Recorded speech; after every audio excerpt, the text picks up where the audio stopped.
We appreciate it. Girl, no, I wouldn't. See, Patty, I wasn't talking about the actual nigga to go. I'm talking about the Jordan and LeBron conversation.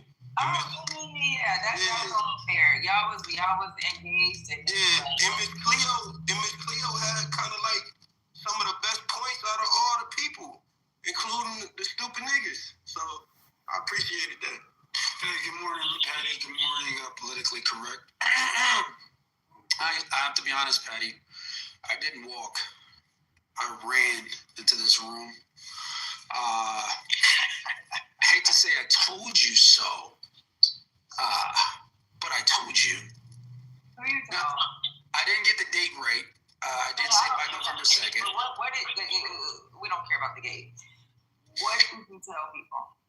I told people that the Democrats were going to fold, that this shutdown was simply a manufactured crisis, and that the Democrats had to fold. And when they did, and they're going to fold and not get anything in exchange for it, it will be them to blame. And now you have even the Democrats admitting it was our shutdown, that we've exacted higher poll numbers and we've exacted better returns in the election, and that this gives us a better position in January to take advantage of the gains that we made in the polls and in the elections.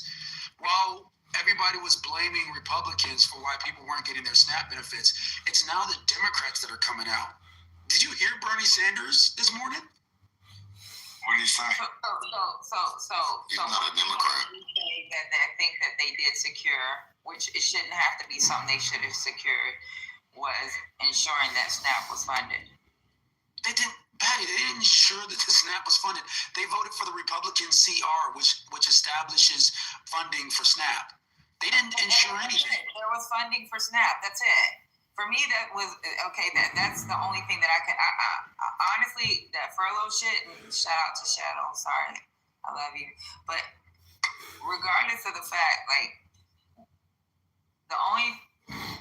I wasn't really worried about the furlough workers, and I should be, because there are people that work with me, because I knew they were going to get their money. But then them suffering through it is a problem, and I brought that up yesterday. I said, I feel bad because, like, there are people that can't go to work right now because they don't have gas money. They made it clear, I don't have the gas money. I have to choose between paying my electricity or showing up to work, and I don't know if I'm getting a paycheck.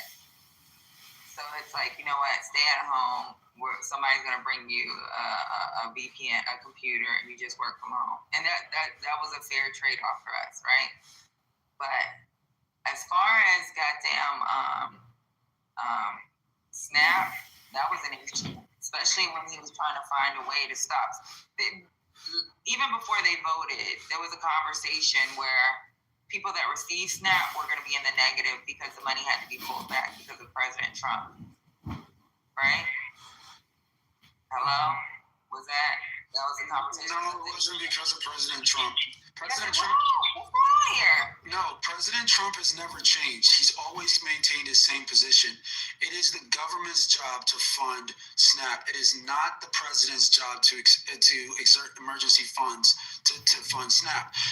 The Democrats don't get to benefit from a workaround that the president has to execute to give them political cover to continue their assault, to continue their shutdown. He did exactly what he was supposed to do, which was threaten the Democrats not to give them cover, and they completely folded, exactly like what they should have done, and what we've known for some time that they would have done. The president is not obligated to provide political cover by giving emergency funds to fund SNAP when all the Democrats have to do is simply open the government again, and SNAP is immediately funded.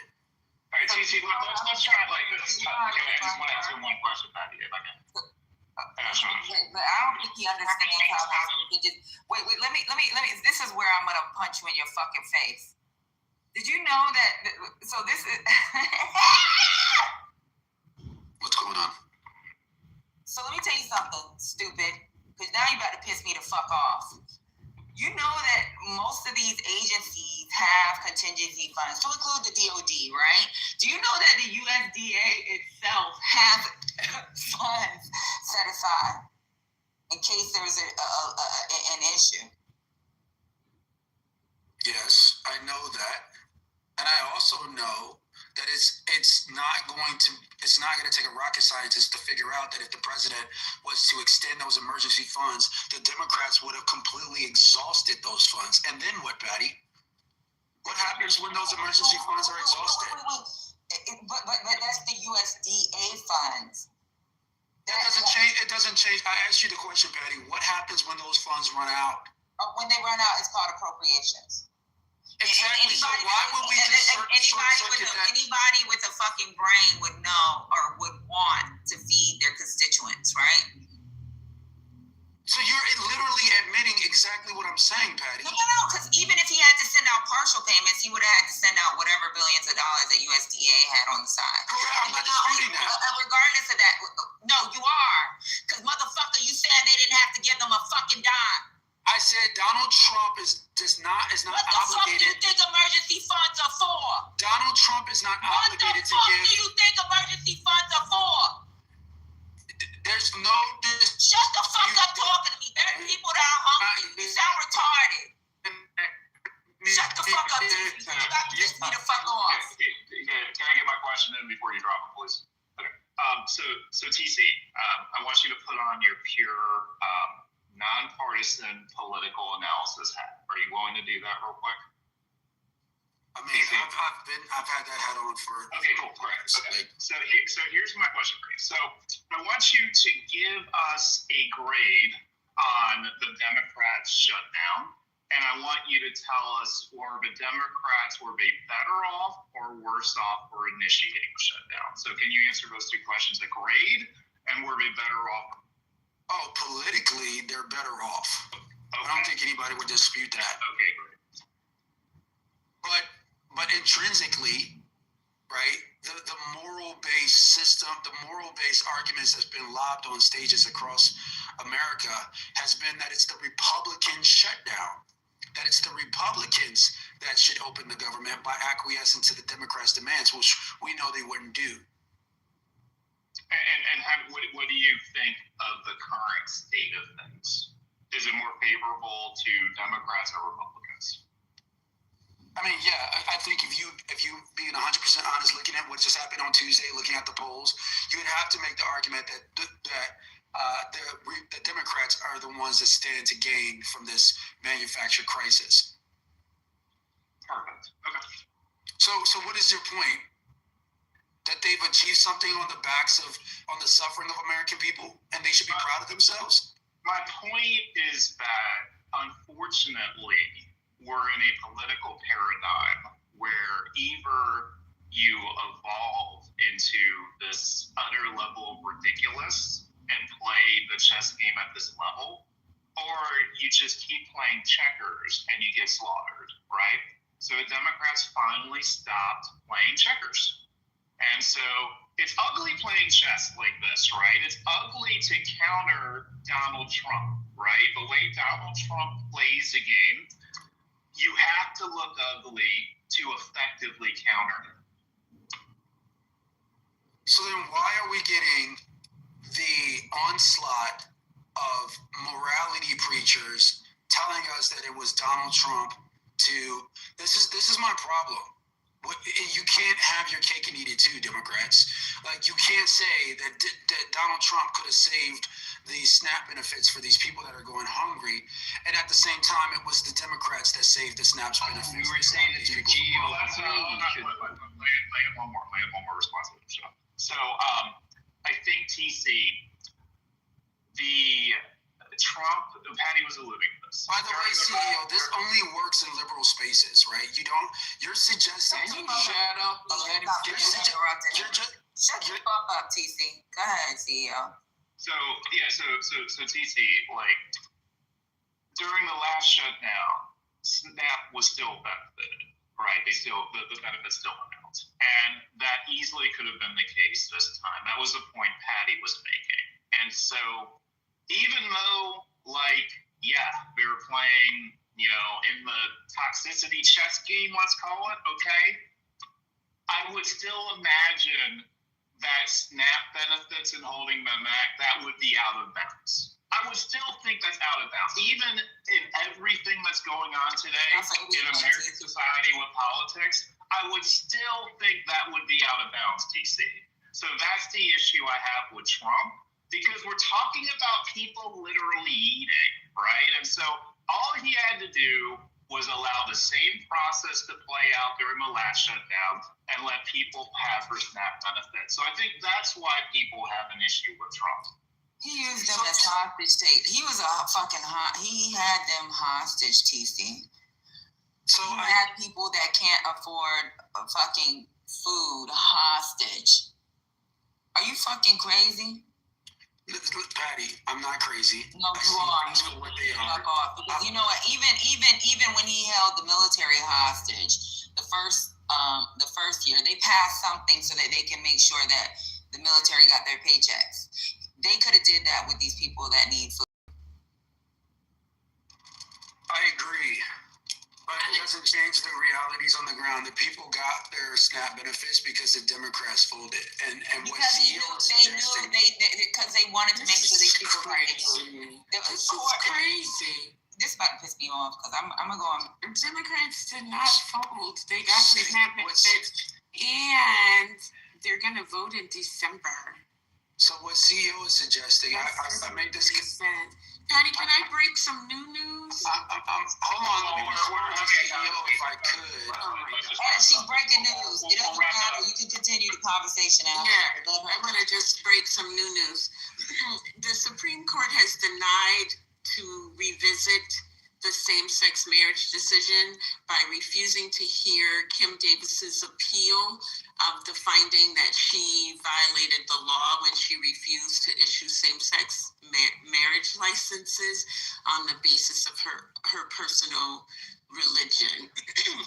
So they needed 4 justices to agree to hear the case, and they didn't get it. So as of now, Obergefell stands.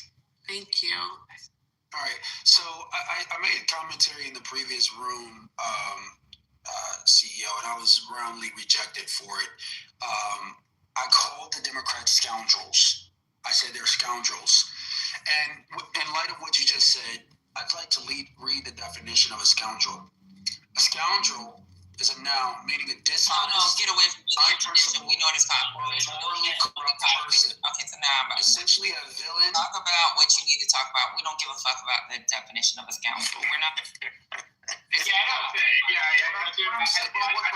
I'm saying is essentially this is what. Ask questions when it came to who's smarter than a 5th grader that JD put out the other day. It was the fucking MAGAs that didn't. So if you want to go on and make your talking point, make your talking point. Nobody give a fuck about what the definition of a fucking scoundrel is. Just go with your talking. So no, the reason why I bring that up is because essentially what CEO is suggesting is that we've gotten to a place, a toxic place politically, where we have to go to the base of our instinctual realities to compete. And if that's going to be the case, CEO, and I'll land here and I'll give you guys your room back. If that's going to be the case, then essentially what we've done is we've declared war on Americans. And this is going to be a populist movement fighting tooth and nail for every shred of political relevance and validation we can get. And if that's what we've come to in America, buckle up, Buttercup, because there's going to be the forces of MAGA versus the forces of socialism in America. And it's going to be ruled by an order of violence, retribution, and chaos. So get this ready. This is what we've been saying. DC girl. This isn't news. What are you talking about? You're trying to say some shit that we already been saying. I'm going to ask you a question, CEO, because I know you have a business that's actually listed in the top. So what does it look like for you if they get rid of these? What does it look like for you as a business owner with the you don't have 50 more, do you? I have 50 more what? Where you have to provide the insurance. Oh, no, I don't have 50 employees. So like 15, so no. Yeah. Damn it. We don't have anybody. That's my mom. Okay, so TC, are you familiar with Matthew 10:16? Well, I'm sorry, what is the scripture? Matthew 10:16. It reads, I am sending you out like sheep among wolves. Therefore, be as shrewd as snakes and as innocent It's harmless as a dove. Yes, I'm familiar with the scripture. Okay. And so, if you have to be shrewd as a snake, but you're still having good intentions, what's the problem? I mean, that's a great way to eisegete scripture to get it to conform to sanctifying Democrats' efforts to undermine the American system of politics. I'm just putting a framework for you. So just what is your response to that? I mean, No, I don't see it. I don't see this as the Democrats being shrewd. I see this as the Democrats being just like unprincipled and scoundrels. Again, I understand from the perspective of politics why this is politically advantageous. But what I don't understand is why make the argument that they have the moral high ground here. The Republicans have always argued that we would debate on healthcare subsidies. The Republicans have always argued that they would take a strong position on making sure that people get their SNAP benefits and funding the federal government and federal workers and the air traffic controllers. That's not up for dispute. What you're suggesting is that the Democrats would waive all efforts of like protocol and which, hey, listen, if that's the game you guys want to play, let's play that game. But don't piss in my face and tell me it's raining. Right? Don't tell the American people that it's the Republicans that's stopping their health care. It's the Republicans that's stopping their SNAP. But all of a sudden, the Democrats come and vote and say it was our shutdown and we got this from it. It literally is. If you look at healthcare, Dr. AD is still confused. Somebody help her out. Look, I'm going to tell y'all this. I don't know. That's why I was going to try to call my mom. Because my mom has a Clubhouse account, so she used to sneak and listen every now and then to read about the school. So I'm going to get her come in, but she hasn't answered her phone. But I do know that me and her talked about the subsidies. And I know for her, she was saying, like, maybe she needs to look at part-time because she does have a lot of college students that work for her. So she needs to, like, maybe shift shit around because even though I don't know how the subsidies work for these, that's why I was asking CEO. I haven't really looked into it. But I do know that there is something in those subsidies that help employers who have employees when it comes to these darn affordable market plans or whatever for them. So I do know that, like, in the last couple weeks, she was like, maybe if it doesn't work out, me and your daddy look at what part-time looks like, but that means we may have to hire more people. So it does. That's why I asked CEO because he's here. But I promise you, if as soon as she answers that phone, I'm gonna get her to talk. Like how the subsidies affect these businesses, and I think she's a small business, but the way the government has her name, or how the government defines small business. if you have more than 49 employees, right? CEO. I think it's correct. Yes. Right, but the subsidies. Go ahead. Yeah, the subsidies subsidize insurance for people who work in small businesses where they can't afford to supply full insurance for their employees. Is that what you're talking about? Yeah, so I do know. So this is the conversation. She was like, if we do this, it's going to be more money that we're going to have to ask them to pay because I can't afford to. And this is just a small business, right? Yes, some of the business. I think that the businesses are allowed to. There's something that allows them. I don't know what the word is, but they won't be penalized for allowing their workers to buy insurance on the exchange. So they don't have to do, like how you have a group plan. They don't have to have a group plan. That's not true. That's not true. For the businesses. What's going on? I'm a business. What you're saying is not true. You got a whole bunch of part-time workers. You're gonna stay on mute, T. I can literally tell you how it works, Patty. You're gonna stay on mute. Listen, I'm telling you what my mom told me. She has a lot of full-time workers. You're not wrong, Patty. She It's has Dr. over AG 50 is full wrong. time. The And with business, her full-time workers, there's something that she has to do. There's something that she has to provide a group plan, but the workers don't I'm have to not dumb. take the Let me group finish plan. what I'm saying, okay? What's going on? Something that the subsidies, even though she makes some little bit of change, there's something that helps her as her offering that group health plan, where she was like, if this doesn't go through, she's gonna have to hire more people to work, and she's gonna have to, she can't have as many full-time employees. Right. They have, but Patty, they have I don't remember the exact name of it, but the group plan for the business is on the exchange. Like there's some It is on the exchange. of the exchange where they go and they can buy these plans, and the money that the government supplies makes it more affordable for the companies to offer insurance. I can't remember what the exact name of it is, but that's how it works. So yes, they technically have a group plan, but it's not one that's funded by the company. It's on the ACA market or whatever, the market exchange. And they had a special name for it that I can't remember. Right. So I know she was explaining it, and I was like, what the fuck? Because she was like, we're going to have to raise the contributions.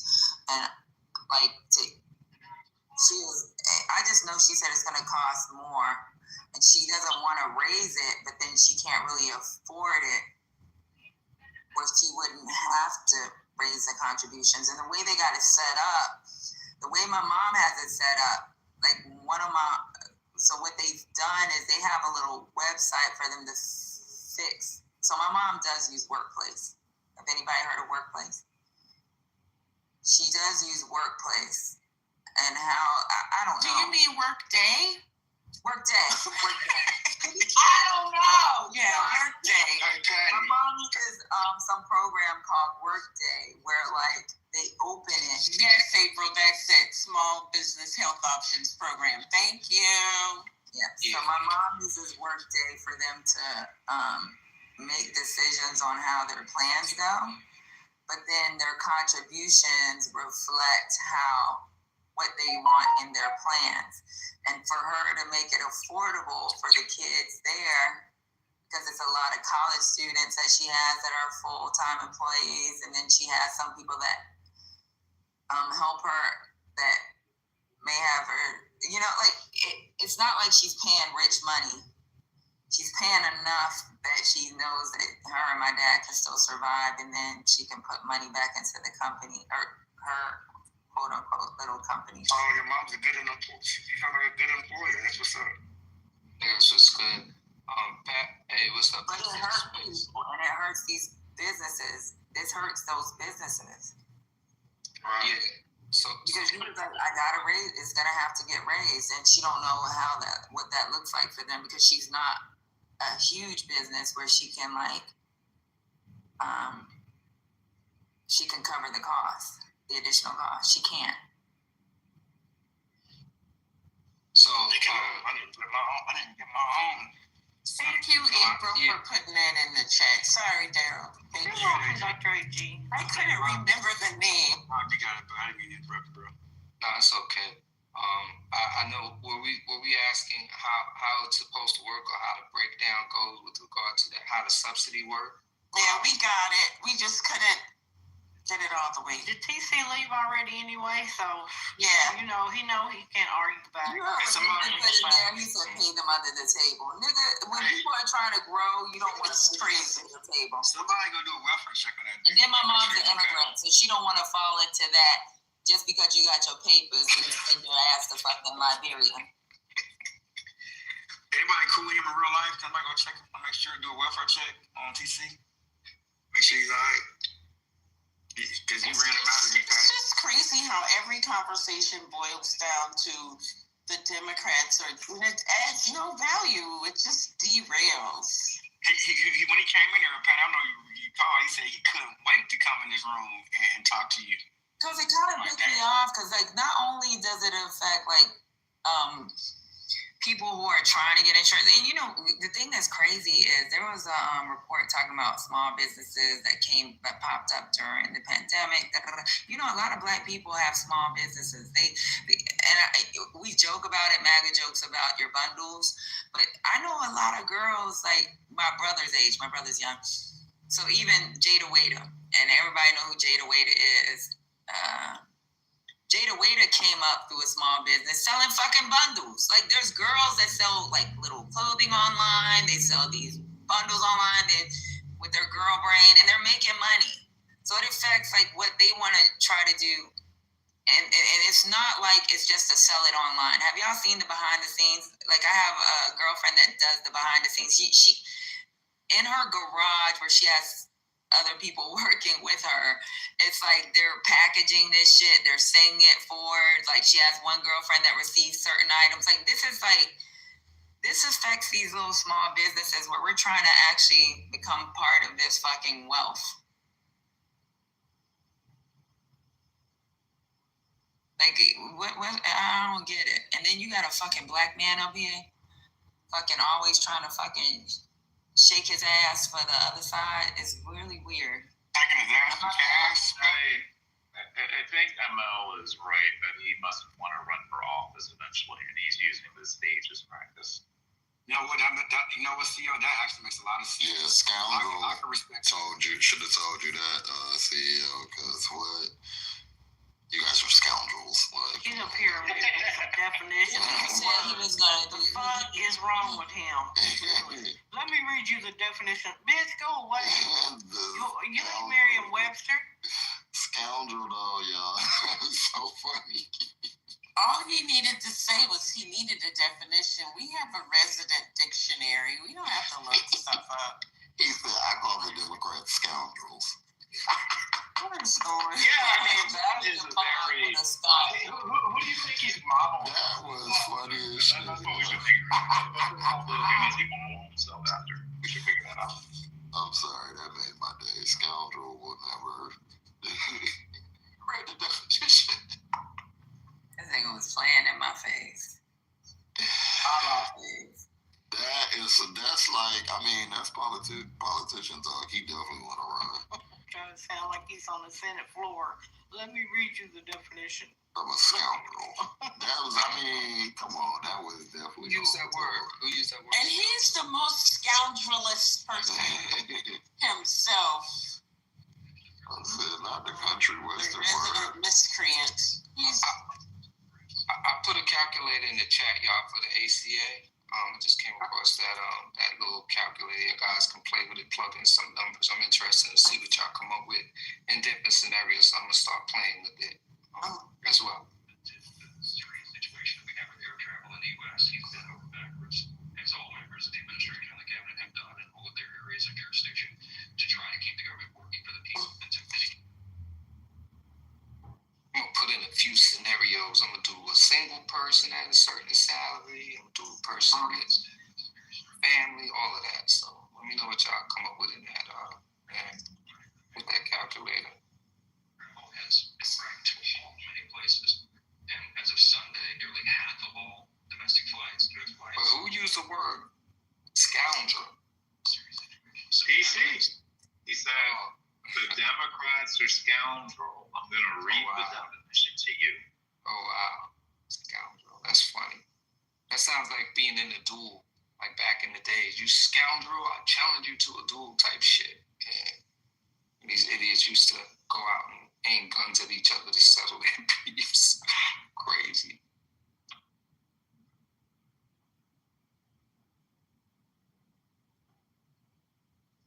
Who's Nathan Wright?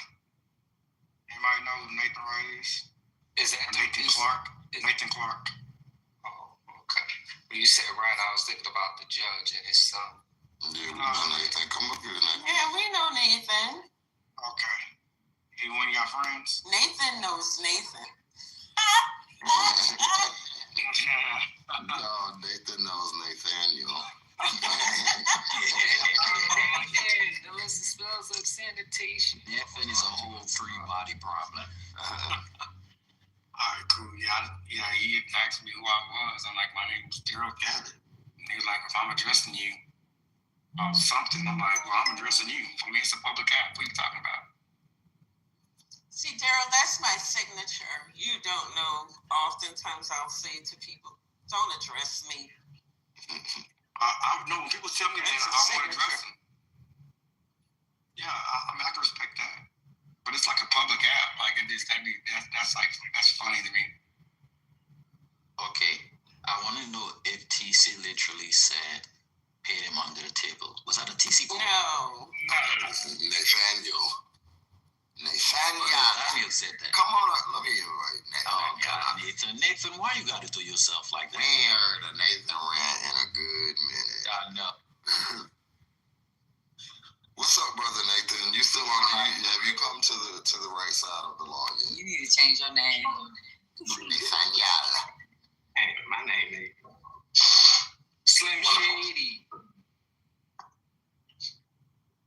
Yeah, so it's been a minute.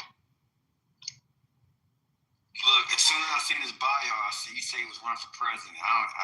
We good, bro. You got it. Go ahead and run your campaign. If you vote for me, I reject it. So let's keep it moving.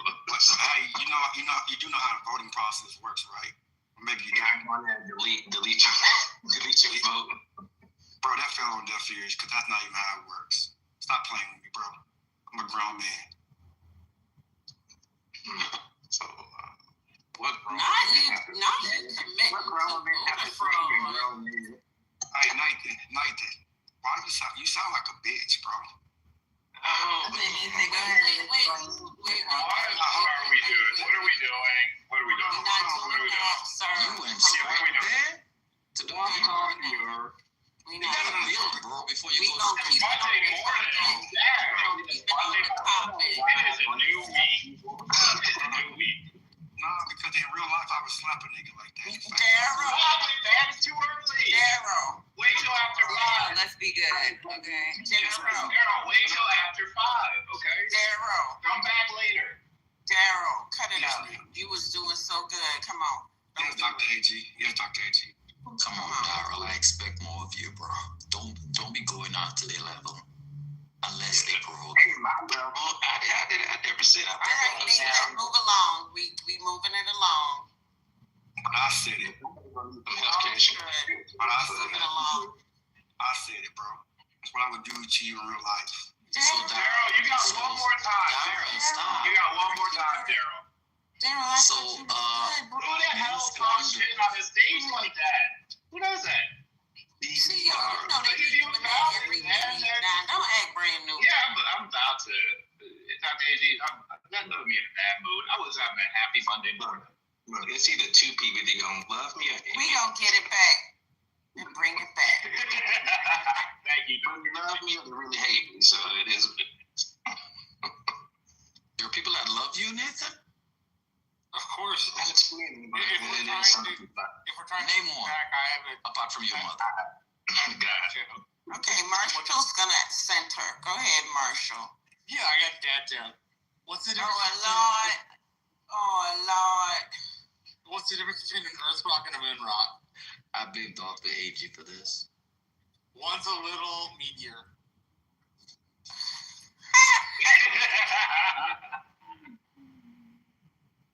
That's insane. That's insane. So, have you guys talked about primarying all the Democrats who are still going to be running, apart from the two that's retiring next year? So email, look. What are you doing? Let me just say this about what's going on with the healthcare thing, right? And it's obvious that temporary band-aid of subsidies is not working, right? So when would the Democrats realize that universal health care is the way to go? Like all European countries, Australia, the rest of 90% of the modern world. You know, would you ever keep giving subsidies to these insurance companies? You know, this shit is crazy. Like, how many times are we going to be at the same spot? You give another Band-Aid, somebody like Trump, somebody else is going to come in, and we're right back at it. You know, we have to come up with real solutions. Even though shouldn't the question be, when will the Republicans decide that universal health care is the way to go? Because it seems like they're the ones that are upholding, I mean, they're the ones that are stalling the process. So can you reframe your question? I'm gonna reframe. So if the Republicans say, "Fuck you, we're not gonna give you anything," right? So we only can work with the Democrats right now, right? So you have a better chance in saying to them, you know, hey, we don't want any Band-Aids. We don't want any subsidies. We want universal health care. And it's actually how will they enact universal health care? What is required? Because they pitching it wrong. No, what is required for them? Yeah. So, you know, it requires the Senate. In the Congress. Okay, and who is in control of that at the moment? Who's in control of those at the moment? So when you're talking to Democrats, right? Who's in control of those three things at the moment? Of course, I'm not saying at the moment. Of course, Republicans are. Okay, but you said you were going to talk about what's going on now. Yeah, that is what's going on. So but the Democrats are not in control now. So it can be 30 seconds, right? So you should be pitching to the people who are in control now. Okay, you said it 3 times to me. I know, and I'm gonna keep saying it because the Democrat bashing is not happening. So give me 10 seconds. How many seconds you give me? So I'm gonna make my last point. So here's the last point. You asked for 30, now you asked for 10. You're exhausted. You're on third. You're on third, not seconds. You're on third. Okay, so if you add up how many times the Democrat Party in the last 15, 20 years had complete all 3 branches, it's a lot of years, right? So and they got ACA, and they protected ACA. That's why and you know why they had to do the subsidies? Why are we in the situation we in? How we got here? The reason why is because Barack Obama and the Democrats vote on the public option, and they get 1 vote from the Republicans. No. They could have passed it anyway. That's a wrong answer. For the ACA. That's a wrong answer. That's not the public option. I'm sorry. I know that. I'm saying that answer is incorrect. Once the ACA was established, right? What happened? The Republicans sued to get rid of the individual mandate, which undermined the ability to keep the insurance rates regulated. Because now you don't have as many people in the market. That was a key aspect. That was a key determiner of the success of the ACA, sir. So why are you talking about the Democrats? Because you missed it, and it's a shame, right? ACA, the reason why it was going to work so good is because the public option was there. That's why people. What's going on? And listen, when it passed, I'm talking about after it passed. I'm talking about while it was passed. What is going on? What are you talking about? Why are you talking about that? It's okay. Talking about that. Nathan, did you take your medicine this morning? Emil, explain if anybody else on the stage don't know what I'm talking about. Nobody knows. Nobody knows. Listen, the public option wasn't a thing. We're talking about what happened after the public option. So we understand it was removed, right? But what happened, and that's when she brought up the individual mandate. So and then another thing was those damn risk corridor programs. So there was things that were removed, that Republicans removed, that may have been able to keep us from needing what we need now, Nathan. But the public option was not a part of ACA. That was the original proposal. It never went through. It actually went. We're talking about as it was passed. Okay? You're talking about something that it wasn't passed. It was negotiated before ACA even was sat on the table. Which I agree with you, Nathan. They should have never gave it up. They had enough votes to have it pass, period. But that's not where we're at, Nathan. We're talking about the subsidies and why the subsidies were put in place and what the actual ACA that was passed and what was repealed after it was passed. That's it.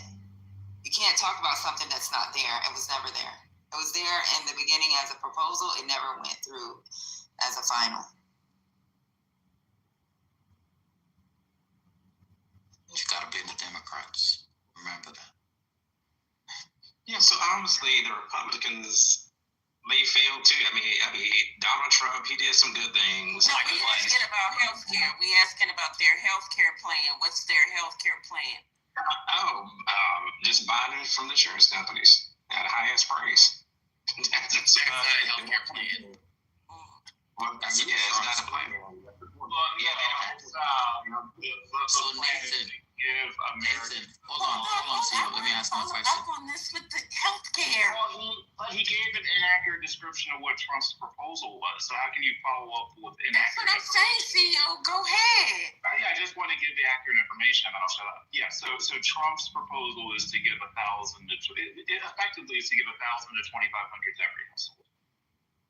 Okay, so Thank Nathan, you. And that's the healthcare. Nathan, ML, is this on the healthcare plan? yes. So Nathan, when was the last time the Republicans put forth a healthcare plan? Theo, just talk. It's Saturday. No, that's Trump's gimmick. Talking about the Republicans, that's Trump. Talking about the Republicans. Trump has a It's a gimmick, CEO. It's a gimmick. We all know it's a Well, it gimmick. doesn't It's about the matter. He's subsidies. still putting That's forward your with his plan. Yes, but the party as a whole brought something before Congress as a whole. Democrats have done it twice. Like Clinton's did it, Obama did it. Republicans have pushed back at every instant of we trying to get universal health care in this country. So they've never put a bill on the table. That's what I'm asking. They haven't. But yet you blaming Democrats. When was the last time the Republicans ever brought a bill to the floor on health care? The answer is never. And I rest. Yeah, Republicans are the individuals who didn't even want us to have Medicaid. Insurance fucking lobbies, the seats they sit in because they're corrupt pieces of Republican trash. And what people are blithely unaware of is that we're living in a system, thanks to Citizens United, that allows these stupid ass fucking corporations to fucking run and ruin our lives. But no, what he wants to do is blame Democrats, as if Democrats didn't create something or at least pass something that would try to at least help some folks pay for affordable health care. They're the reason why I don't know if you're old, you look old. I don't know if you have a child. And get health care, man. Your child's going to stay on your fucking plan until they're 26 because of Obama. That didn't happen before. Your child cannot be discriminated against if they get cancer, if they get something that's awful. They won't be discriminated against now because of pre-existing conditions. You blame Democrats for stuff that actually worked, and not Republicans for suing and stopping and dismantling it, just like they're doing with the fucking Voting Rights Act. They've already dissolved multiple sections of it already. Now they're coming for the final one. This is what happens. And then you blame, it's the Democrats' fault because of DEI and the Democrats' fault. The Republicans are consistently making attacks directed at a particular statute, and then you go and blame the Democrats, who actually are the ones that support the very thing you haven't. Like, you make no logical sense. You're just a fucking idiot on Clubhouse. You're a loser. You're probably a car salesman like Trey. You probably sell ghetto ass pre-owned Toyotas. You're a fucking pathetic sack of shit. And I'm tired of hearing you. We didn't need a fresh opinions of dumb as fuck, slow. And I know you're mad about last Tuesday, big. Is he talking to me? Like, I definitely just did, bitch. Your big nugget hoe. I definitely. Oh, no, man, don't drink. Is there any of the Nathan on stage? Dragon, he's selling these Toyotas. I am not Lord. Hey, and Matt, Trent should not be catching strays this early. Like, I started my pre-workout, so. Trent catch your strays. Clearly you did, Matt. Clearly. Yeah, I just have Just waking up. You listen, you fast pressed what 300 this morning? Okay. No, I'm about to. I had You see that? in high. Okay. Whatever Nathan weighs, that's what he's been through today. Here it is, right? He would have said it. Tell us, Nathan. Tell us. Slapping his mama. And that's a damn shame. You mad about with your nasty big funky ass teeth. You look inbred and you mad about it. You know your daddy tried to spit you out, right? You know your daddy tried to spit you out, right? LOL.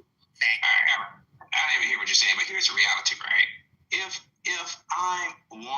ML is on the team fighting for me, right, and he's elected ML to win, I don't want no almost motherfucker like most. I almost want, Nate. What are you talking about? What's the subject you're speaking on?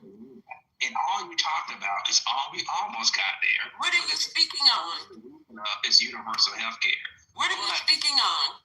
What's the subject you're speaking on? We're talking about subsidies. And that's not a real solution to the problem. Okay. We're talking about subsidies. Okay. I'm talking about a real concrete solution. Okay, and what is in your mind, what is a real concrete solution? So the concrete solution is single payer health care. Okay, stop right there. So which party is more likely to vote in single payer health care? Democrats, like I've been Okay, saying. so what's your complaint? Yeah, because they have not been getting it done. Listen, I don't care about feelings. So why have they not been getting it done? Lobbying, sellouts. They get a lot of money from the farmers. Oh Lord, Nathan, be quiet because this is crazy. This is crazy. This is absolutely crazy. Oh, so no Democrats. So you telling me no Democrats aren't? That's not the point. You're not going to distract me. You're not going to distract me with some argument about who's in the pockets of the pharmaceutical companies, because the reality is all of them get money. All of them, the Democrats, the Republicans, maybe not the independents, but all of these people, all 435 of them, I would say 90% of them get money or have been endorsed or supported, or their PAC has been supported by somebody who represents the people in a way, these industries that provide goods and services to the people. They get to lobby on behalf of themselves and the people. We get it. That is not the point here. Stop doing that and focus on the issue. Why is Obamacare, ACA, in the straits that it is in at the moment? And the answer, sir, is the Republicans, because they are not invested in any kind of universal access to health care. They want the market to determine everything about health care. Who has access, what you get, what you pay, all of that. So stop lying to yourself. Stop attempting to lie to us. If you want to have an honest conversation, here's where we start. Healthcare mic on you, sir. Get them veneers ready, girls. Time to talk. Dang. You wish you had teeth like mine. Girl, I don't go to Columbia and get $10 off my next visit, bitch. I don't got time with your $15 veneers, bitch. Get your teeth fixed by and that is a point. Wait. You can get $15 veneers? Dental needs to be included in our health care plan.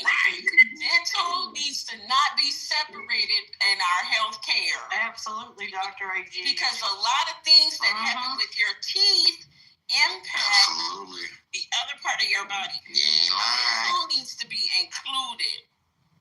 And eyes. Vision too. It needs to be full body coverage. You know how when you get your insurance for your car? I'm so stuck on You $15 get for bumper to years. bumper.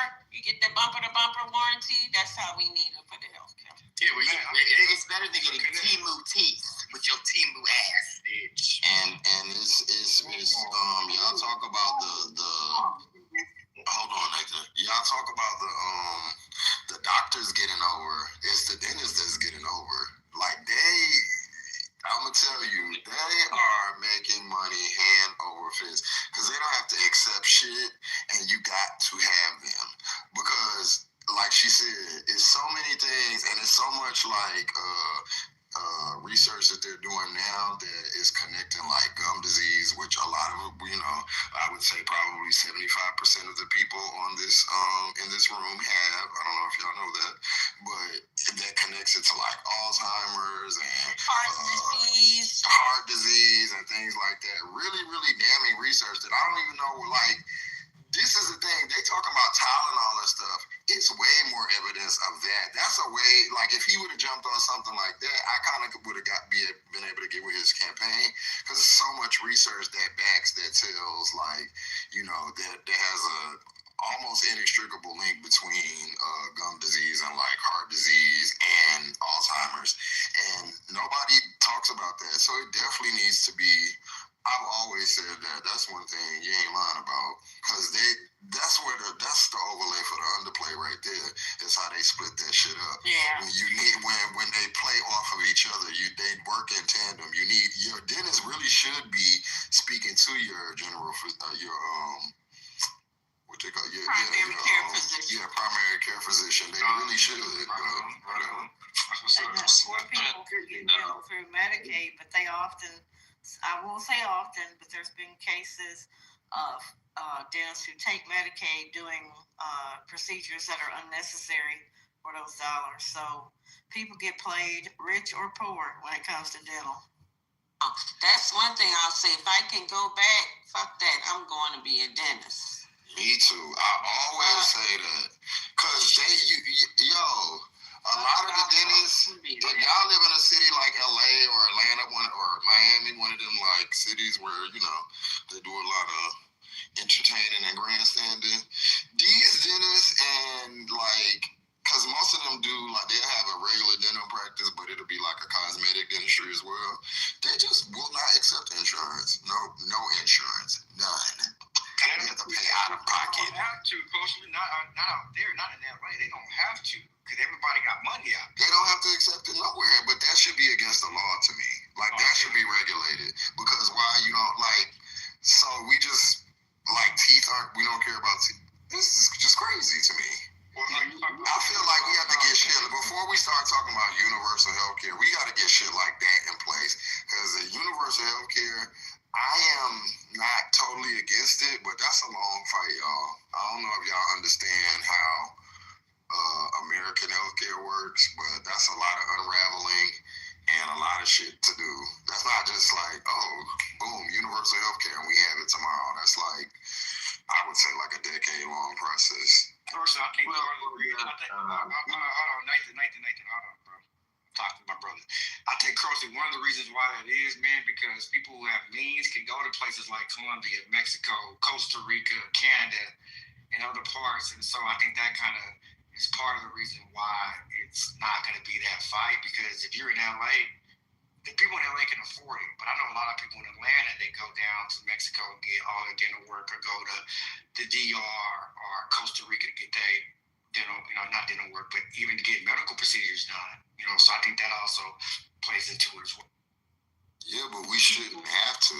That's what I'm saying. Like, there should be, I don't have a problem.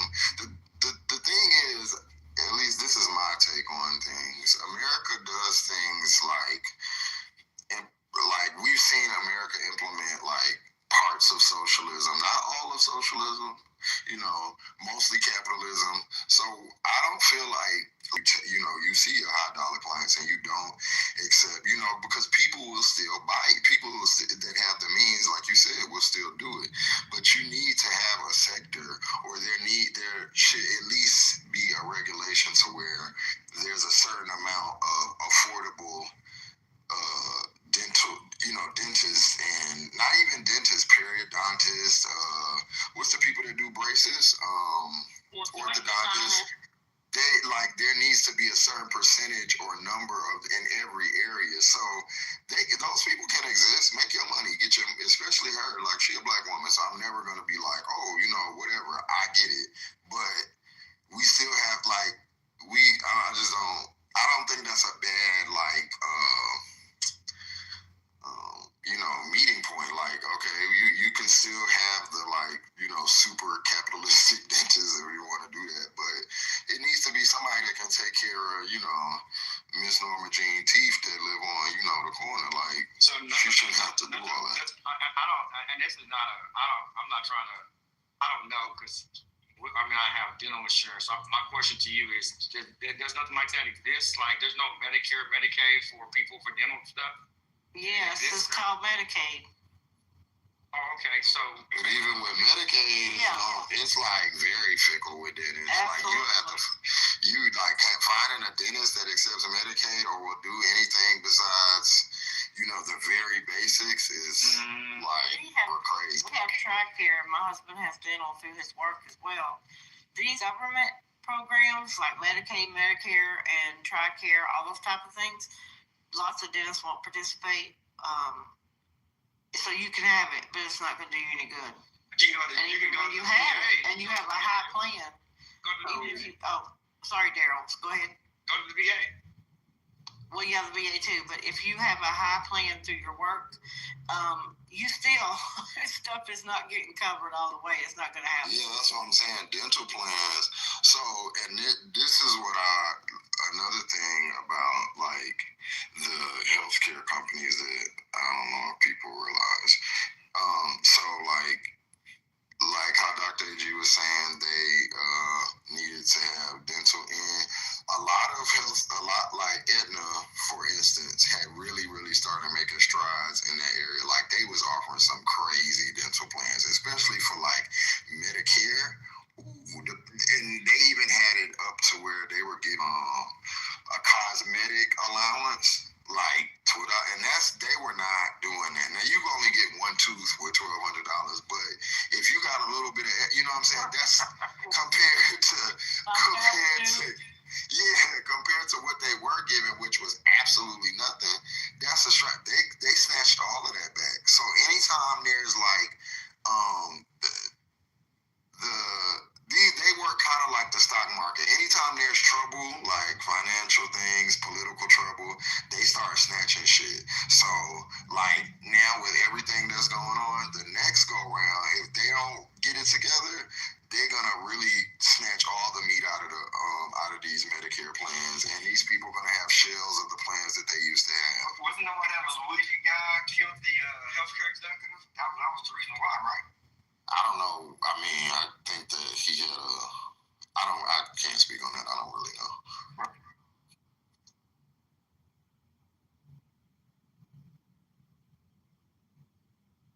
But when you have a large part of the American citizens who are at the bottom, okay, we're not going to be great again or ever, right?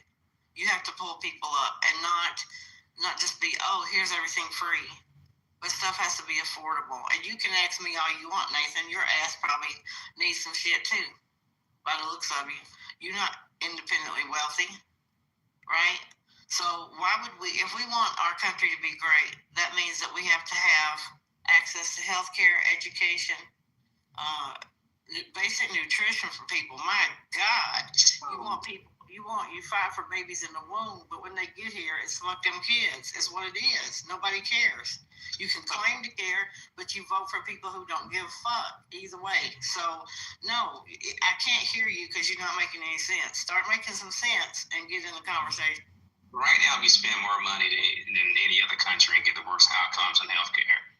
Universal healthcare isn't a free thing, right? It's going to be paid through taxes. So that's not what the conversation is about. It's about most Americans spend less time face-to-face with their doctor than most modern countries. That's why we have the healthcare outcomes that we have. It's really a damn shame, to be honest with you. And a lot of some view I do align myself with some Republican views, one or two. But yeah, I fight them on this. Agree with what I'm about to say, but I think that Utah's healthcare, right? They have both systems. I'm not saying eradicate all private healthcare, like Jess was talking about. People who want that, they can actually spend more money and get it. But for not to have universal healthcare, it's not a Republican issue or a Democrat. It's a basic common sense issues because different countries, the conservatives, all agree they should have universal healthcare in those particular countries. Like for universal health care or some type of, guaranteed health care for our citizens. But there's two parts. That's a lot. It's a big task to take on, one. So I think that maybe a lot of people do agree with you, but you have to pick the right time to do that, to bring that up. Now ain't the time, right? And then my second thing is, so I agree with you, but I'm on the left. Like that would make sense for me, right? Like, that kind of, okay. You're a Trump supporter. How in the fuck do you, and Trent is saying he agrees. I don't understand how y'all get from free health care to release the beast on the public citizens and, let's take over democratic cities and with the, I don't understand how those two powers combine. I really, really don't. So how can you be for people's welfare as, health welfare, but you're not for their social welfare? That's why you never trust the car salesman. Go ahead, Nate. So here's the thing, right? Here's why the Democrat Party kind of lose sometimes, right? When you have and rally people around hope, change, and universal health care, because they have actually ran on it with the public option, things like that. And when you fail to deliver, right, it's like somebody promised you something, but they never deliver it. And then after a certain period of time, you look at them and you don't look on it. Because you used to have. But you just forfeiting the voting process. It's almost like Let's go down. It's almost like y'all think, okay, I say this, I lower taxes, or I'm gonna, deliver free health. So like, let's say Bernie Sanders. You was for Bernie Sanders, right? Right? Okay. Now Bernie Sanders wanted free health care.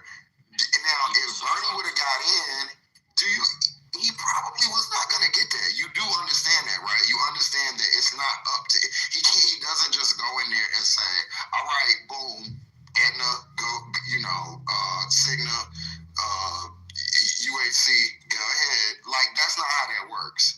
So when y'all say fail to deliver, I don't really get it, because it's not like the people that want whatever they want don't try. But if niggas don't vote for it, it's not gonna happen. So when y'all I just feel like y'all just are simplifying something. Like y'all are like, okay, they said this. Yeah, they said what you agree with it, and he said he was gonna try. Whoever said they're gonna try to. Now, if the American people don't fuck with it or they don't vote for it, we can't get it. You understand that, right? Like that's how the process works here, right? It's not just they say it happens. If it don't happen, it's their fault, right? That's not how it goes.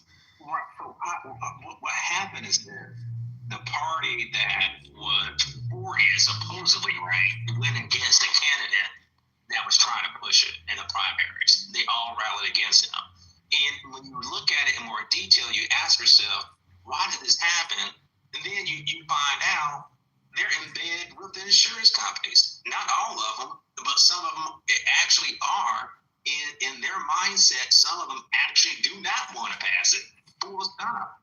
So, and that comes the issues. When that happens, I'm just not talking about just me.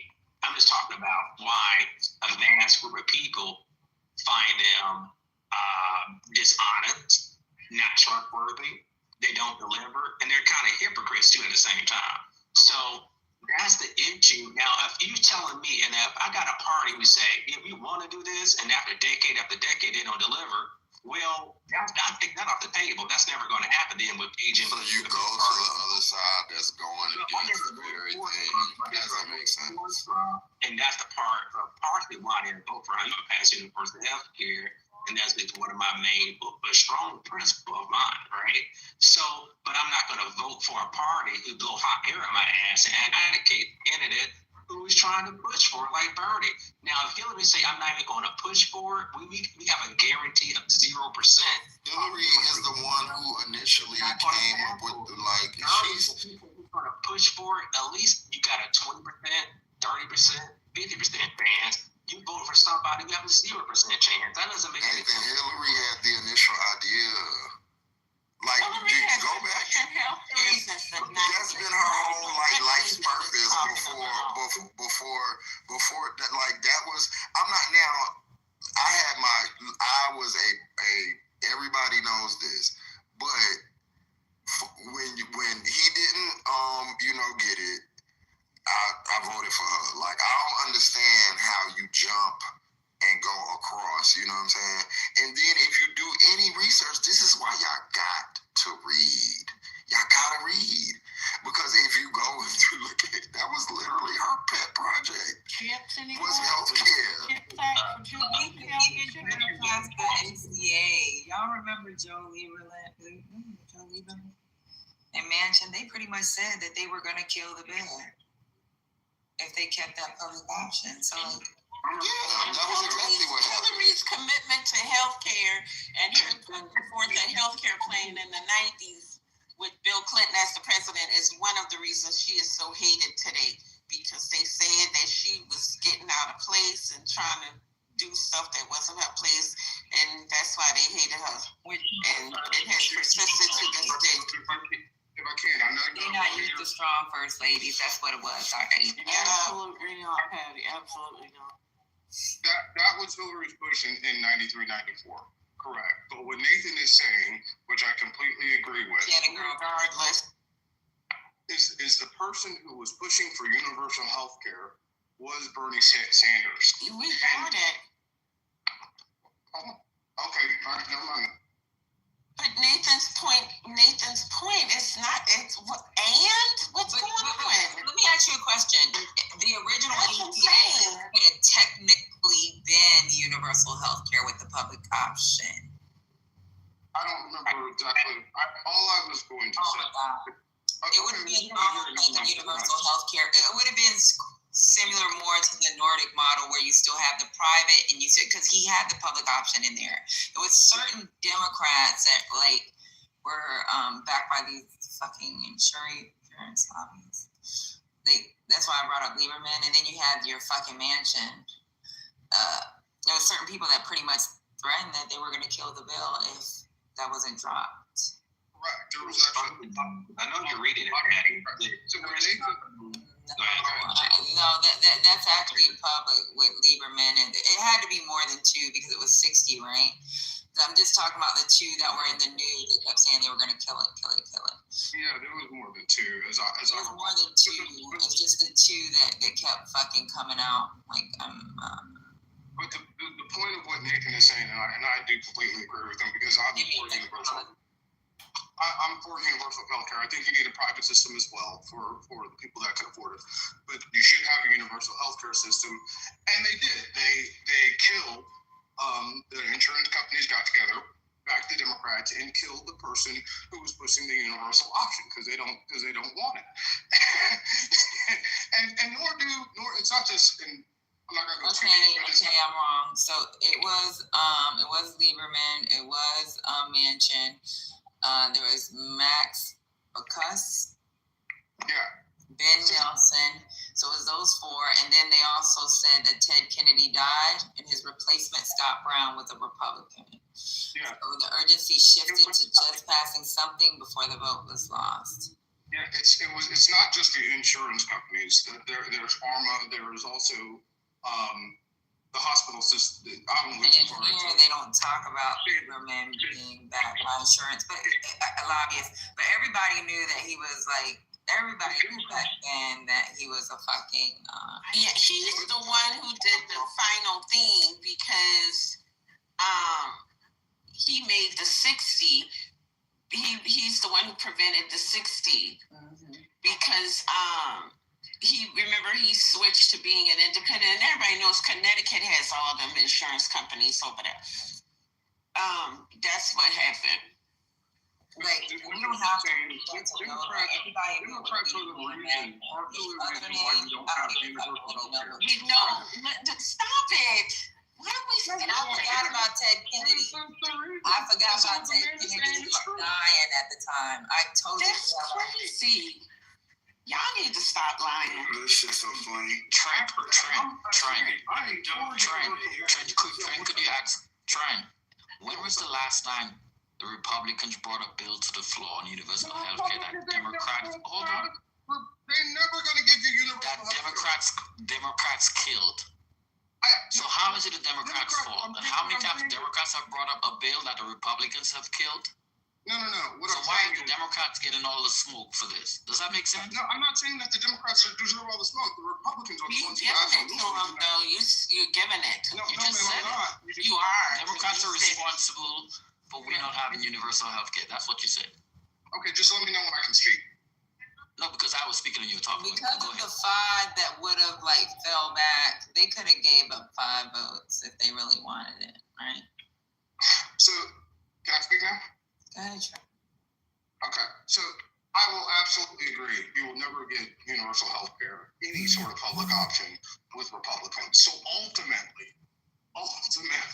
Republicans are responsible. But in the case of the progressives, and I'm actually very confident now that we will eventually have some sort of public option for health care because the numbers are just too ridiculous. Even the private insurance is now off the charts. Now that people have had a taste of the ACA and Obamacare, they don't want to let it go. So we're going to have a revolt when these subsidies get released, okay? But it was, just, if we want to go back a little bit in time, had Bernie Sanders not been, I don't know what the correct word is, I'd say pilloried by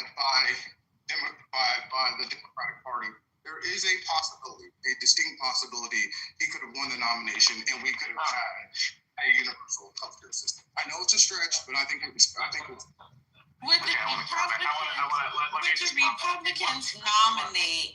Would the Republicans nominate a Democrat as their presidential nominee? Man, with all due respect, they have gay rights. Nathan, I have a question on the floor. Is that an answer to the question, yes or no?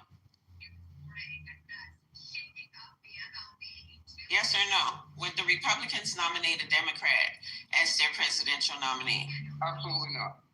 So why should the Democrats nominate an independent as their presidential nominee? Answer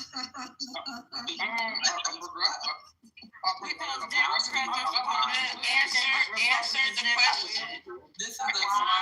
Why should the Democrats nominate an independent, someone who's not a Democrat, as their presidential nominee?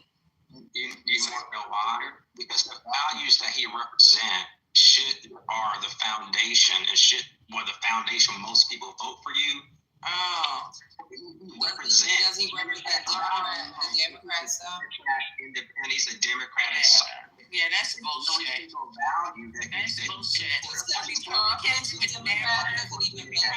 would never nominate a non-Republican. The Democrats should never nominate a non-Democrat. The problem with looking at it, this is the problem with looking at it through just a party lens. The party is the lens, sir. When you're talking about presidential nominations, what's going on now? What is going on? They run by party, sir. Yes, ma'am, but the parties are also run by the corporations. And so what's going on, Trent? Wait. What's going on? I'm trying to tell you what's going on because apparently you don't know. I do know, and I do know that the party is run by the fucking people. I don't know what you want. So the business, what has happened in this country is the business Oh interest. my God! Now we're gonna get it. You gonna talk about Citizens United? Are we gonna relitigate that? Is that what's happening? May I say something, please? I don't understand the nature of the conversation when Bernie won the first, 3 or 4 primaries in 2020. So there was a distinct possibility that he was going to win the nomination. No, he was never gonna win.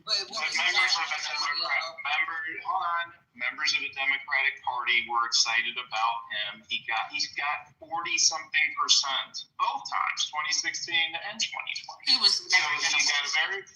But he won a lot of delegates. He won a lot of delegates, so he was a legitimate player.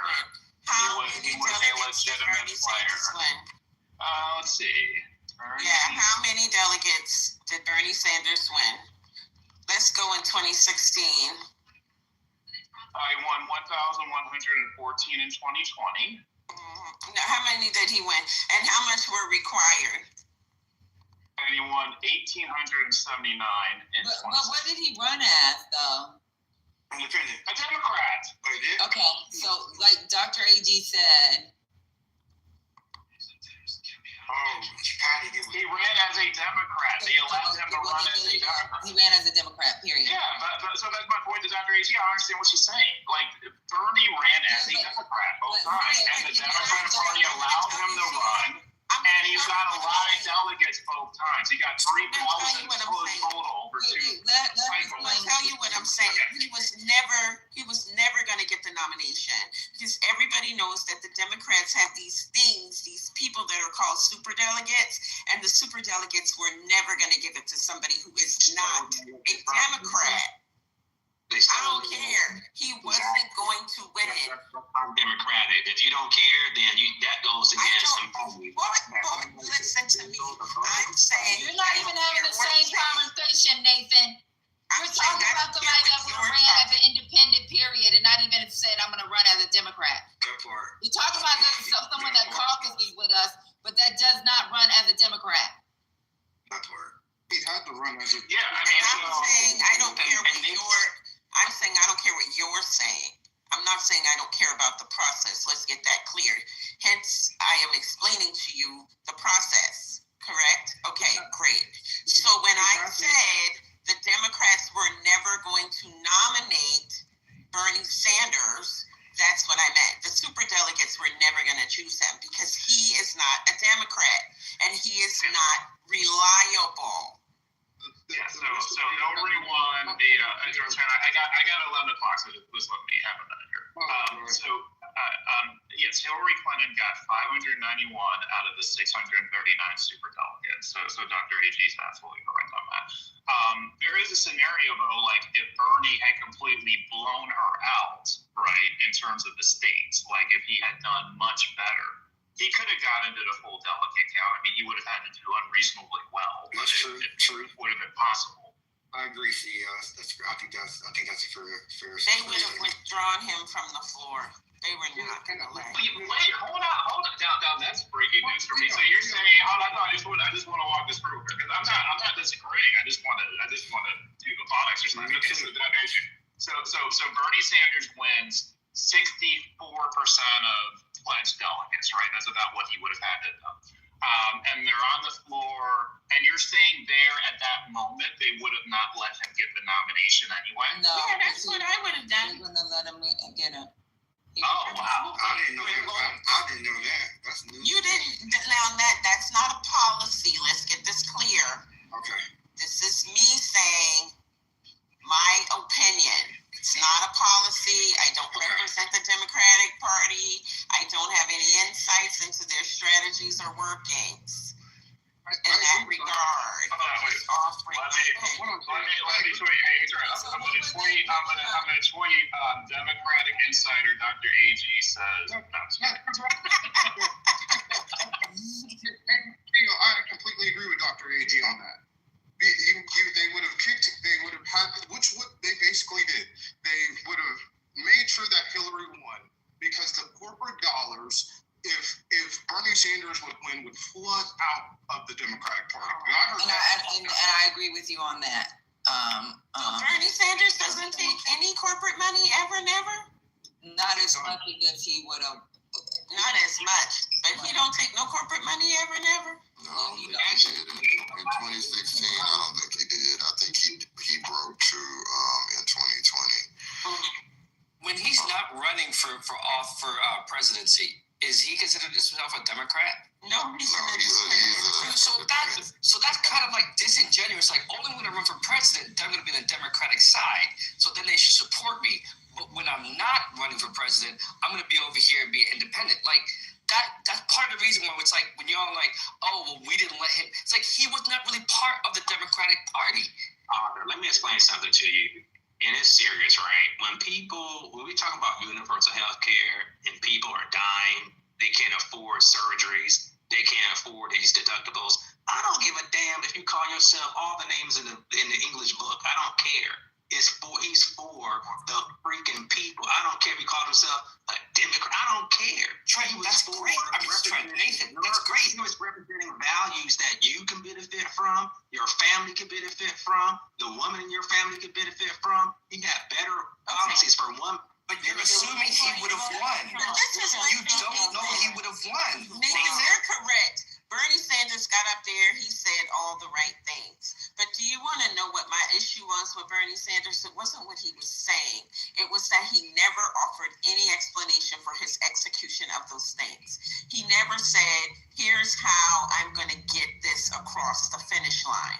His record does not suggest that he had the capacity or the ability or willingness to do that. All the years that Bernie Sanders has been in the Senate, all the years that he has been in the federal government, his legislative record, his leadership on legislation was not commensurate with the promises that he was making. He showed no ability to be able to do what was required to get all of these big ideas, not only on the floor to get senators or House members to bring these ideas to the floor, but that he would be able to negotiate behind the scenes to get them across the finish line. That is my problem with Bernie Sanders. Anybody can say anything. They can promise you anything. But when you're running for the president, you need to be able to demonstrate that you can get these done. Now, it's one thing if you like Donald Trump and you don't have a legislative record that people can look at. You've never been in the Senate. You've never been in the House. There's nothing there people can say you had an opportunity to do these things and you didn't do them well or you failed. That's a different situation. It's a different scenario. Same with Barack Obama to a lesser degree. But here you have somebody who has been in the Senate, who has been in Congress for decades. That's a problem, sir. And that was my problem with Bernie Sanders. With Bernie, he has in a way I kind of look at Bernie Sanders as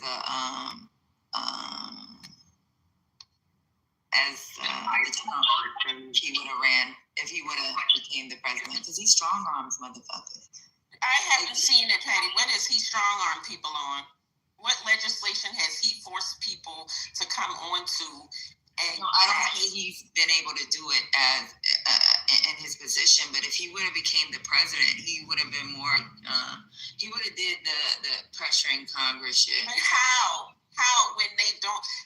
when he, as a senator, he didn't have that power. Joe Biden, whatever Joe Biden was able to squeeze out of them senators when he was the vice president, that was because he had a relationship with them. And he could go to them and say, look, homeboy, help me out. He doesn't lead on anything. And he don't lead on nothing. You see, I agree with you. He doesn't lead on anything. But I think what he does is he uses people to people that he's been having as them trying to like do this quote unquote revolution thing. Yeah, he ain't got nowhere with it though. What's the result? He has it, but instead of like, what's the result of it? That's what I'm saying. He does a lot. There's a lot of pomp and circumstance, but when I open the box, ain't nothing in there. Okay. When people, that's all I'm saying. And I think he did not have it demonstrated. He doesn't have the ability. He doesn't have any relationships on the hill. Right. So I agree with you. He doesn't have some type of governing type coalition, but he does have a fan base, and he would try to use like revolution movement instead of using like the coalition, which is what he would do it though, Patty. Nobody likes Bernie. You don't like Don't like him. Nobody likes Trump either, but this is a fact. His colleagues do not like him. Who's going to rally with him? I get what you're saying. His colleagues don't like him, and I've heard that a million times, like how he works in Congress, right, or how he works with his fellow politicians. But the thing is, right, Trump, the politicians, I don't really think they like Trump, but he uses his movement. He uses his quote unquote his own white revolution to he uses it as a threat. Right, Patty, but that's because the people in Congress are aligned with his ideas. No, it's because Trump has a massive. It's because Trump has a massive base, an energetic base that is beholden to him and loves him. He's got a solid 30% of the vote. Same thing that Bernie Sanders had. Some Bernie Sanders supporters. No, Bernie, it's not the same. Ma'am, if I could just finish. It's not, because Trent, it's not the same. So she's right when he doesn't have. It's not the same. Ma'am, if I can just finish. There's a reason why a few Bernie Sanders supporters flipped and voted for Trump, and I agree with what you're saying. And Bernie Sanders not having a lot of friends and probably not being able to do a lot of what he said because the corporate interest would have been so strong against him. Not the corporate interest. Don't say that. That's not what I'm saying. And stop listening to my words. I'm saying nothing. Listen to me. I'm saying nothing about corporate interest. I'm saying nothing about that bullshit. I am focused on relationships that Bernie Sanders has built over his years in Congress that would have allowed him, that he would have been able to leverage to move his agenda. That's what I'm talking about. I'm not interested in all this corporate bullshit you motherfuckers be talking about. Okay, but I voted for Hillary. Executing because y'all be making circular arguments and it be tearing my brain back to the medulla. I want y'all to focus. Let's have a straight argument on one point. Y'all going all over everywhere. So I have a question for everybody. So is there a committee chair that would have backed this Medicaid type situation? No, probably not. Okay, something. That's the end of it. Okay, can I finish what I was saying? Is that okay? No, because the conversation, you heard that. It's the end of the conversation. Never mind. So if you said no, so how do you get it? What else is there to say? If you don't have a committee chair that's going to back it, how do you get it? You're not allowing me to explain what I'm saying, Patty. I heard you and I agree with you, but the thing is, I voted for Hillary in 2016, and the reason I voted for Hillary in 2016 is because I didn't want the progressives of Bernie Sanders, which had a strong momentum in the Democratic Party, to take and to take away interest. Okay. I thought Bernie Sanders and many people like me. Hang on, Dr. AG. I'm with you, sweetie. I thought Bernie Sanders was too far. Okay, I thought he was going to take the country too far left too quickly. Now, I see the progressives actually winning. I think that the progressive message is happening on the right, with MAGA, and is happening on the left. Now, I actually believe the country is ready for the progressive movement. But in 2016, it was not. In New York City. Okay, I don't know what they got to do with this whole conversation about the health care. I just. Okay. So, can I say something? Please. I was gonna say, so as a person who supported Bernie in 2016, but also as a person who voted for Hillary with, I didn't really have a big issue with doing that. I think, like in hindsight, I think that Bernie did what his intended purpose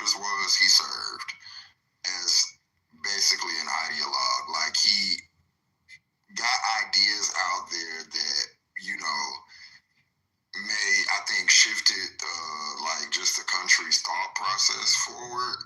But in hindsight, I don't know if he would have been a great president just because I'm not with the playing ball. I don't, I'm really with the, stand on business, but I don't think he was swaggy enough to like do what needed to be done. Like maybe an Elizabeth Warren or a Beto or like somebody that I find, because I think that they're progressive, and I think that's his name, Beto, that's from Texas, but he is a Democrat. So I think you can just be a Democrat and just be like, I'm a Democrat, but just have the same pretty much ideology that Bernie has, but you're playing with the party, so they're far more likely to go along with you and support you. So I think that going forward, and as I get further into politics, I see that it's people like Bernie that just are Democrats. Like, they don't have to like, I mean, it's cool, like, I get it why he differentiates himself, but I think for the purposes of running for president, I think he should have just been like, I'm going to be a Democrat, and I think he would have got further. And culturally, the other part of it is too, like you were saying, even though like you can look at somebody like Beto, right? Beto coalitions well. He collaborates well. And that's the thing with Bernie, and that may be like his independent spirit. Like, he's not a collaborator. Right, and he's not and I hate likable, but for political, but be likable. Yeah, but you can be like I think Newsom is kind of playing that role a little bit. Like, I think he's, I don't think he's a progressive by any means, but I think he's showing how you can, show variation within what you do. And for what's needed. If Bernie had played his lane, right? His lane for me is as the antagonist to the Democrats, right? He rallies everybody, and then what he does is he pushes them, right? He gets his people and he pushes. If he had played his lane, it would have been better for all of us, like for the country. But with him doing the thing that he does, which is he's constantly berating the Democrats in public fora, constantly. With him doing that, it worked to our disadvantage, and that's for me. Like, that's the issue, which is the problem. He doesn't play well with others, and you need to play well with others if you're gonna get those bold. When I was in Hawaii, and she's a full-bird colonel, right? So her next rank will be general. She did her congressional fellowship and worked under the Obama administration, right? And she actually said, like, she's very progressive, just as progressive as you are culturally. Like, when we would go to lunch and talk. But you know what? She can't stand a Bernie Sanders because she's actually had to work up there. It's an asshole. It's like his way or the highway. Like, he doesn't have room for conversation. Even with Obama, her working with Obama made it a thing. She said she made it a thing for those that were working that fellowship to have the conversation with Bernie just so he can like be appeased. And she said he was an asshole.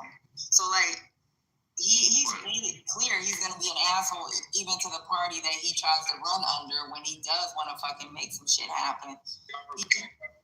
But I do think that he doesn't build a coalition just because you got a fan. If he has not tried to recruit a coalition, he's pretty much like, it's my way and this is the way I want it because I have a whole bunch of motherfuckers that's jumping on board with it. So I mean, I get that about him, and I can see that about him. But I think that somebody like Elizabeth Warren, AOC, I love Elizabeth. It's even I don't know. I'm gonna say her, but I don't know if she is a Democrat. She might be an independent. But even like Cori Bush, I think that she is an agitator, but she's likable. She really is an agitator, but I think that she can get people. I just don't think that, and I think the type of people that Bernie cultivated, like his followers, they were real weird, bro. Like the people that really, really like were Bernie stands, that they shifted into just right wing was just gonna But hold on, and let me just finish what you can say. I promise I'm gonna let you talk, Trent. But because I'm talking to y'all, I just don't understand. That's why a person like Bernie is scary. Because while I like the ideas that he presents, the followers that he brought out, he's a lot like Trump in that way.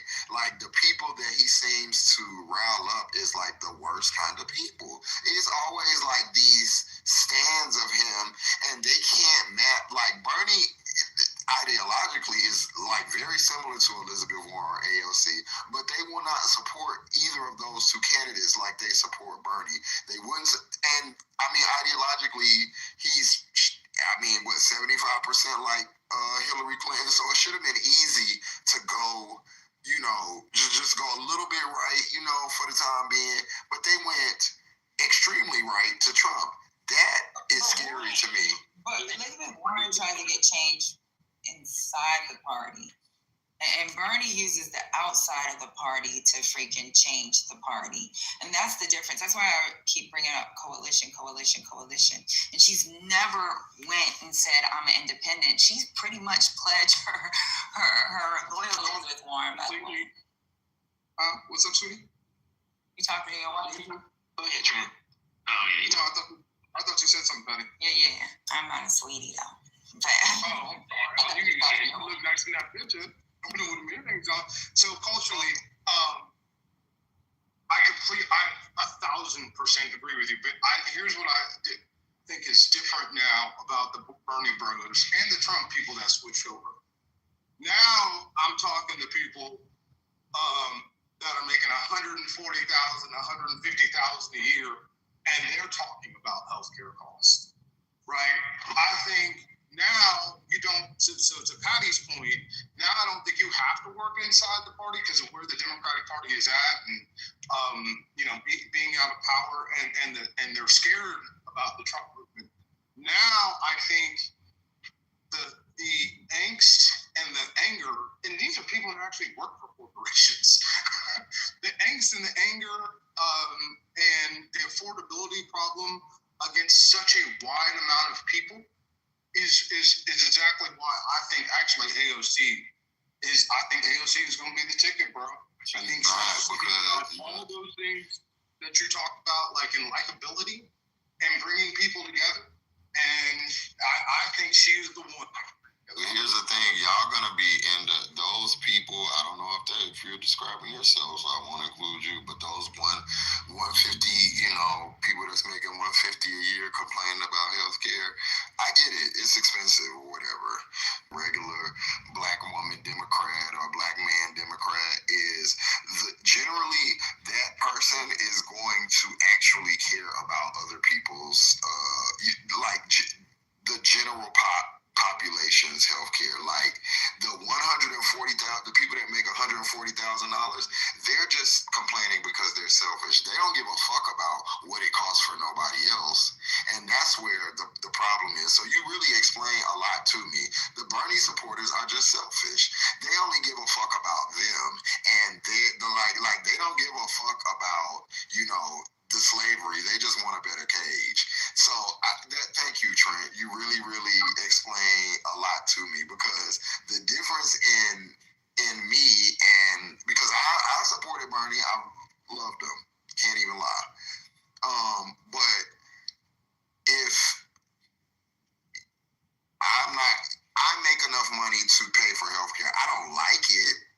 I'm not happy about it. I think it should change. I will advocate for it, but I can't afford it. Yeah. I also care about other people who can't afford it. I know that it's people who are not in my position who can't afford it. That's the difference. I don't think those people or y'all care about the people who are, SOL, who only make, maybe half of that or a quarter of that just not going to be able to afford it. That is high for you.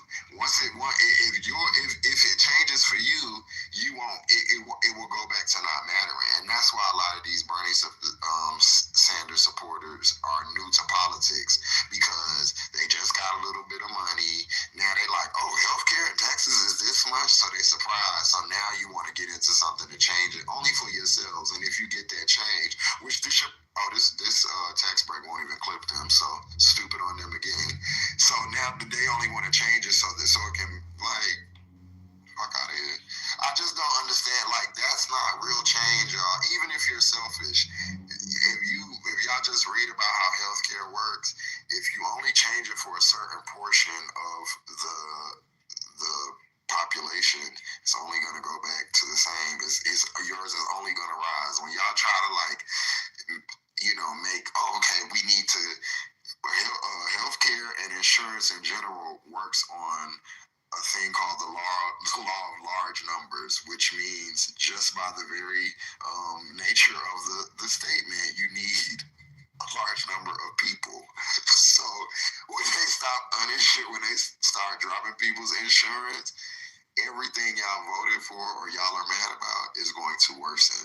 So if you're looking at $600, be prepared to pay $1,200 when they start dropping people. I'm telling y'all, if the smaller the pool of insured, the higher the premium. I don't understand how y'all don't understand how that works. So when y'all say, it's the Republican, the thing about is that Bernie people who supported Bernie were Democrat, and a lot of independent and actual Republicans came over to support Bernie, and they actually said, hey, if it was a choice between Trump and Bernie, and they said this before the votes ever even happened, I would vote for Bernie, because at least I trust him that he's going to do what he said he's going to do. He's been in Congress for a very long time. Has the highest approval ranking out of any senator. He's also bipartisan. You know where he comes from, though? Look where he comes from, bro. He don't got no black people where he's from. Share some breaking news. Can we we got some breaking news. Breaking news. Can we table Bernie for a moment? Because goddamn, that's been going on for 10 minutes now. Trumpy has just said all air traffic controllers must get back to work now, all caps, 3 exclamation points. Anyone who doesn't will be substantially docked. Docked is in parentheses. For those air traffic controllers who were great patriots, all that's capitalized, and didn't take any time off, capitalized, for the Democratic shutdown hoax, that's in quotation marks. I will be recommending a bonus, capital letter bonus, of $10,000 per person for distinguished service to our country. Recommending. For those that did nothing but complain and took time off, even though everyone knew they would be paid in full, capital, shortly into the future. I am not happy with you, capital letters. You didn't step up to help the USA against the fake Democrat attack, capital letters, that was only meant to hurt our country. You will have a negative mark, at least in my mind, against your record. If you want to leave service in the near future, please do not hesitate to do so with no payment or severance of any kind, exclamation point. You will be quickly replaced by true patriots who will do a better job on the brand new state-of-the-art equipment. All that's, first letter, capitalized. The best in the world that we are in the process of ordering. Okay, so we don't have state-of-the-art. Okay, the last administration, quotation marks, wasted billions of dollars trying to fix antiquated junk. Again, quotation marks. They had no idea what they were doing. Again, to our great American patriots, God bless you. I won't be able to send your money fast enough. To all others, report to work immediately. All shit. So Shadow called up to work too. Shadow even said he couldn't really afford to put gas in his vehicle. He's been on this fucking app saying, I can't put gas in my vehicle. He happened to be one of those people that his people said, we'll let you work from home and we'll give you a computer. We've had to do that with FEMA. So he couldn't put gas in his vehicle. He said he don't even know how he's gonna pay his fucking rent next month. So he can't pay us soon enough, pay though, because he ain't. Probably lost his motherfucking mind. I'm dead. Talking about those who sacrifice my fucking living conditions, fucking have no electricity, have no fucking place to stay, and show up for work, and that is my sacrifice to the American people. Sounds great. Trump has never paid anybody in his life to do a damn thing, so I don't know where he thinks he's paying people when he some taxpayers. Yeah, That's not him. Fucking idiot. They pay the motherfuckers that built Trump Towers, and Polish people had to go. Like, it makes sense. I don't think he's paid the people that tore down the East Wing yet either. So yeah, they should have known they wouldn't get paid. You being a patriot, okay? When you do what he says and don't get paid. I have other breaking news. Go ahead. While the Supreme Court refused to hear Looney Tune Davis's lawsuit, they are going to hear a challenge to Mississippi's mail-in ballots. And the case is Watson versus the Republican National Committee. And their argument is when you count mail-in ballots after Election Day, you are violating the law. Because Election Day means the results should be announced. People should vote. Votes should be counted, and the announcement should be made all in one day. So the Supreme Court has agreed to hear that challenge to the Mississippi vote counting, which could affect other states who count ballots that were received after Election Day. They were mailed before Election Day, but received after Election Day. That's stupid, Dr. AG. Well, that's what Wait, they're do saying. they mean postmarked before Yeah. Election Day? Yes. So what happens in Mississippi? They say the ballot has to be postmarked before Election Day. And if they arrive like days later or whatever, they can be counted. Even if they were postmarked prior. Yes, their argument is that Mississippi Republicans are saying that Congress set a date by when voters must vote. Could you imagine? Congress did not say when your ballot arrives. So you need to count the votes that are in on the day that Congress designated for voting. Could you imagine how that would affect Arizona, California? Oh yeah, it's gonna affect at least 12 other states. That's the stupidest shit I've ever fucking heard. Well, we'll see. That means we're gonna need a lot of volunteers to count. Yeah, we'll see. And fuck the soldiers that's overseas, and it may take about 2 weeks for this shit to come in. And they usually vote with fucking Republicans, so. Shoot themselves in the foot. Yeah, but we've seen how the numbers fluctuate because we're waiting for those counted ballots. So I don't know. There's only a few states where that happens, where they still getting votes. California is one of them. I'm going to see real quick if the 10 grand has been deposited in my account. I'll be right back. Good luck. Because if I don't see it, it's going to be a problem, Patty. That's propaganda. He ain't giving shit. He can't even give that $2,000 because we'd be in negative. And what? There's so many suckers in this country. That's why he wins. Suckers everywhere. Chad, they say Ghislaine Maxwell is receiving customized meals personally delivered to her cell. She has a private exercise area that she can go to after hours, and she has a service animal. Absolutely, a service animal. Absolutely, Dr. AG. She got the goods on everybody. That's how she got in that prison. And who is over these prisons? Who's the president right now? Who would put someone as heinous as her and give her anything that makes her day better? That just speaks to what we know within the files. We know. Somebody from the prison say they are offended that she is receiving these luxuries and she should not even be in here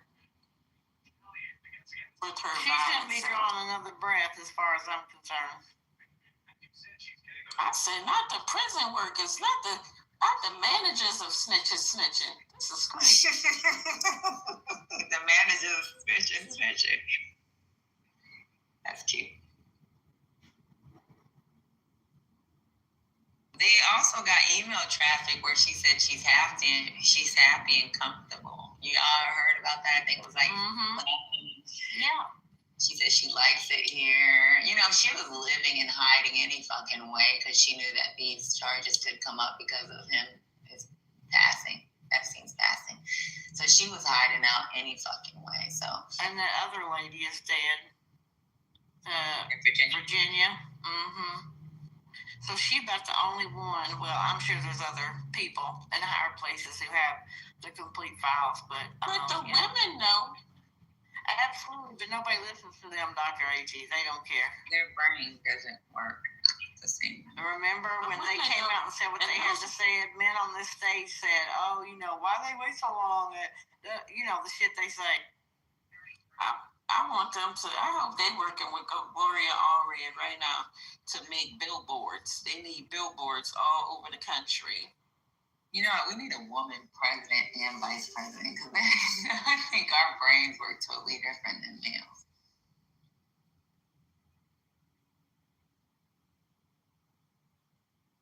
And then we can have a White House correspondent or Nathan's eyeballs in the chat. Have a male that actually explains. We have a male explain what's going on.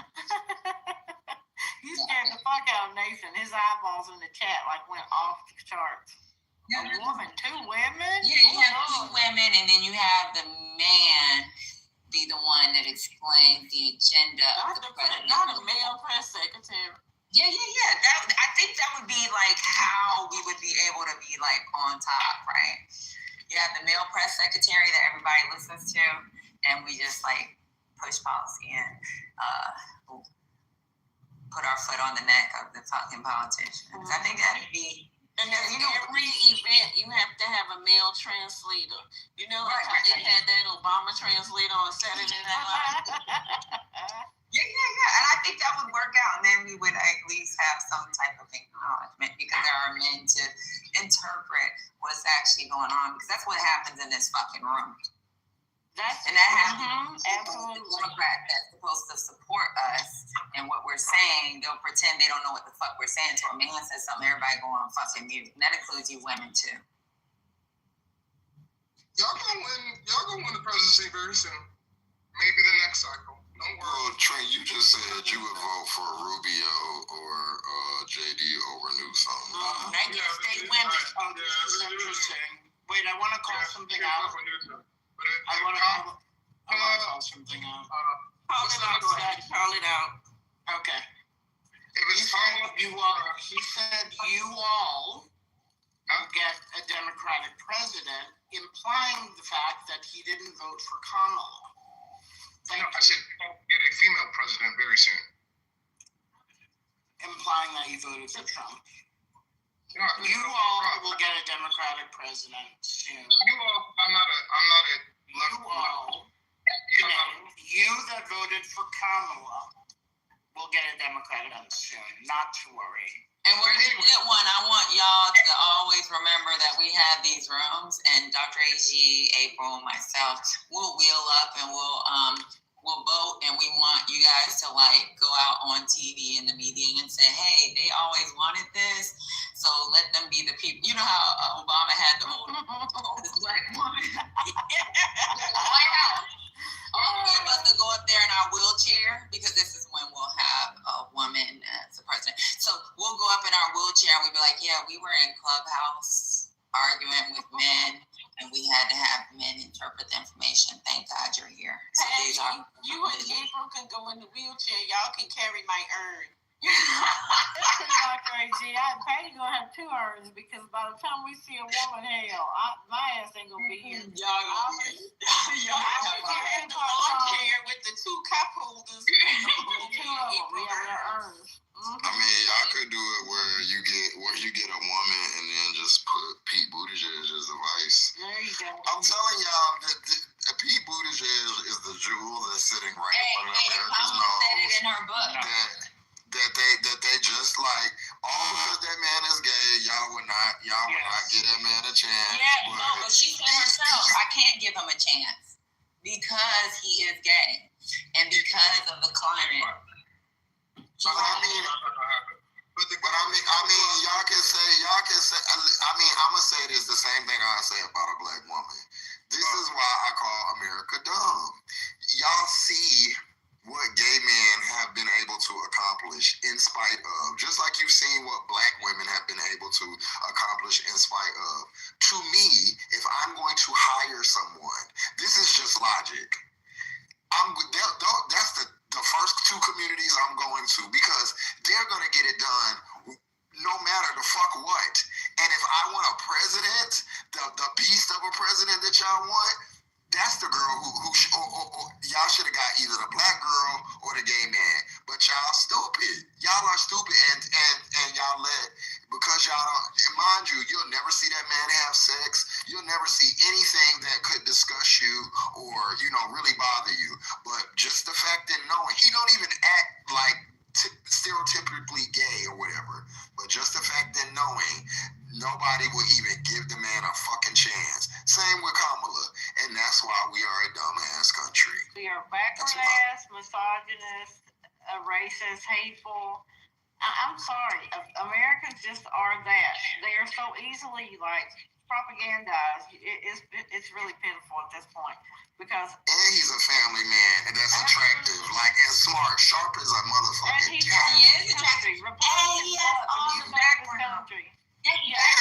Military, smart, they play. He has the background of a white man minus, let's pretend we never knew he was gay. He could have easily tried to run for president. Not the first term now, I'm going to be honest with you, because he was mayor. But maybe the second time running, he might have gotten more momentum. You know what I'm saying? Because he served under Obama and all that. But, honestly, I think Pete Buttigieg, like she said, he was the man of the hour. It's just today. Forgot to tell y'all something. And dropped it on y'all. And then people just would have had to deal, because they would have just had to rate him on the job. Because, hey, guess what? Can't take it the fuck back. I moved in that bitch already. And me and my man is moving up in there. He would have to do some work on his partner.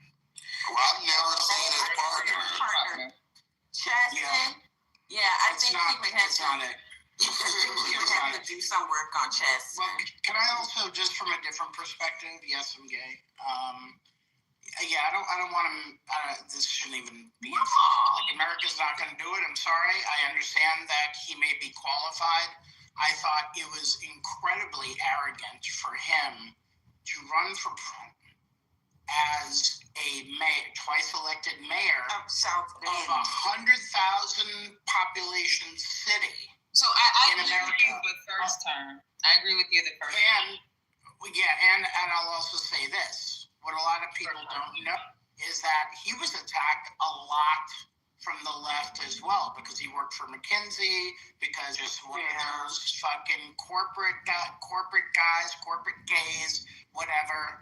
And, and then there was talk about him just kind of joining the military to, amp up his resume, whatever. But, he wasn't loved on the left either. I think he's great. I don't think everybody is right to be president. He could also be Secretary of State. He could be something else, but not in an elected position for America to vote on. Sorry, this 2032. I'm going to be honest with you. I think he would have been great. Doesn't he have a degree in history or some shit from Harvard? I think so. 2032. He would have been better than Trump. Trump lowered the bar. I get it the first time. I'm 100% with you on the first time he ran. I think it was more of an advertisement that we outside. And then him being with Obama giving him a chance. And then Biden giving him a chance. But why don't? This is a frustration I have. You're in Indiana. That's where your roots are. You're mayor of, Fort Worth. Was he mayor of? Anyway, that place. South Bend. South Bend. Right. Sorry. I know there's the university there. Notre Dame. Yep. Yeah. Yeah. It's just whatever. There are 100,000, population towns. My issue with him is why aren't you trying out making a fair attempt to run at senator or a governor or a lieutenant or something like that in your own state? Like, I don't know how you go from mayor to president. It's crazy to me. And his spouse is not a winning formula. Yeah, and Patty, he was an English major in college, and his dad is like a famous English. His dad is a well-established English professor. His dad was an English professor. He was a history major. Yeah, and he is the child of an immigrant. But Obama did a shit that people don't realize. His dad's an immigrant. There's shit positions that helped him become popular nationwide. So that's why I bring up Obama and then later on Biden. So I think that him running was more of an advertised, I'm gay, but I'm outside and I'm smart and I know I'm part of the administration, and then later on become president. So I think it was just an advertisement. I think he knew he wasn't going to win. He just wanted to make sure people recognize. It's just like us being black, right? I'm not saying that gay and black is the same, but I'm just saying when it comes to civil rights and being recognized. I think it's good. I mean, it's not positive. I'm just saying that the part I object to is the part I object to where for a lot of other people as well, when they say, he should be president, or AOC should run for president. Jasmine Crockett should run for president or whatever. Maybe someday. I don't know. But, now's not the right time. And, this whole delusion, AOC is going to run and whatever. You see that talking point with the right and also MAGA, because they want to see. That's the enemy that they want to fire at, to be the head of the Democratic Party. No, I don't know. Listen, Whitmer, Harris, and AOC are all fucking formidable. If I were AOC has a vision. Her policies are more on vision. It's not about legislation. Even when people bring up that fucking Green New Deal, Patty, these people don't give a shit about policy. It's about looks and charisma. And AOC has. If she can win New York State, then fine. She won't win across the country if she can win New York State, then she can do something. So you're talking about Hold on now. I talked to my wife about this. Oh my Lord, not your wife. She asked around. Them girls. That's your white population survey. Go ahead. That population that pushes elections. They actually a larger population, ma'am. They're actually a larger population. Your wife don't know all them to poll. Okay. Hey, guess what? I talked to people hold on, Trent. I talked to people in New York City, in her district, that don't like her. I talked to people in the state that don't like her. If she can win New York State, which has a very diverse political constituency, then maybe. But the talk about her being president is asinine.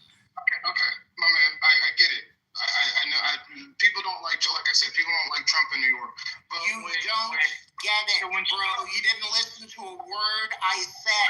I heard you. I agree. I agree with you. I know that there are certain people that don't like her, but then she also has a movement. She also has a very young movement. And when a lot of this is about looks, and the Hispanic female is a larger demographic than the black. You're being disgusting right now, sir. Your fetishization is offensive. This is going too fucking far. But Dr. AG, we're not going to say the female look, but this is the look of a president. This is crazy. Okay, I'm not talking about that. I'm not talking about that. I know where you're going with Trent. Trent is going too far. He's talking about she looked good and she went to dance and do a couple fucking videos. You're talking about the Hispanic woman. What's going on? Right. You can talk about the black female vote, but you can't talk about the Hispanic female vote? That's not what you said.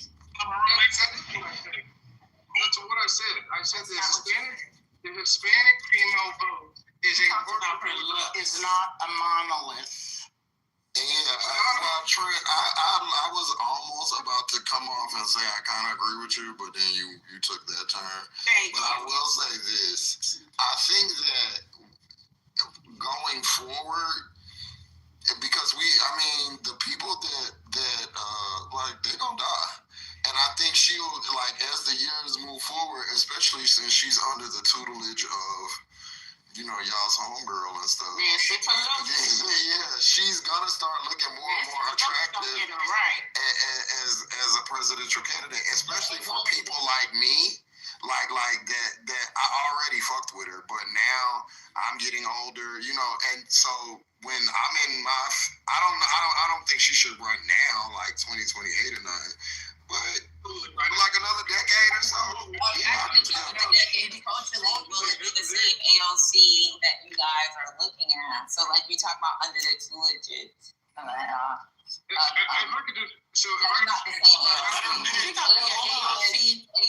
be the AOC version of Nancy Pelosi. Nancy Pelosi, which I don't have a problem with. But what I'm saying is, she's teaching her how to package her message for digestion. And you gotta realize, my generation is not gonna have a problem with that. Like, as we age, I'm gonna, come, because y'all know, I don't like hate, but I'm gonna mature in some areas, and so she'll mature with me, and so she'll still have her, that little piece that I like, but she'll have the pieces that make her palatable for politics and stuff.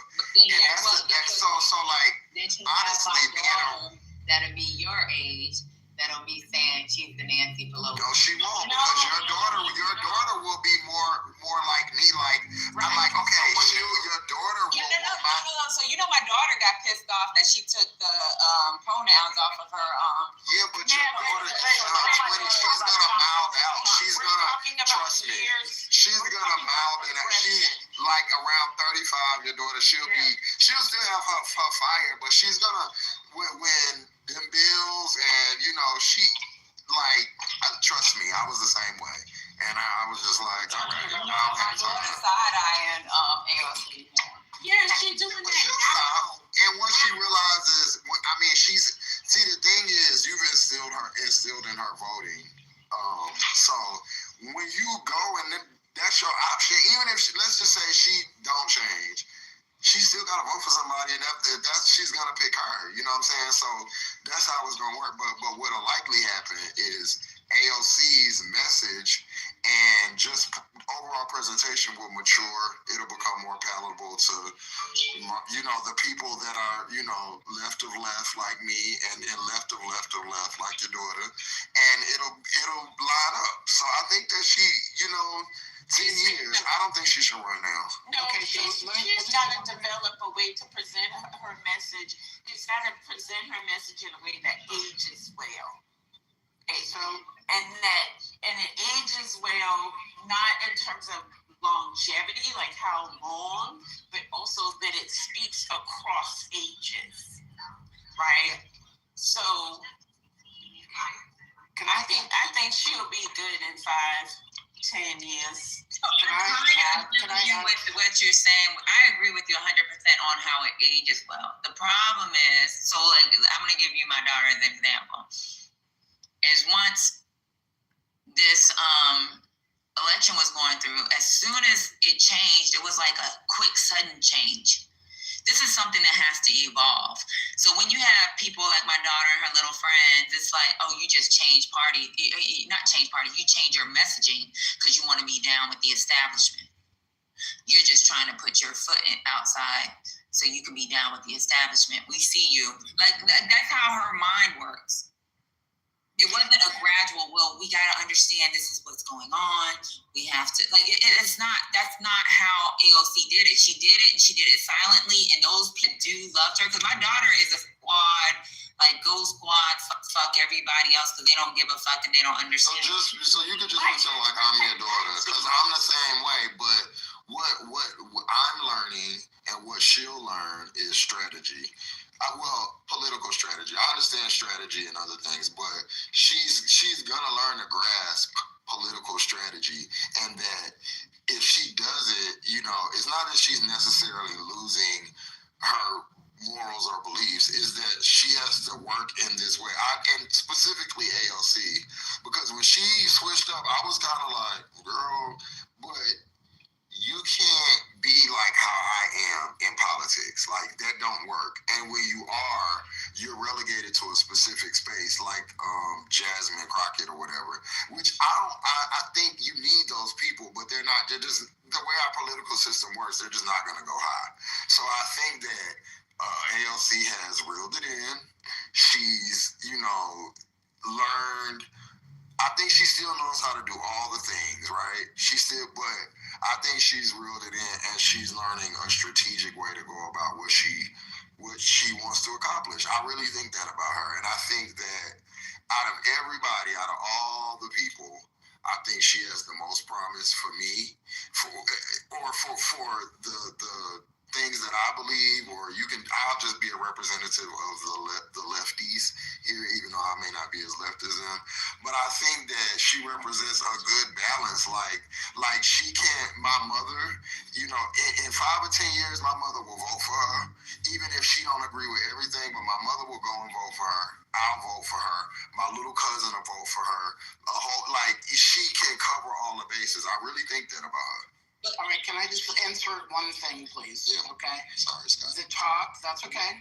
That's okay. I just want to be crystal clear as a New Yorker, not a New Yorker who has left. There's no shade to you. I was just kidding. The only talk about her should be either primarying Chuck Schumer in the 2008 election, or if Chuck resigns, running for the seat and getting elected across New York. That would show that she could potentially be marketable for a presidential campaign. Until then, that is the only thing she should be doing, getting into Senate leadership, whatever it is. But that's what she should be doing. All this other talk it seems ridiculous to me. It kind of makes sense, but for me, right? So I'm an old ass motherfucker. For me as a kid, I seen Ted Kennedy and I would hear all this other shit. And he was what they would consider more of a progressive, even though he came from a rich family. Oh yeah, he was definitely on the left. Right. So when I hear Ted Kennedy and I hear all the bullshit behind, this is me coming up in college, this is me coming up in high. When I would hear oh, but his family did this, I don't give a fuck, because he slowly progressed into becoming who he was, right? He was about. But when you have but when you have an AOC, so with my daughter, her brain went crazy on AOC. What the fuck is she doing? She's supposed to be for her, it's the dance videos. She's more likable. She's more like us. She's with us. And then one day she calls me, "Did you see our website? Mom, check out her website. She took away what the fuck is she doing? Has she But Patty, your daughter's a kid. And when you're a kid, your politics are extremely radical. As you grow up, right, that radicalizes you continue to be radical, but you're right. But the way that your radicalization manifests changes because you understand systems and processes. And if you're committed to getting things done, right, you're gonna learn the rules to break the rules.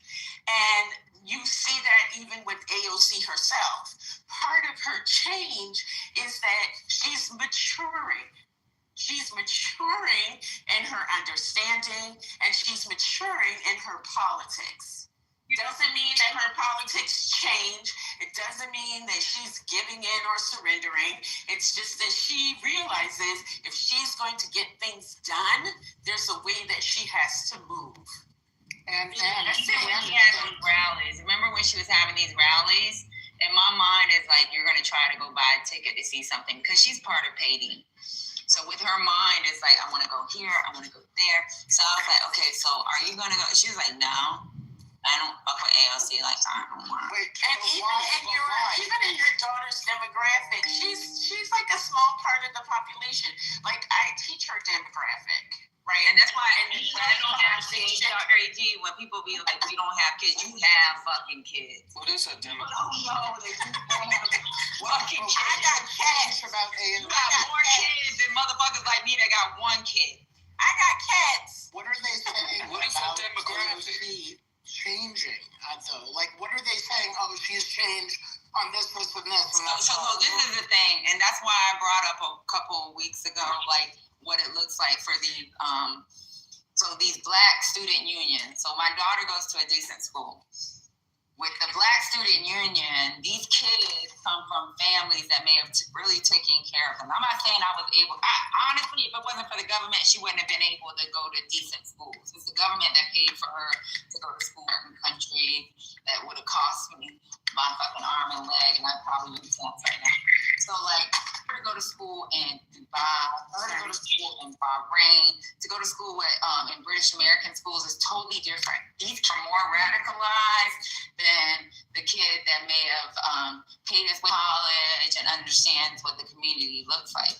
So when you got kids like that may make an impact in the future, because a lot of those kids you went to school with are kids of diplomats, right? And we know what diplomats look like. They end up becoming either diplomats, politicians, or somebody that makes decisions when it comes to policy. Those kids are very radical, and they don't even know what it looks like. But them seeing an AOC, and this is my daughter, one of her best friends is somebody's child, one of them that she chills with, and this is the one in New York. The one in New York, one of her best friends is friends with someone that worked, that her father's Black, her father lives in a very rich community. They go over there to chill. She went to the Hamptons for some summer thing that they be doing.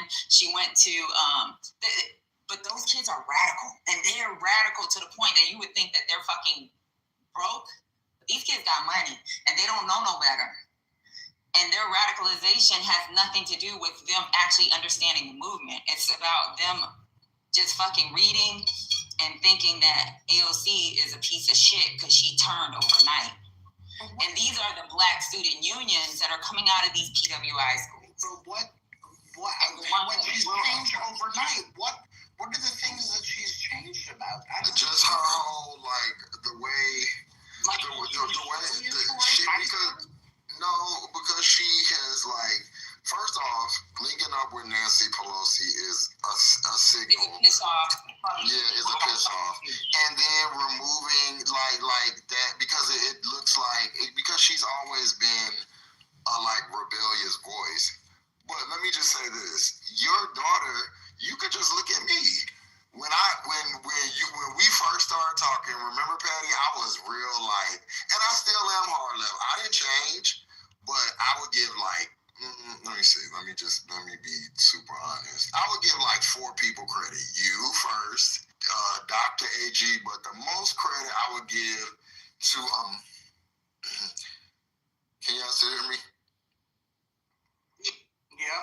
Okay. I would honestly give to Go and Matt, because you know, I had many a conversation with both of them about, you know, me being left of center or left of where they were or whatever.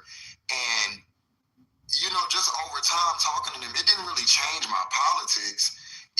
But it did change how I understood how you have to work within the Democratic Party. So now I can say, all right, I see why Bernie wasn't a good option, or I can see where the disconnect was, where before I couldn't see it. Your daughter will be the same way. And even if she's not, she's making reactions or whatever, and she's going to still keep her politics, but what you say to her or whatever, she's listening. And when it's time, you know what I'm saying, she'll like make the choice that's closest to, you know, whatever she believes. And trust me, if AOC goes right now to you know, run or whatever, or even, you know, in 10 years, your daughter's gonna vote for her. Like just because a lot of people start off as super active, and I don't think that, like, I'm not mad at the people who stay like that. I think everybody has a position, but her specifically, she has chosen to go a more strategic route, which I can only respect, because I want to see her. If she don't listen to her mom, and then where the girl brain shit comes in, because even if I she do. No, she don't. She just probably, you right, think she don't, but she do. But you know what's going to happen? The same thing's going to happen to Mamdani, because those voters that you're talking about, Patty, your daughters, they're voting for Mamdani for those same reasons. And what Mamdani's going to have to do as mayor is he's going to have to be more pragmatic. He's not going to be able to get shit done just by fiat. So immediately, within 6 months or 3 months, you'll see those voters start to turn on him. Oh, I thought he was about that life. Oh, he's like talking all that. He's meeting with business leaders. Oh, he just met with Jamie Dimon. Like, they're going to. Oh yeah, that got brought up today. I gotta. I'm gonna send y'all. I'll PTR a text message. She said, "Why did he meet up with Jamie?" Yeah, but that's agility on both sides, because if y'all like, okay, cool, he will have to do that. But what if he does? Are y'all, meaning the Patties and the Scotties, are y'all willing to say, okay, cool, like, you know, are y'all willing to, if he whatever, if he's able to accomplish whatever? Because I feel that it's a give on both sides. I want him to succeed. If he succeeds, the alternative is different. Yeah, I feel like as long as I can take that, but I just need for the moderates or whatever to be able to say, okay, well, if it does happen, I'm gonna rock with that too, and I'll be surprised or whatever. I just, you know, that's what I need from, you know, yeah.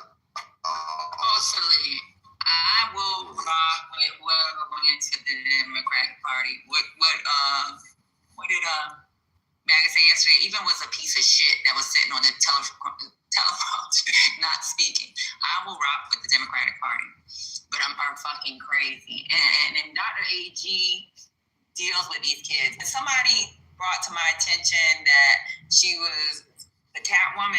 Let me tell you something. Every decision my mom made, whether she was abroad and I was in New York City, it was based off of her students, because those students are her fucking kids. They're her fucking kids. She sees what reality looks like outside of when you got kids, you get to hear your 1 or 2 kids, maybe 3 or 4, and if you're one of them people that got 10, you get to hear them 10. But my mom had to deal with a bunch of high school students having a conversation, and those are the minds that's going towards college. Even my mom taught night school when she was in the States. When she's in the States, she would teach night school at local community colleges. When you hear these conversations, those are her children. She treats them like me, my brother, and my sister. She treated them like they were hers. If they were crying, she wanted to know why they were crying. If they didn't have a babysitter, she would try to figure out how to help them get a babysitter. Those were her kids. So anybody come up here talking that dumb shit about Dr. AG ain't got no kids, she got some kids, motherfucker. And them the worst kind of kids to have. The motherfuckers that you can't fucking stop them from fucking breathing because she didn't give birth to them, but she has to have the conversation to make sure that they understand what life looks like. Them the worst fucking kids. Because my daughter right now pisses me the fuck off when she fucking sends me dumbass messages. Because she's radical. And she has not fucking lived.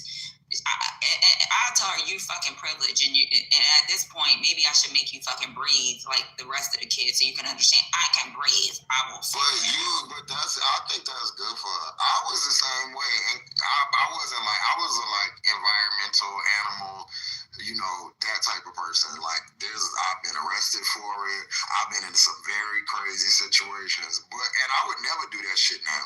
But when you a kid, when you're young, that's what it's about. Like, you gotta let her, like, do that. She's gonna get out, and then but at least she has, like, you know, her motives are good. She'll settle down. Life is gonna whoop her ass. You don't gotta do nothing. Life is gonna slow her down. And so,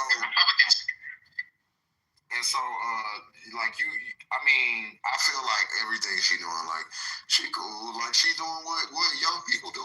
I know you hear the thing out of it. And it's gonna shape it. It's not necessarily, you know, because as you get, it's like data.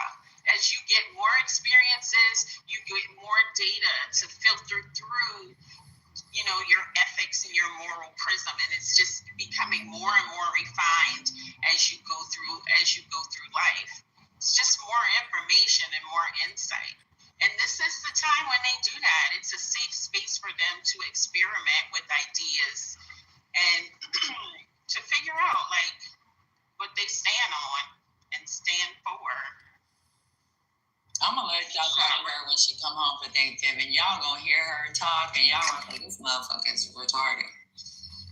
She probably not like Daddy. I went to school to be a veterinarian. Real like activism. These people, some of them people is voting for Trump now, and fucking conservative as they come. Life changes you. So she real far left. She'll be like center left by the time she get like 35, 40. Life will beat her ass. You know what she called me? You look at Ayanna Presley, right? Because she's a squad. She's super radical. Her presentation has always been different from AOC, right? And part of that is because she was older. Her life experiences were very different. So I mean, you got a lot of different options, you know. But this is what happens all the time. Like the far left, you know, they fall in love with revolutionaries and abandon them when they become realists. It happens all the time. Yeah, you know what? She calls me a slave. Hold on. You know. Mm-hmm. Well, I hope you like eating it's McDonald's. Okay, you're a slave to the system. I understand. I know one day I'm gonna say, oh, you know what? Well, I'm gonna liberate myself from this slavery, and I'm gonna liberate you from it too. So let me see how you gonna live on your emancipation, ma'am. You are emancipated. I'm just saying, my dad was a Panther, and now he be talking to me about immigrants and stuff. I'll be like, no, hold on now. So you can really, I mean, the older you get, the more right you go, which is unfortunate. But you know, the Black Panthers were always about coalition now. You know, they was getting all the colors together. That whole rainbow coalition, you know, the Black Panthers was always about that because for them it was primarily a struggle against the oppressors and everybody was being oppressed. Being oppressed. So that's in line. That's in line with the Black Panthers. They was on God, we got Black Power, but they was also one of the biggest wake up calls to my dad is, you know, left. Like he is would be that they'll probably call my dad a socialism, especially back in his day, a socialist. But when Bernie came, he was like, I'm not voting for him. And I mean, I was like, what? And I was like, this is like what you should, you know what I'm saying? He was like, nah. He was like, she's actually what I was standing for voting for. And, you know, he explained to me, you know, like women's rights, which I really, you know, I didn't think about. I'm going to be honest. Like, you know, and how that's all a part of it. And, you know, he supported me, you know, my mom did, but he was like, you can do that, you know, if that's what you want to do. He was like, but that's not, you know, I don't like agree with that and I don't stand with it. And I didn't really understand. I was actually upset with him, but now I get it. So shit come around. Yeah, but the thing is, like, a lot of these, God, I always sound old when I say this, but a lot of these young people do take almost every issue that they care about and put it on 10. Like everything is the same level of intensity. You shouldn't care so much that that fucking AOC you know, removed they or whatever the fuck it is from her thing. Like that's not the important thing. The important thing is other, you know, are maybe other things, and everybody puts so much weight on so many of these things as if they are all equal. When they're not. You're doing this, you have to do this arithmetic in order to govern properly, and that's why even this spectrum idea, left, right, whatever, is so problematic, because you can have like your dad culturally who like has a certain thing about the, you know, immigration, but there's all these other policies, and then like where do you put him then? Is he not on the left? No, he's still on the left, but he has, you know, one or two issues that are not going to, you know, fall in properly with that spectrum notion, which which is why I just feel like, left, right, far left, whatever.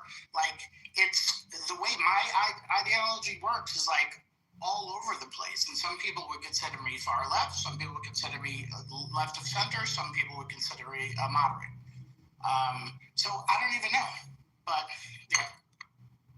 Yeah, but it's scary when you hear them. And then even with the organizing, so like even with the organizing of voting for Zoran, when you hear the conversation that's coming from these young voters, it's like ridiculous. And these kids are not kids that are worried about their meals. These are kids that are worried about other people's meals and don't understand like policy for real. They can read policy, they can interpret policy, but they interpret policy coming from a privileged situation. Absolutely. And absolutely, and that's the prerogative of the privilege, right? The privilege can afford to be radical. And that's why a lot of times these people, they change. Because when you got to get out there and hustle, when you got to make your own way, even when you have parents who have money, right? At some point, you got to face the world on your own. And when that happens, a lot of that radicalism shapes up. It shapes up a lot differently. But when you're in the cushion, when you have the hedge of protection of privilege and parental support and, all that stuff, yeah, you can go wild. Even, y'all, I'm not rich at all. Please, y'all. No, it doesn't have anything to do with that necessarily. It's just the idea of it. Like it's not only about money. It's not, and a lot of it is about rebellion. I don't know if y'all ever heard this quote by Tupac, but safe to rebel. Tupac said, as a black man, you get about 30, up until you're 30 maximum years of, fighting back, you know what I'm saying? Because, as a black person, we know, like, it's a fight. So, he said you get till you 30, and then life beats you down, and you're not necessarily silent, but, shit levels out for you. And that shit is fucking true. Once you get 30, it's not that I don't believe the same things. I absolutely believe the same things. How I go about shit, what's worth it to me,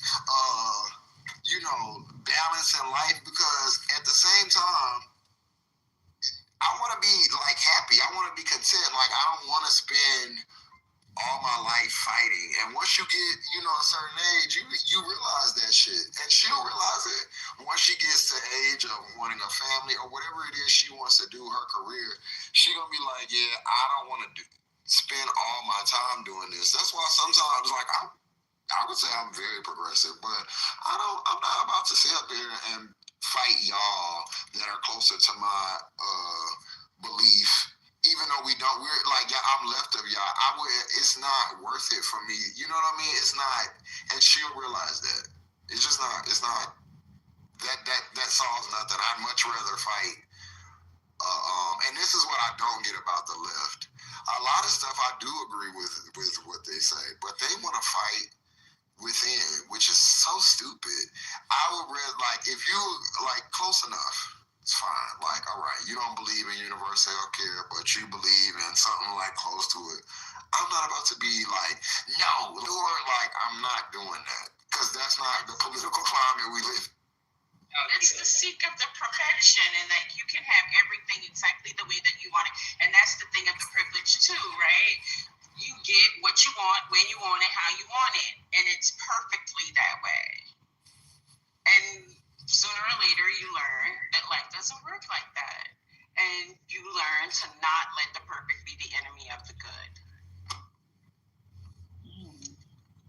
I was thinking about one time when you were talking about, I was like, well, how would you like it if you only had to eat noodles and drink tea? Because mommy had to eat noodles and drink tea through college. And my parents were helping me pay for tuition. The thing is, she has more help, and she doesn't understand that.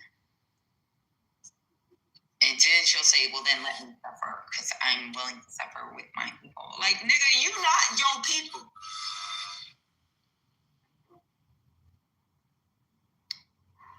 She's not. That's what you call heart and character. Let her suffer, and I promise you, that motherfucker will be crying. Cause she cried. But you need those people like that do have the privilege that are willing to be like, nah, fuck that. I mean, I just think she like if she got logical, people. She's not illogical, but she just don't understand how shit work. You know what I mean? She thinks shit should be fair, and we just don't live in a fair society. Like that's just what it is. So once you grasp that, and then you that's the point you got to work from.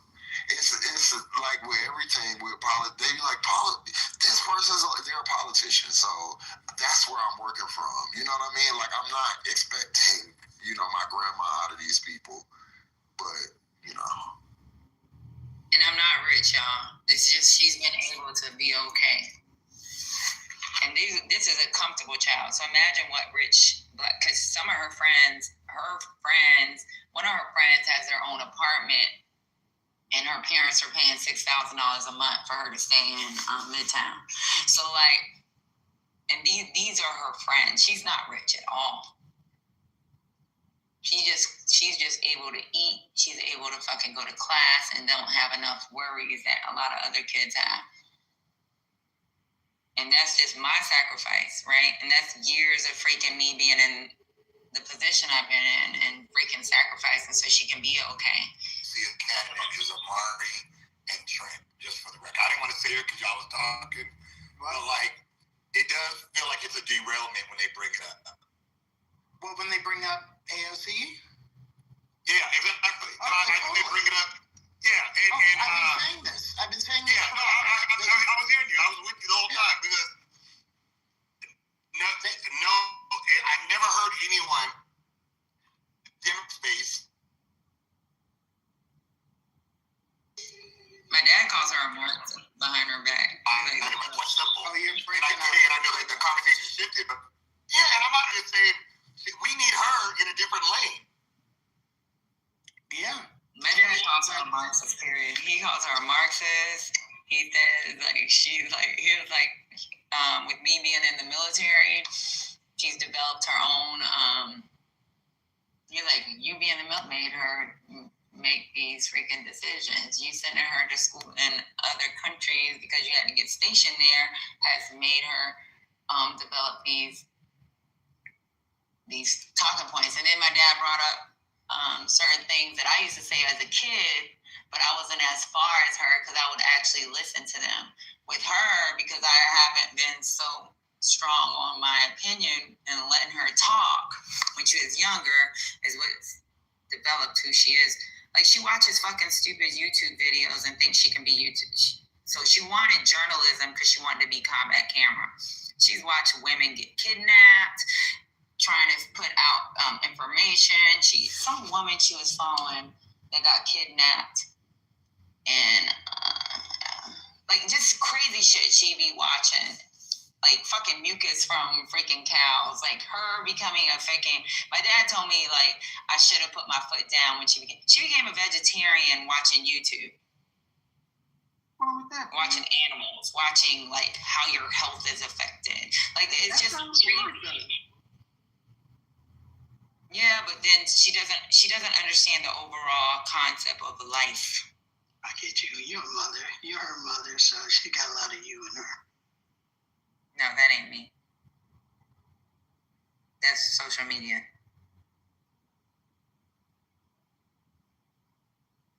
Because she wouldn't be calling me a slave to the system. You know what I'm saying? I'm a slave to the system.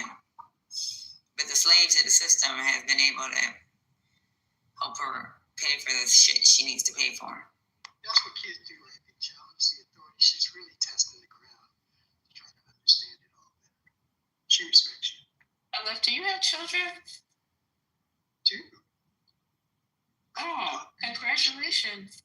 Yeah, my daughter went to Harvard. She got a PhD. Nice. And some other things. My son, Grammy Award winner. So they've done really well. Wow, didn't know. That shit's a headache, y'all. She got kids. Even Dr. AG, when y'all say she ain't gave birth to them, she got kids. When you have to hear these kids, it's a fucking headache. And even trying to influence their decisions or they always have something to clap back. And sometimes their clap back, you really don't have nothing to answer for it other than what your life looks like. Because everything is based off of policy and suffering in the world. It's just not, I don't know. And my dad calls her a mini Marxist. He's like, that's my little mini Marxist right there. She's a socialist.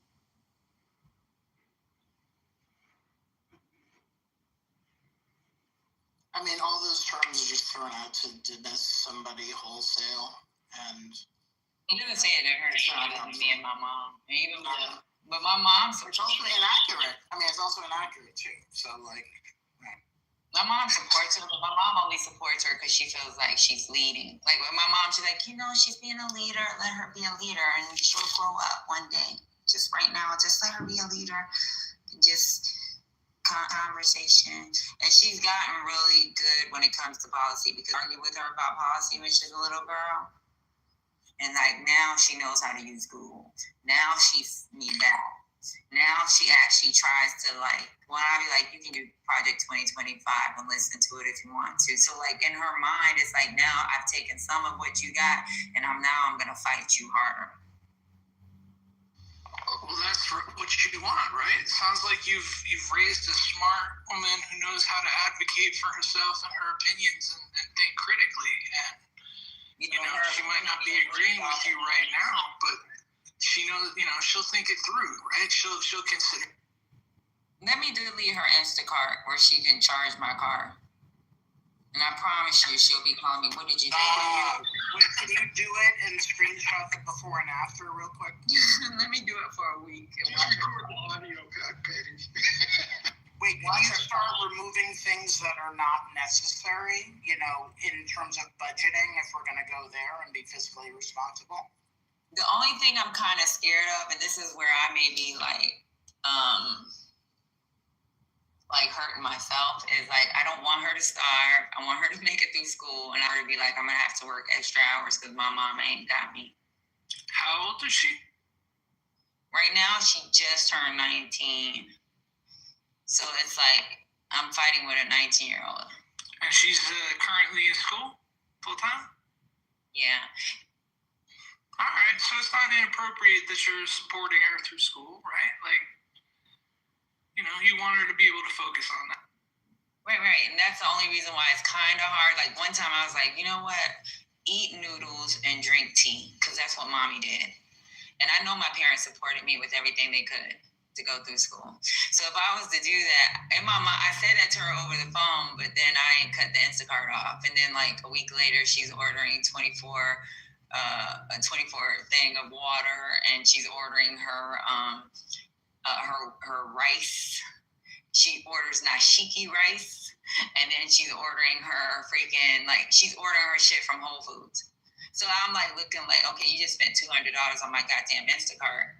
But if I cut that shit off, is she gonna starve and not have food? Does she drink coffee?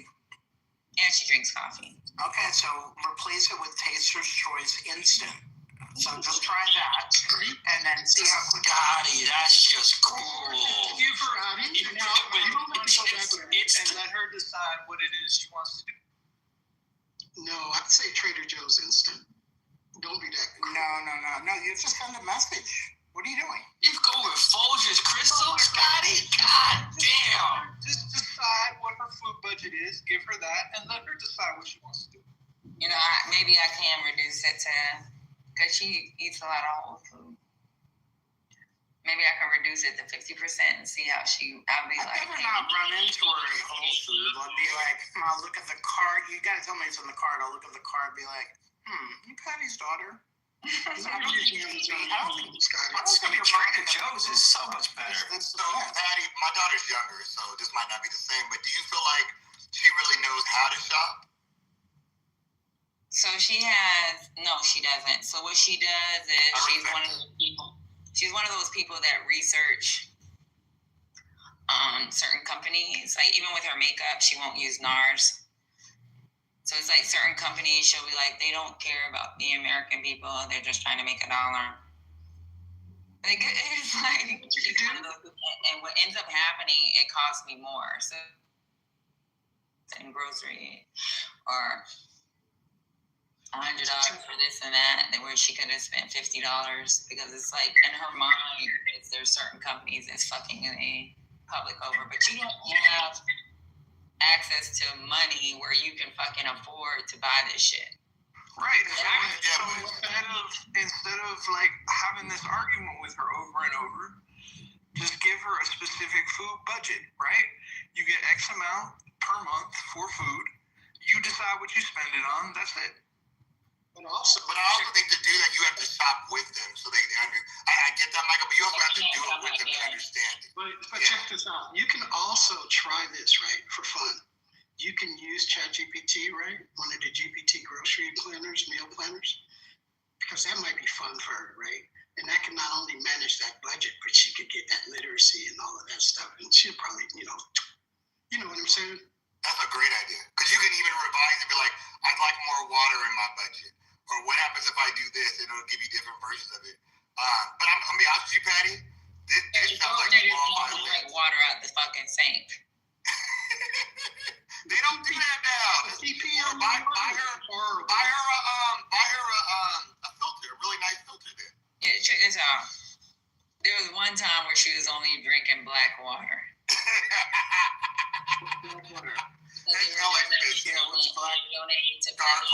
Better than toilet one. And this is when we were in Hawaii. And this is high school. So high school is like, I don't drink that water. They're not helping Flint, Michigan. And let's buy black water, Mom. So I started buying the black water just so, like, even though it looks nasty, it's just buying it because they were giving a percentage of the money to Flint, Michigan. But then I think that's where my dad said I failed her because, like, sometimes you give in to kids and you got to be like, I'm the adult here. Go get a job and buy your own goddamn black water. But there was other water. So that sounds nice. There was other water that was less expensive that was helping Flint, though. But I don't know. I feel like also, too, you do better so that you can provide better for, your kids than your parents. Even if your parents provided a lot for you. Like, I don't know. I also don't have a kid, but I do, help my little cousin who's in college a lot. And I would say I'm basically responsible for his food budget. Like, this nigga done lost his fucking mind. So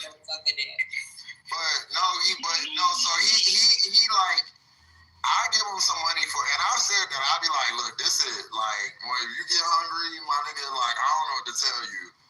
But, on the 15th, when that nigga hit me up and be like, I'm hungry, what I'm gonna say? No, like, oh, well, like, bitch, you got 15 more days to the month, like, I got, you know what I'm saying? Like, no, I'm not gonna wait. On this stage, he pissed me off. He done lost his fucking mind. And who? Remember, like, one time you're saying that they ordered something off Amazon after you made it clear? Oh, he pisses me off daily. Like, I got him today, and this nigga ordered a leather coat. Yo, I ain't gonna, like, I said, you can get a coat, a winter coat. Nigga said it's cold up here because he in Virginia. I said, you can get a winter coat. Nigga ordered a leather coat that was $465 from Scotch and Soda. I did not tell him to do that. I didn't tell him to do that. The problem with these kids that are privileged, they still have access, but then they think that they're. But also too, like, I was pissed off. I was mad, and I said something about it. But at the same time, you be doing, kind of what you're supposed to be doing. You're not like in no trouble, like.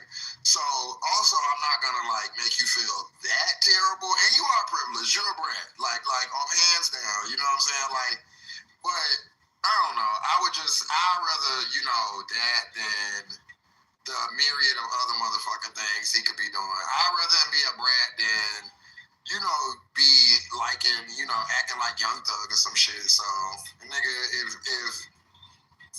you a little spoiled, all right, cool. You ain't in jail. So. The worst revolution is the the spoiled ass kids. That's why I be like, y'all don't know suffering. I know suffering, but I felt like I know suffering because I was like, I had to eat noodles and drink tea to stay full. But you know, I used to tell him that all the time, Patty. Like, you don't know what it's like. If this nigga told me, why would you want me to know what it's like? You know what I'm saying? And I was like, but I had no valid answer for that. Like, you're actually kind of like, he was like, ain't that the point? Like, he was like, because when I get older and I have a son, he was like, it's gonna be the same. And I was like, I just was looking at him like, wow, this nigga's actually right. Like, so he was like, I do, like, nigga get good grades. Like, if I say, you gotta pull this up or you gotta do this, he does it. So, I mean, that's your job, like, right now. And when I say, oh, I don't like this or this look crazy, he fixes it. So, like, I can't. Yeah, and he's not, like, disrespectful. Doesn't fix it. Oh, okay. Well, that maybe then, maybe you hold out on a little bit of stuff. But she ain't no, like, awful kid, you know what I'm saying? So, like, I don't know. It's just so much, and especially when I be seeing these young motherfuckers on here and how they be talking. That shit make me want to just buy a gift just off GP. At least you're not like these motherfuckers. Yeah, but she doesn't fix it. At least you said your nephew will fix it. She doesn't fix it. Her mindset is her mindset, and she thinks she's like the revolution. And she thinks like the Black Student Union is the revolution.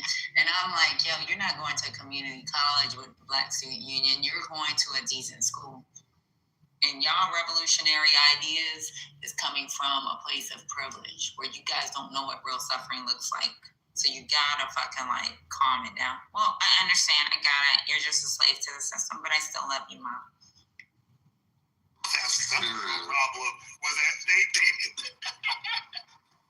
Period. They also if you were to ask her, just ask her when she comes home for Thanksgiving. Ask her, how is your mom slave to? I've asked her, how am I a slave? Because you're fighting for a country that don't give a fuck about y'all. And that's the problem. Like, and she will curse. And I allow her to, like, be honest about things because I've always let her. Like, one thing my mom has told me is, like, don't get mad because she's honest. Because that's when you're gonna give birth to a liar. And that's the thing. Like with my mom, she's watched students that had conversations, has developed a person that think that she can say certain things that may piss me off. And it's like, fuck, like shut the fuck up. Who are you talking to? I'm a grown ass woman. But I want her to like be able to speak to me, but at the same time, sometimes it's gotten to the point, I think because she's now 19, that I don't want to hear her 19 in. Like, if she was in this room, I'd probably drop her and tell her, shut the fuck up. You don't know what the fuck's going on. And I'm laughing because I have a daughter, Patty. I wasn't poking fun. I'm laughing because I can see it already developing with my 17-year-old. Right, and guess what, Brian? When they go off to college and they have, like, minds that give them more information, these motherfuckers are smart. They will find policy and find loopholes. This is also where, understanding how everything works it becomes helpful because a lot of these people, and I don't blame them for, having their views and their passion and being, morally sound.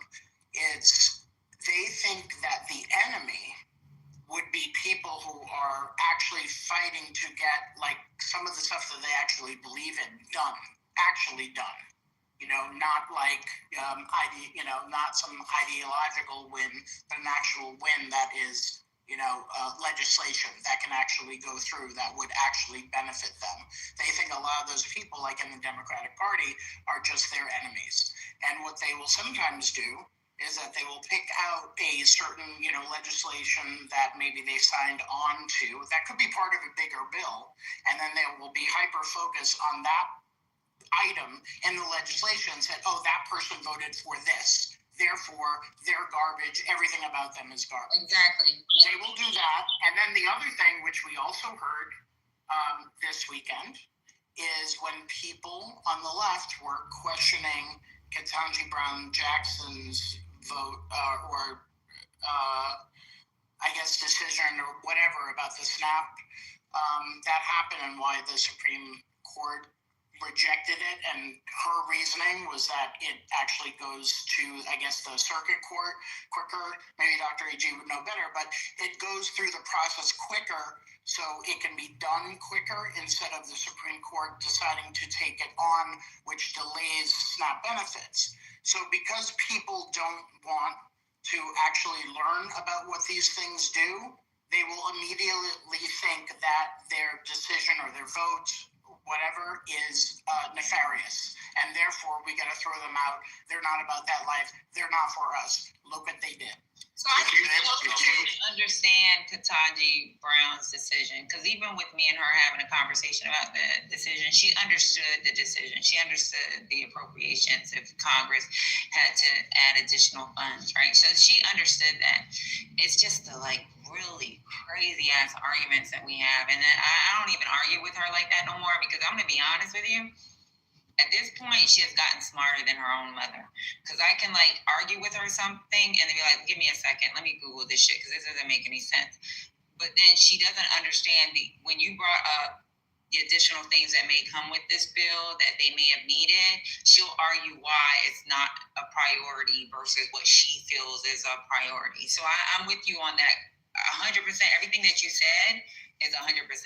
And she doesn't understand the overall masses that it affects. She just understands how it affects poor people. And I was like, she just sparring with you. She just sparring with you. I used to do that with my mom. My dad used to call me.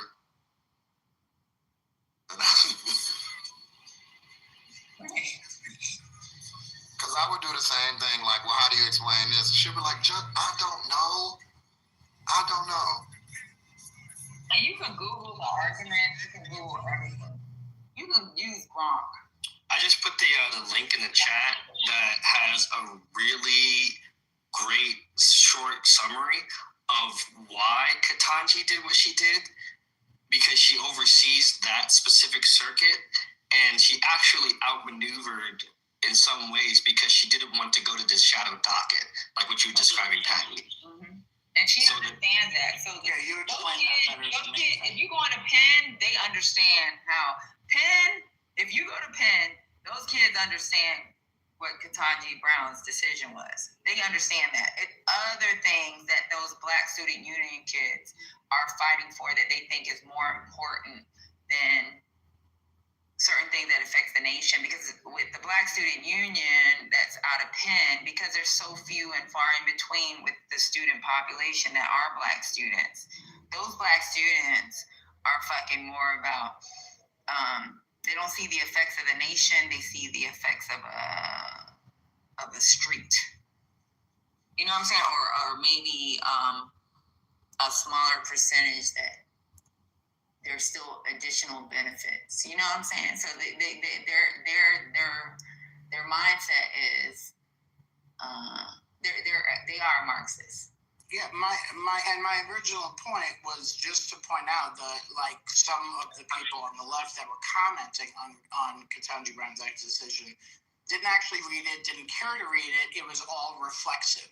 This person, made a decision for this.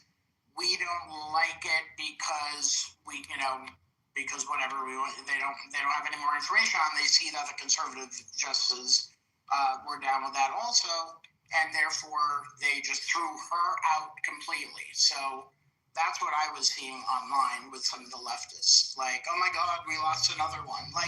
Yo, do you guys even read? Do you drill down a little bit on what's actually going on with procedures and how this whole fucking thing works? But they don't. But it's weird because when I looked online on social media, it was people on the right that were doing that. I mean, well, for real, the same as the AOC thing, they were like, well, look what she did. And then it was people on the left trying to explain, no, you don't fucking get it. This is what really happened. But what I was seeing, and I'm talking about outside of Clubhouse, on every other, whether it's TikTok or YouTube, there were great videos, and I reposted one on LinkedIn that was from, oh my gosh, I can't remember the name of the group, but the guy he's a Kappa, and he like broke it down slide by slide, like, no, this is what it is, and he made it as basic as you could, and it would be like 90 people agreeing with him in the comments, and then one jackass would still be like, well, she still sold us out. Why y'all still rocking with the Dems? Like, what the hell? Yeah. I think at best there were people who were a lot of the good people on the left were at best confused and said, hey, can somebody explain this to me or help me understand why would she do this?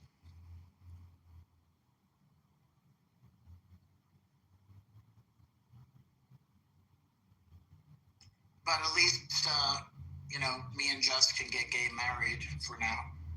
Not together, by the way. I just mean separate. Hello. So, you guys, somebody threw in there earlier, AOC versus Schumer. Could AOC beat Schumer? I think he was going to retire. I think he was going to retire anyway. She couldn't beat Schumer. Even though we got our gripe with Schumer, she couldn't beat Schumer. I think, look, he's what? How old is he? 77? 105. 105. Okay, so 105, whatever. By the time, his re-election's in 2028. So first of all, I think by then, he's going to be gone. He's going to be retired. Why wouldn't you retire anyway? Why should he have to go through another state campaign? He's going and with the threat of AOC or even somebody else trying to primary him. There is a good chunk of people who are sick of Schumer and have been sick of Schumer for quite some time. So I think he's gonna retire, and I think it'll be an open seat, and maybe it's gonna be AOC, maybe it's gonna be people sick of Pelosi, and she made it to 85. So I just don't know I really don't know anybody who's riding for him here. I really don't. There was people, they said the same about Pelosi. The thing is, though, they carry the party. So he has to retire. Like, AOC would never be able to take over Schumer if Schumer stayed. No one was able to take over Pelosi, and we keep hearing the negativity with Pelosi, but we also know what she actually has done. And that's why, like, when people, even with just know, me and him got in fights about Pelosi. I don't give a fuck about what's going on with trade. When it comes to Pelosi, I'll fight a motherfucker behind Pelosi. But they would put radicals against. Fight a motherfucker behind Schumer. There's going to be, first of all, I think he's going to retire. I just do. I don't know why he wouldn't. He's 74 now. So he'll be, 77 for his re-election. So, I don't know. I just don't think he's going to do it.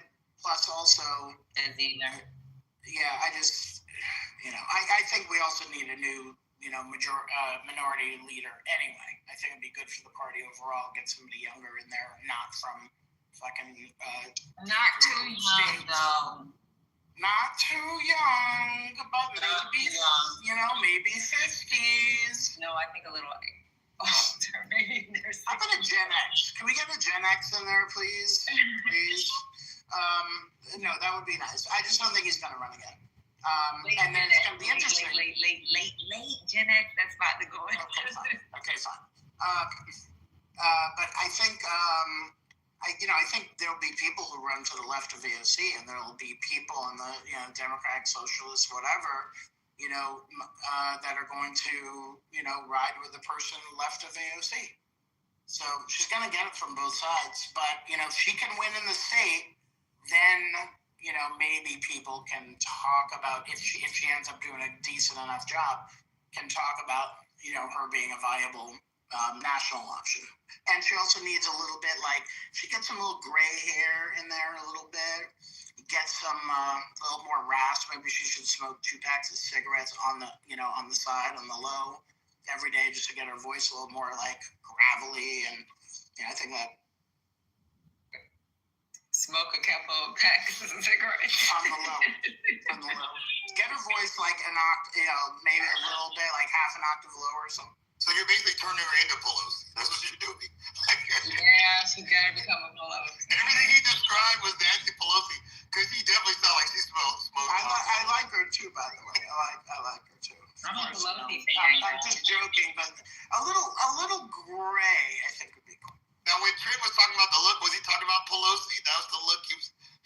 before. Y'all keep sleeping on Pelosi. You know, some of her outfits, when she buys her outfits, a lot of these companies be like, Pelosi bought this outfit. Like, Pelosi, y'all keep sleeping on her. What in your closet would Pelosi wear, Patty? Huh? I'm a little not at that age yet. But I love Pelosi. I look at legislation. I look at how she, even with the squad trying to embarrass her in a public forum, how she like pulled them in to make things happen. So like Pelosi she a motherfucking monster. Y'all keep playing. That's right, Matt's a baby. That's my son. And he even says she's the queen. She is a motherfucking queen. Y'all keep sleeping on that white woman. I will always remember and appreciate her ripping up the speech after the State of the Union. Man, Pelosi be saying "fuck you," and she says it in so many words. Remember when they had that? This is where I love Pelosi. Remember when they had that meeting in Trump's office, and they were supposed to be talking about in the Oval Office, her. And he brought up some shit to the public, like, this is what was being out. She was like, no, why don't you bring up, like, she was like, fuck you. This is what we were arguing about 15 minutes before the fucking media came in. She went and embarrassed this nigga on national TV. She didn't give a fuck.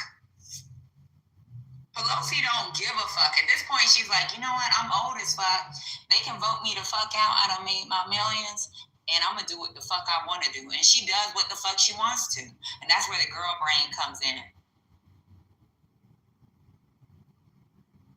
Matter of fact, let me look up this thing. And I want y'all to hear this shit. She didn't give a fuck. He was like, yeah, we're talking about. She's like, no, he wasn't. Correct me if I'm people's premiums won't go up until after January, correct? For the ACA. So they're seeing them now, but they're projected to go up.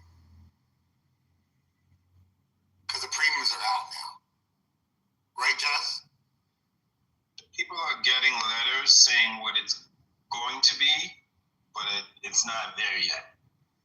Right. So the letters that they're getting, it's quadrupling, doubling in some cases.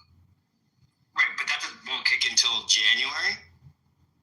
Because that's when they agreed to negotiate in December? Yeah, so they will. That's why I was asking him earlier. I think maybe y'all weren't in here. What does that look like if it doesn't pass in December? And that's where that's when Coach Lee jumped in, or just happened to come back to the room, and we asked him the question. He's like, yeah, they're going to be a month behind. But hopefully they don't cancel their premium, depending on how the company or what the writing is. And they call and say, hey, this is the problem. I can't afford to pay it. Like, I've done that, right? So when I was younger, I couldn't pay my electricity bill that month, and I let it be a month behind, and I put like an extra $100 the month following just to catch up on my bill, you know? So the enrollment period, so the people who've been getting their letters and been asking to renew, if their letters haven't gone up, or, it's gone up just a little bit, and they renew it, right, but they sign it, are people saying that could change, even though people have renewed at the price that is set on the letter? And the insurance companies can go back and say, well, we didn't get the thing, so now it's going up, even though you signed for X amount. I don't know that. Hopefully you said it's going to go up if they don't pass it. So if it goes up to, like, say, for example, when Marshall said his last letter actually was saying he said $900. He's like, well, actually $800 and something dollars.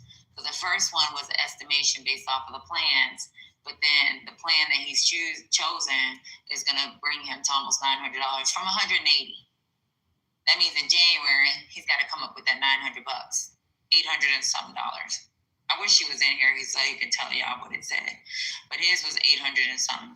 So if $180 go up to that amount, where he actually said he couldn't even afford to pay that amount. That's why we asked culturally like what it looks like, and he said he just may need to call in and say I can't afford it this month, and I'll make the payments over time, but I can afford it this month if it passes, and if it doesn't pass, he just won't have insurance because he can't afford $900 a month. He made it clear he can't. Shit, he made it clear he can't afford $600 a month.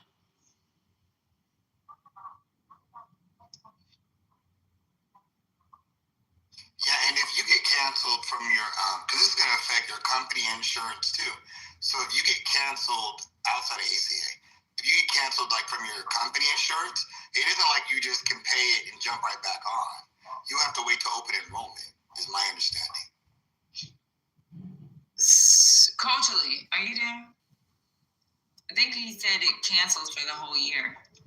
Until open enrollment for the next year. Until open enrollment again.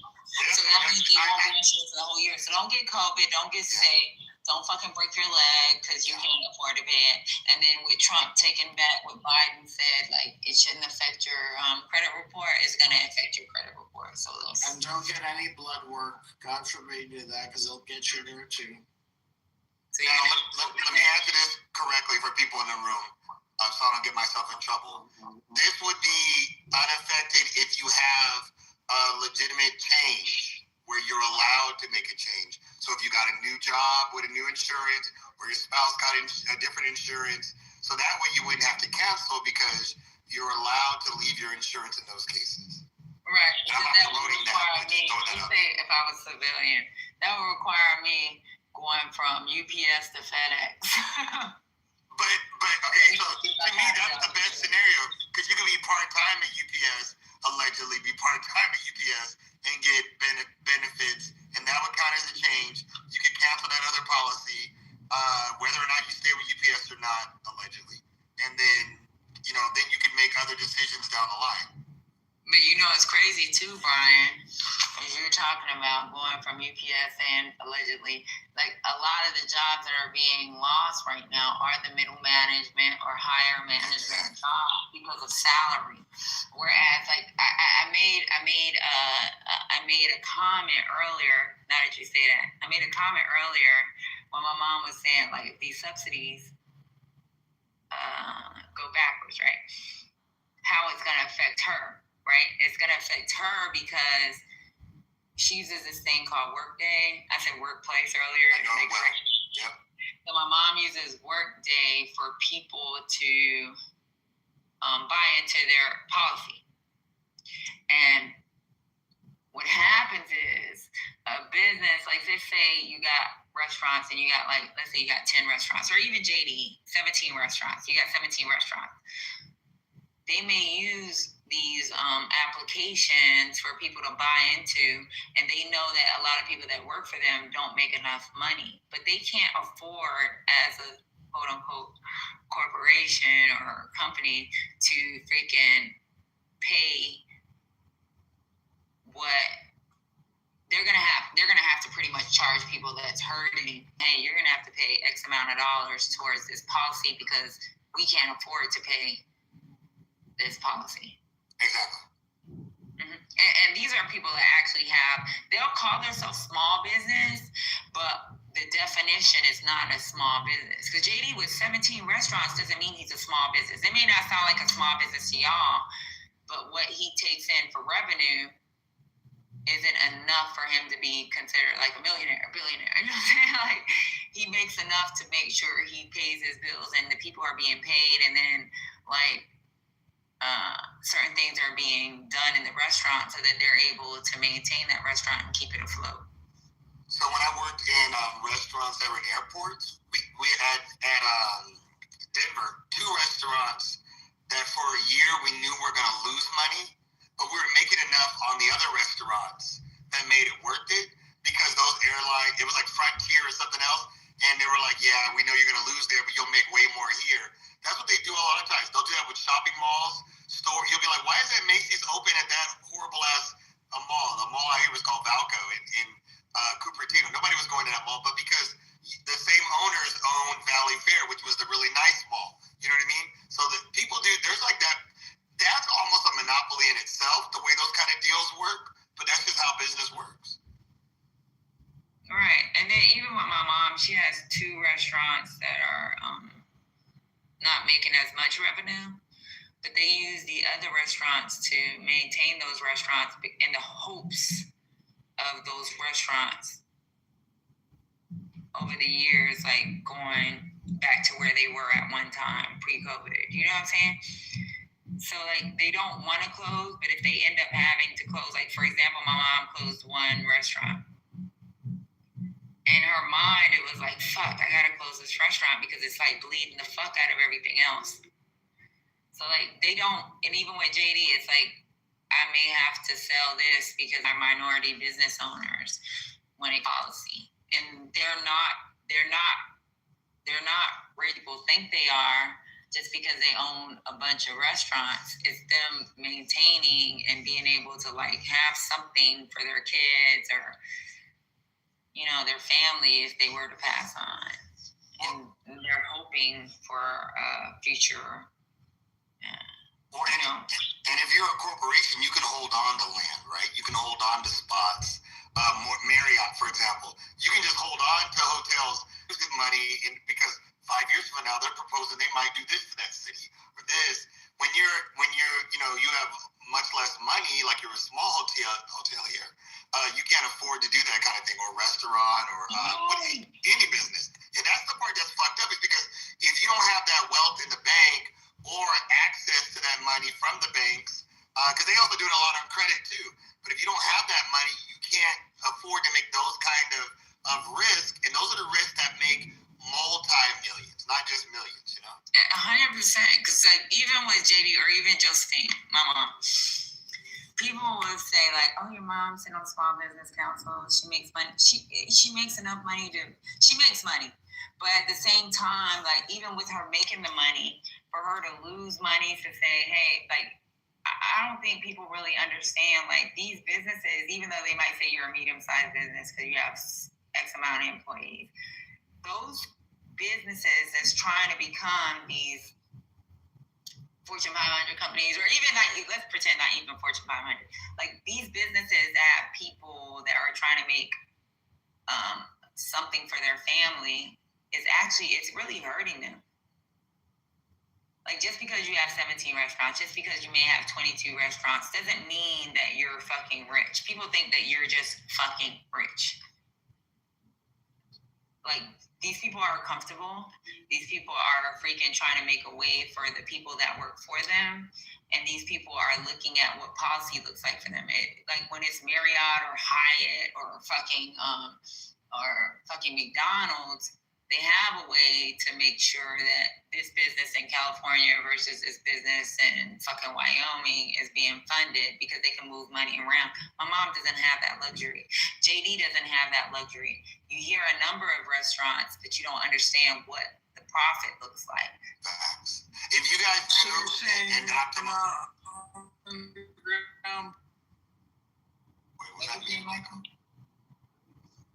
I said, so you're saying you're not underground bunker rich? No, but those people are trying to make a way. So I will say this I understand for my mom or JD, right? These are just 2 people.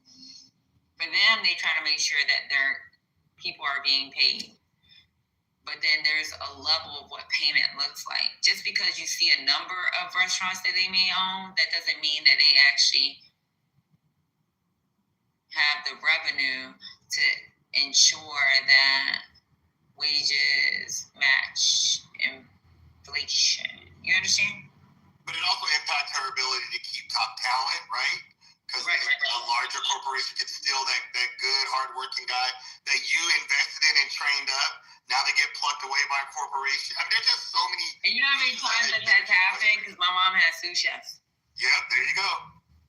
You know how many times that someone was like, yeah, if I can't get the raise, like, I'm looking at going to work in Boston for this restaurant, and it's this type of restaurant. And then in her mind, it's like, do I give up that money, or do I like find another sous chef? Or there's just so many decisions made from people that's trying to actually progress and move their company forward to be McDonald's. I'm not saying McDonald's has sous chefs, but I'm just saying as a. I get it.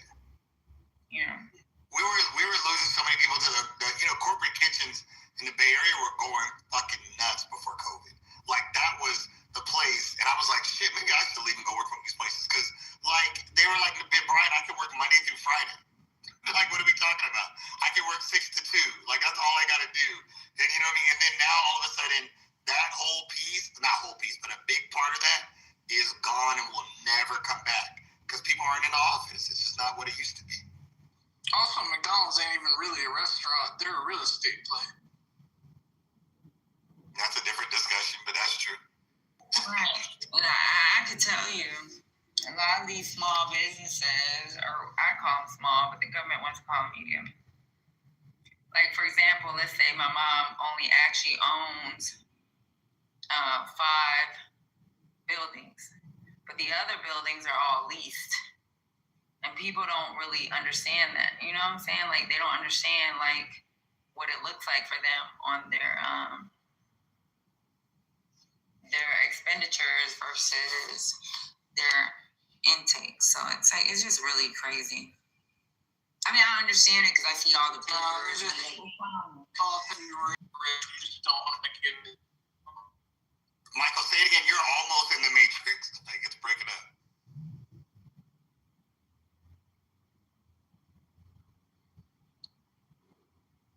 Don't want to give it to them. Go ahead, you're good now, Michael. I was saying they just think you rich and you just don't want to give it to them because, you know, whoever has the business, they just must have it and be. Yeah. And the small businesses ain't as greedy as you think they are. And people try to hold on to talent. They try to hold on to people.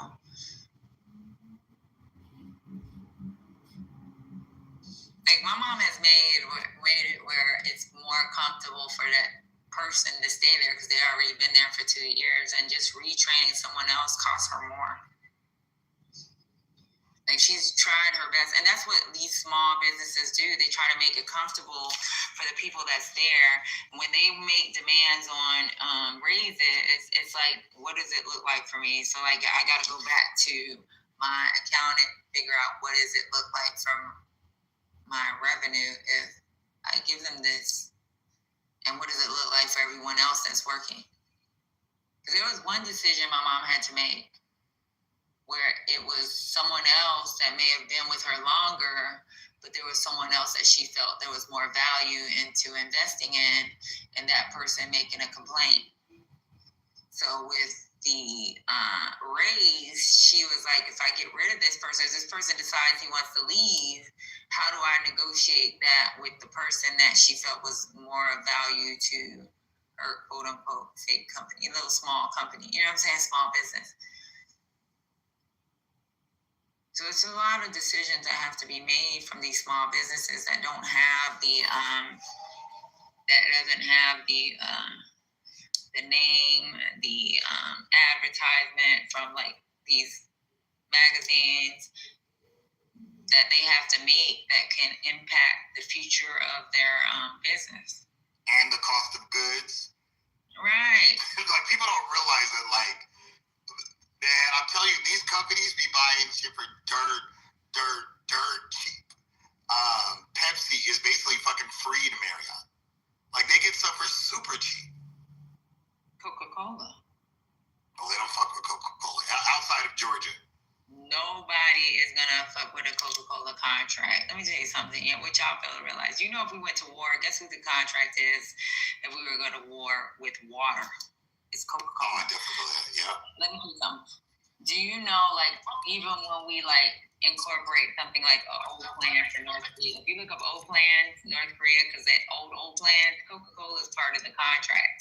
And it's not Coke. It's not a fucking, Coke is a contract. We ain't even thinking about Pepsi. We're talking about Coke. Yeah, I love me a Coca-Cola. I'm not gonna lie. Me too. That shit. I'm telling you, it's the best. It took me a long time, but ever on ice. Coca-Cola is definitely better than Pepsi. So Marriott and Pepsi have like Marriott and Coke have arrangement that they're like all Marriotts are pro Pepsi except for, and not even Georgia. I said Georgia. It's actually except for in Atlanta is the only place where they're allowed to break that rule. Oh, that Marriott, because Marriott is like sitting next to the Coke. Yeah. Like this is like right there to the Coke museum and everything. Yep, you're exactly right. But let me They're tell the you only something, ones Coke. that still are able to bring in coca leaf and coca leaf alkaloids to put in their products. Right. Coca-Cola and motherfucking Delta, they run this city. Oh, and let me tell you too, if I'm in a restaurant and they're like, oh, we don't have Coke, we have Pepsi, I'm like, I'll let you know. Yeah, I have something to talk. And I definitely don't want their Sprite equivalent. Ew. Sierra fucking Mist. Please move. Oh, it's not 7-Up? Whatever. Either. Rarely. It's Sprite and Sprite only. Like, all that other shit can move.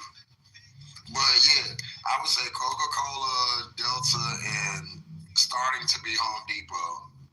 But if they do anything in the city gotta adhere.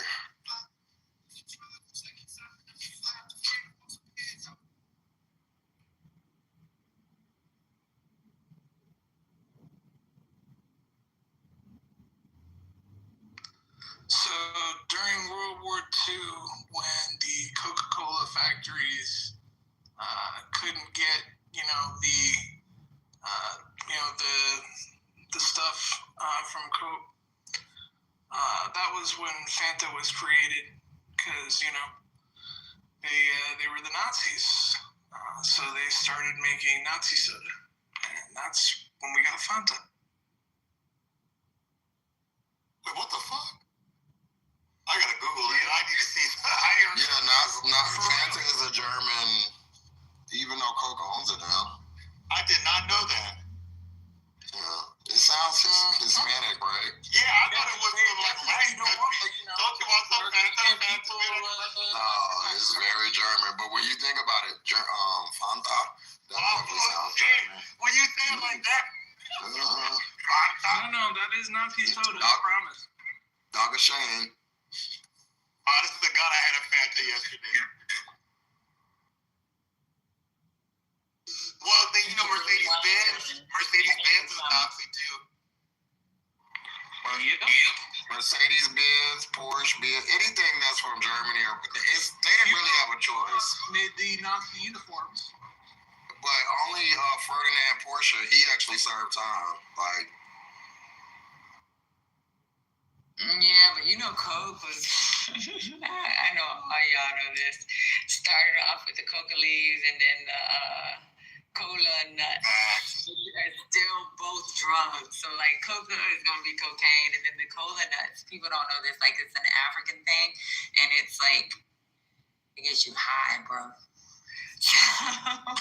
Well, yeah, because at the time they like coca wine was a big thing, right? So they had it with alcohol, but like that was a protected thing. But this with it not being included with alcohol was allowed for broader distribution.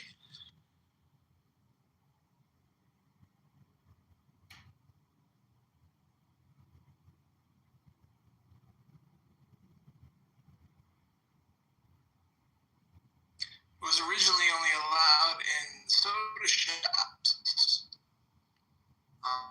which was only was basically.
let me see if I can find something that we can talk about what's going on in the news today.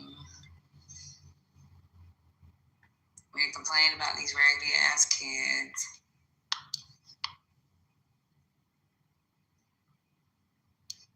Let's see, we're breaking in. What's going on NBC, CBS? Oh, they're trying to get Mike Johnson is urging House members to return to DC for a shutdown vote. Let me see. Let me go ahead and play that real quick.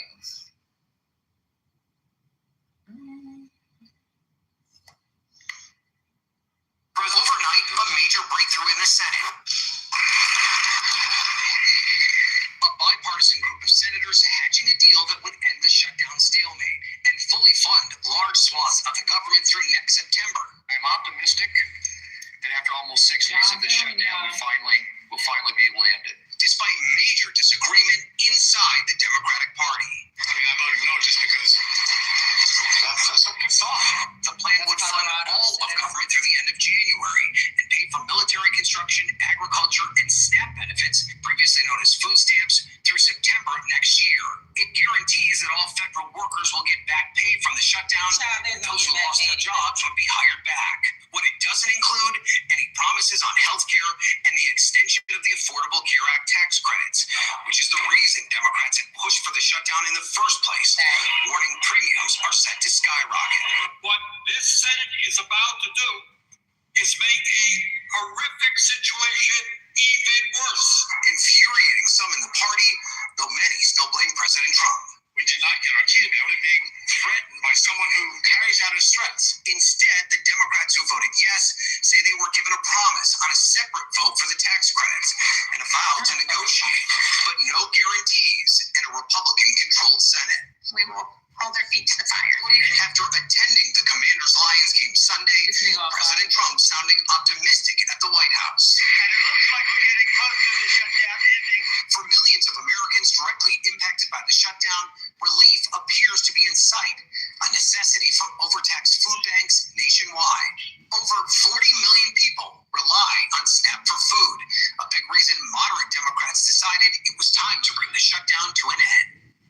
My colleagues know that opening the government was key to stopping that. Now, a final vote in the Senate could happen as soon as today. It will then go to the House, where its passage is no guarantee. Trump will need to sign it, a process that could take days to complete. Savannah? It's not over till it's over. Ryan Nobles on Capitol. Thank you very much. Let's bring in Hallie Jackson, NBC's senior Washington correspondent. Hallie, the government's been shut down more than 40 days. The travel chaos around the country, SNAP benefits up in the air for tens of millions. What was it, or what were the combination of things that finally led this group of Democrats to say, enough's enough? So we're hurting, and that's what you heard this group of Democrats talk about in breaking with the rest of the party to come to a deal here and try to move that forward. The other thing, though, is one Democrat said it wasn't working. Their whole strategy to shut down the government, to try to put the pressure on Republicans to negotiate on those, what they see as critical health care subsidies, those effectively tax credits for the Affordable Care Act, it wasn't panning out. And so at least this way, in the eyes of this group, they at least have Republicans coming to the table for a vote as per the terms of this deal here. Keep in mind, too, though, Craig, there's an interesting dynamic that you heard them not rule out the possibility of after January, once this short-term funding piece runs out, they may shut down the government again. They're leaving that potential open because, again, those SNAP benefits, those kinds of impactful pieces to Americans wouldn't be so much on the table. So it looks like next steps moving forward for now, as Savannah says, it is certainly not over until it's over, but let's check back in again in a couple of months and see where those premiums are. But as you mentioned, I mean, there's a real division within the Democratic caucus. There were those who wanted to end the shutdown, and there are quite a few, and we saw many of them in the piece there, that are angry that the Democrats, what they say, caved. That's right. Look at Senator Sanders. Look at Senator Elizabeth Warren, who called this a mistake. California Governor Gavin Newsom called it pathetic. You're right, Savannah. There's a lot of Democrats who think that the party should have held the line. In particular, when you look at the timing here, the party's coming off a big win, a series of wins last week on election night. It's Republicans who are getting blamed by Americans for this shutdown, according to polling. It's not Democrats who are taking the blame. So you have some of the party scratching their heads going,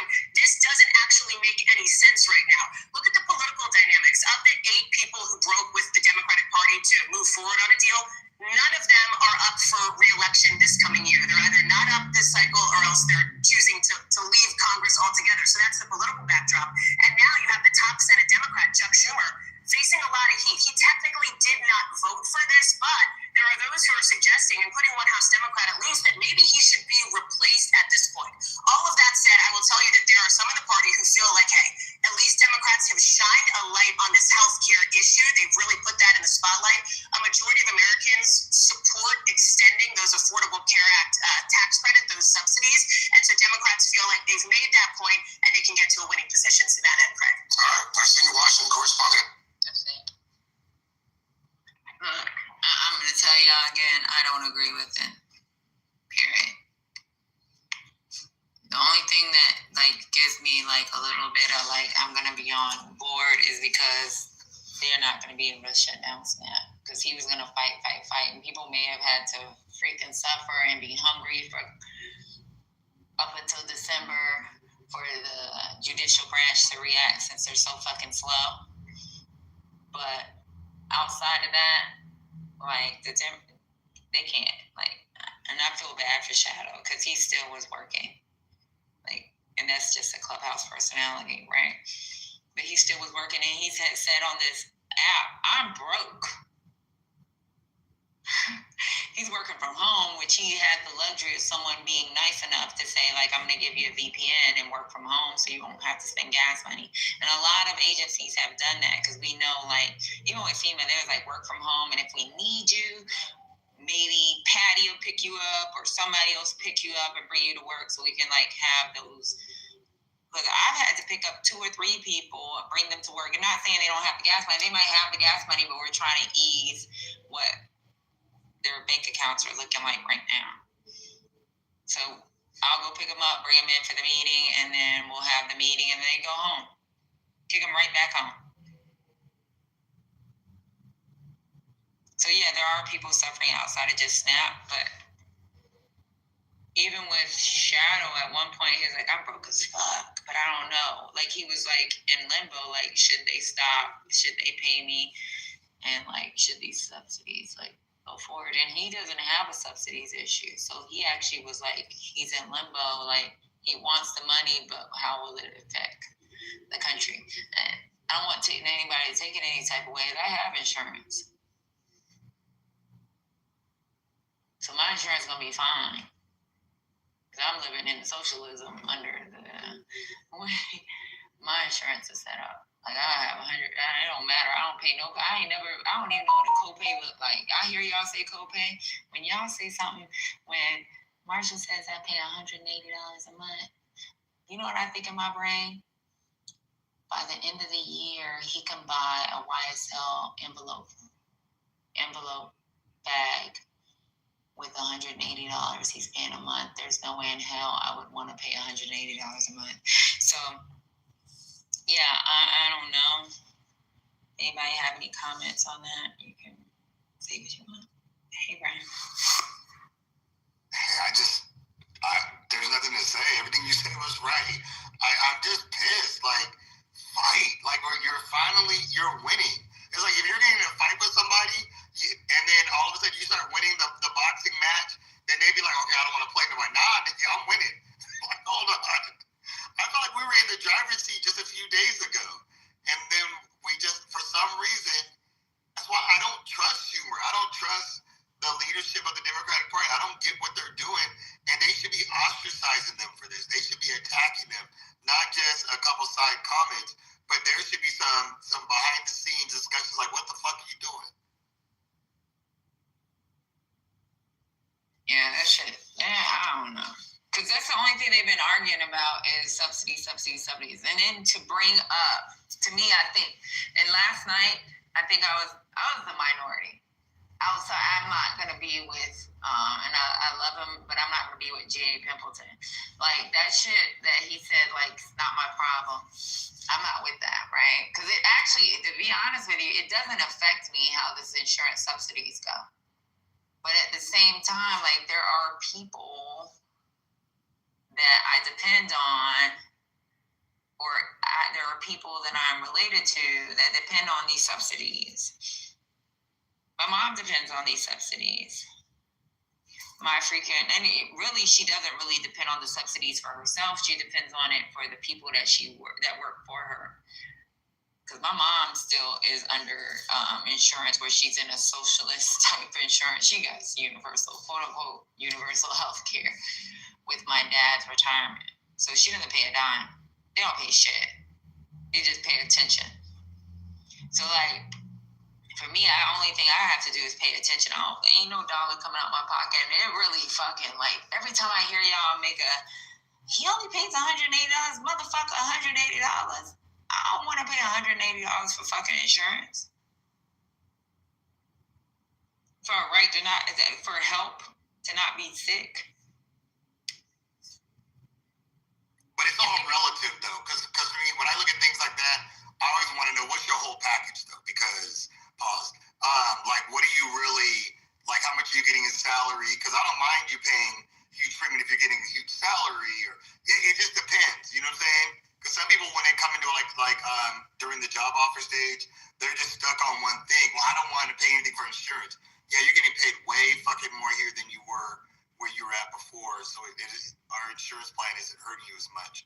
Or vice versa, maybe you're getting paid less here, but the insurance plan is much better, you know, especially if you have multiple kids, so this one's better for you, you know?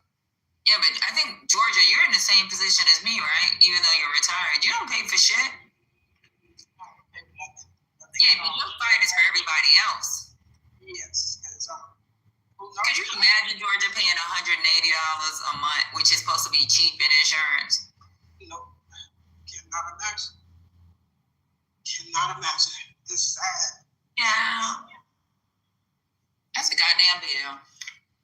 Yeah, what people are going through, and I don't think we've really gotten to know the depth of, and I keep saying that over and over, but I don't think that we fully got the message yet as to just the trauma that has been inflicted on people with this big, bogus bill. Oh my God.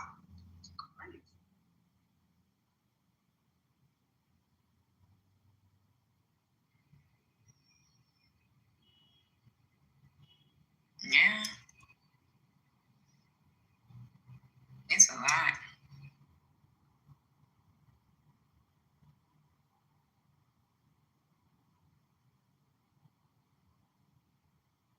What you doing for Veterans Day, Patty? For whose day? For your day, Veterans Day. Ciao. I'm going to work. I'm a civilian entity. Oh, okay, you're going to try to move those what was that job? Oh, okay.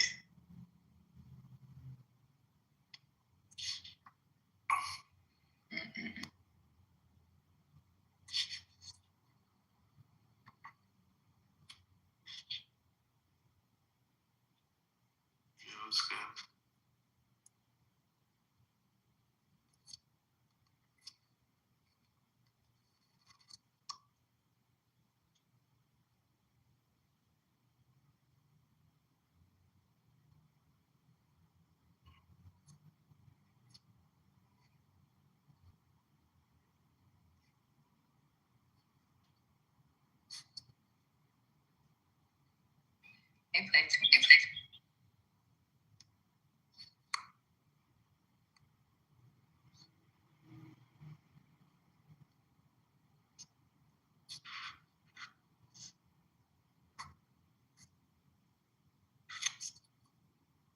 Like, what small businesses are paying for health insurance?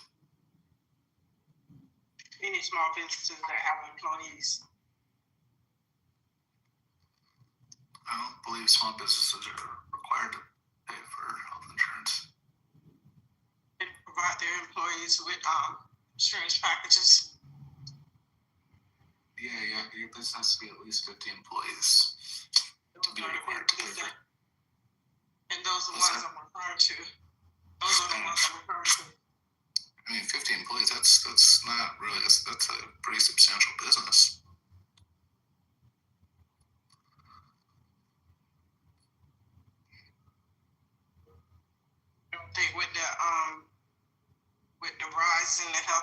cost that is going to affect them? Is that what you're saying? I'm just saying I wouldn't consider a business that has 50 employees or more necessarily a small business. But yeah, the rising cost of healthcare is definitely going to affect companies from. The government doesn't call them a small business, but my mom has more than 50 employees, and that business is more than 50. Yeah, but they suffer. Yeah, businesses of all sizes, from 50 to 50,000, are going to suffer. Yeah, but when they're like, let's say you got 150. It's all proportional. They're all going to suffer. Yeah, but they suffer bad. They suffer really. They all suffer bad. That's what I thought. I thought they suffer a little worse. You got 150,000.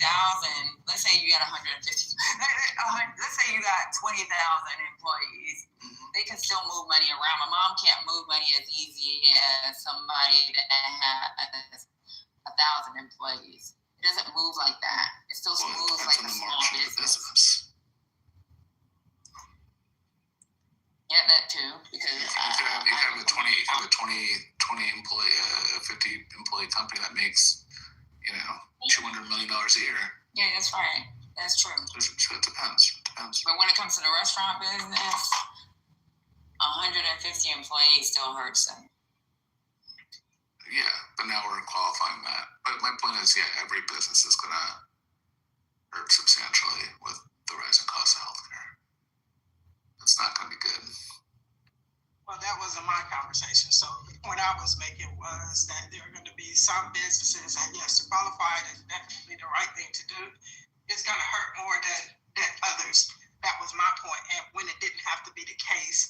So I'm going back to my original premise, and that is that that big bogus bill caused damage. So basically, that's really what I was trying to say. Do you think that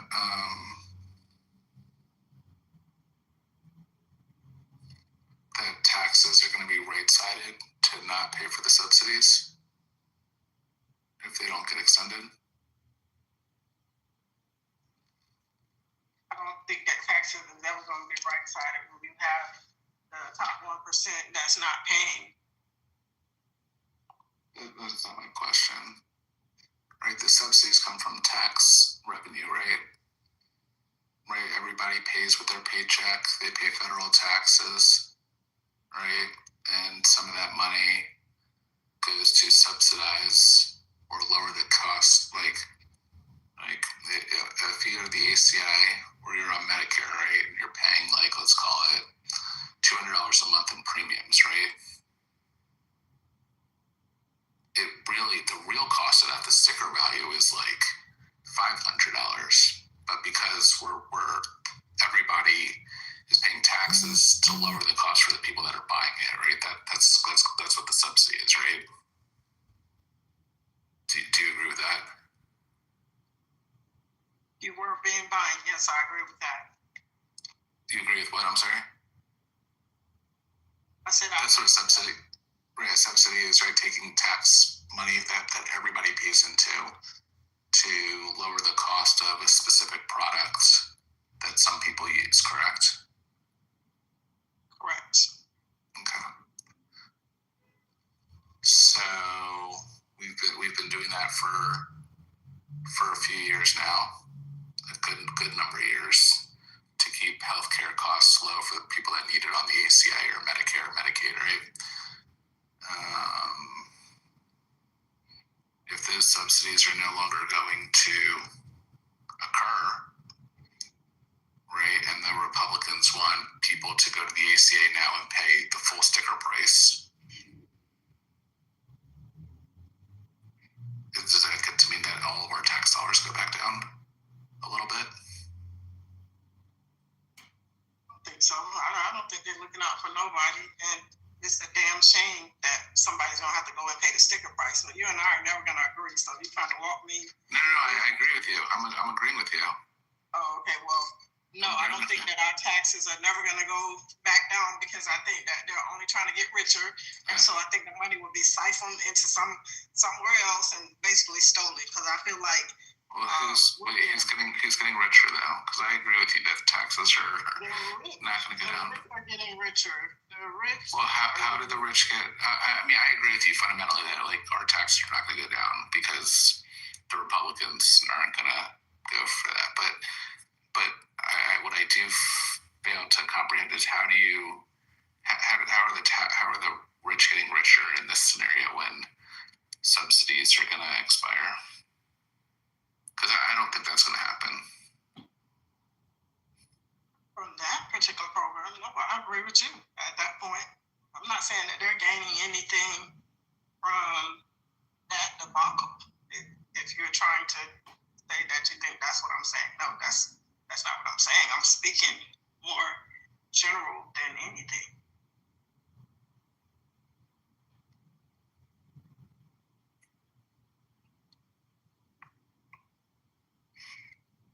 Right.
Oh, sorry. I was just texting. My cousin sent me this thing. So, y'all heard of Art Basel? So, I have a cousin. Her name is Nikki Glanton. She'll be talking in Miami for the Inclusion and Impact Summit. I'm going to go ahead and put that on my PTR. She's like, just share. That's awesome. Yeah. I love Art Basel. I used to go all the time when I lived in Florida. I'm putting on my PTR, y'all, the QR code to support her. She's actually like, I know somebody thought that so my daughter has pictures with her and I was using it as my PTR at one time. And she's worked with Mercedes-Benz. She's been a change agent for NFL, NBA players at Atlanta. Her father is Michael Glanton. He's one of the politicians. He just retired this last month. Yeah. So they do a lot in the community. And she's a Filipina. That's my mom's sister's baby. Pearl. Everybody calls her Pearl. So, like, support. And she'll be talking about elevating inner leadership, drive sustainable business impact. And she's one of the featured speakers. So, she had texted me, like, I need you to come down with me. So, I don't know how that's going to work. So, it have to be a day off. So I can freaking let go. But, I love this for her.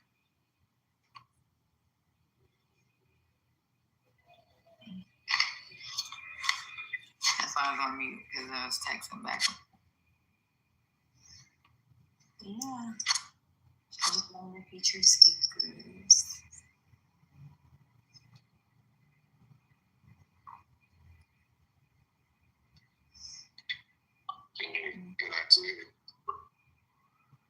Yeah, shout out to me. I ain't doing it. Shout out to her.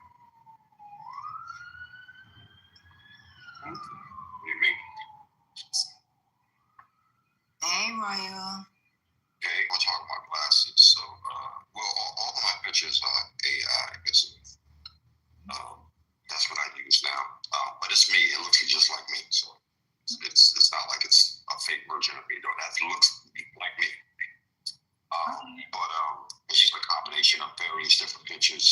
throughout the years. That's how I get these. So even though I'm with the crown, that's literally what I look with. Just with a crown. Y'all talking about wearing glasses, so I decided to put up my AI glasses picture. That's what I wear every day.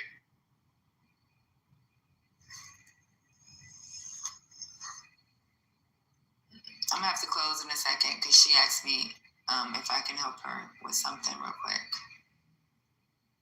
I think it's with her. I don't know what's going on.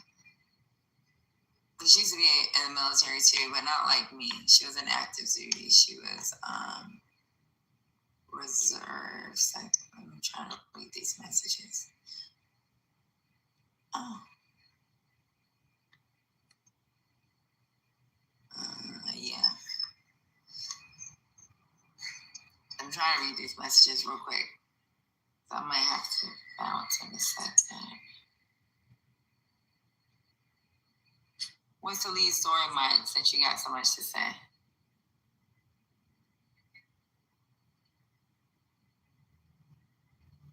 That explains to you why I was quiet for a second, because I had to read messages.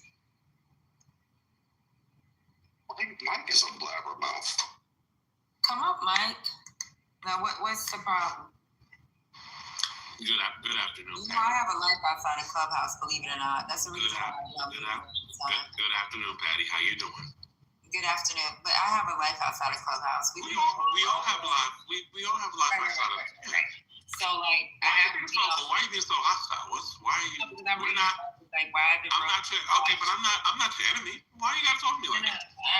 I'm gonna be honest with you. There's only 2 moderators right now, right? Absolutely. Lisa has a job. Patty has a job. Most of the time, we have more than 2. Right. And I'm trying to like maintain the room at the same time, like trying to talk to my cousin. So what's the problem? You tell me. You don't want to be in hostile. Nah, I'm just asking what the problem is. I don't have a problem with you, Patty. I don't even know you that well to have a problem with you.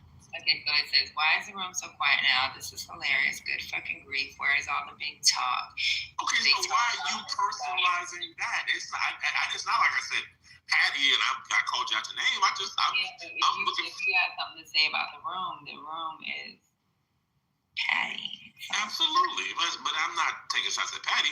No, I'm just trying to figure out where. I mean, all the big talk and the thumping of the chest and the champagne bottles and. I mean, there's a lead story. I'm not really seeing any. I'm not seeing anybody really talking about the lead story, man. We know what the lead story is, but we're just kind of burying it. It's interesting. We haven't buried it. Maybe you weren't here earlier. Is this a real conversation we're gonna have? We still won. No. Please be quiet. Mike, I will drop you myself. I don't care what she says at this point. All this stuff you're doing right now is pathological. We won. We're still celebrating that. Patty just told you we're at work. I work. I'm at it. I can't be flapping my gums. Yes, I stepped out the room to say that. The lead story I put in the chat. I'm chatting with you in the chat. You put a long soliloquy in the 420 chat. A long soliloquy in the 420 chat. Y'all go look at it. Everybody leave the room now. Don't leave. Go back and look at what he put in the 420 chat. Now, whatever is happening, Listen, I just told you that I stepped out of my room. What's happening now, I'm for it. If these people in leadership thinks this is the best thing to do, we will be celebrating the fact that people are going to eat. Unlike you, you're making a mockery out of something that's very serious. If they open it back up, now people can eat. Patty, let's have a celebration room. Let's have a celebration room. I will be done with this patient in 20 minutes. If you have to leave, I get it. When you open back up, we're going to celebrate the fact that people are going to eat. Wait, why should we? Nah, I don't got it. No, I'm not talking to you. I actually don't got it because this government, hold on. I'm not your teacher. This government held its citizens. This government willingly held its citizens hostage, and we're just gonna celebrate that they just now don't hold us hostage. You know who held people hostage? I'm not gonna deal with the crumbs falling off the table. You know who held people hostage? I'm not Fucking Republicans. That's who the fuck held people hostage. They use people knowing damn well that they may be hungry. And why are we celebrating? Hold on. So why even if that were true, I will use green beans. Even if that were true, why are you celebrating the Democrats caving to that? No, give me a second. I'm about to go ahead and turn the hand raising to everyone can so I can drop your motherfucking ass because you don't know how to stay on mute. So now you're going to stay on mute. Now I can't hear your voice. When you got a whole fucking president that tells freaking, number one, USDA had additional funds. Let's pretend that he said we're not going to dig into other funds and we're going to have to do a partial payment. When you tell fucking senators that if you fucking pay, if you put some money towards people eating, we're not going to reimburse you. You done lost your motherfucking mind. Now you're fucking using people's families as fucking leverage to fucking pass bullshit. Who the fuck is you?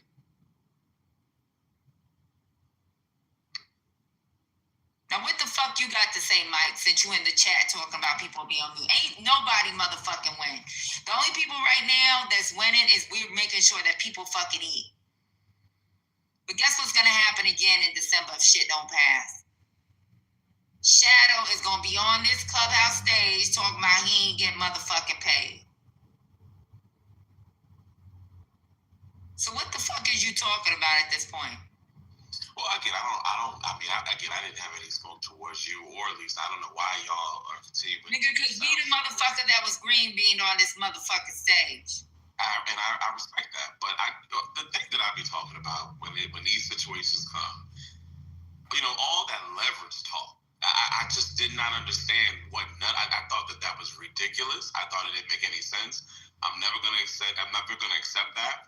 And then you come to, and Patty, you're not a dumb woman at all. If I thought that you were dumb, we would have a whole different energy. You would hate me because I would talk to you a certain day. I don't think that you're dumb. But then you come in and it's just like this. That's an awful way to put that. Now, if you want to say both sides hold blame, I'm with you. But both sides definitely hold blame. And all of the tough talking and all of the lying and explaining that Democrats were out here doing for y'all to bend the knee, because let's just call it what it is. The knee was bent for nothing, and you lied, and I just don't understand. Y'all can never they bent the knee for people to eat because we all know that the judicial branch takes a while before shit goes through.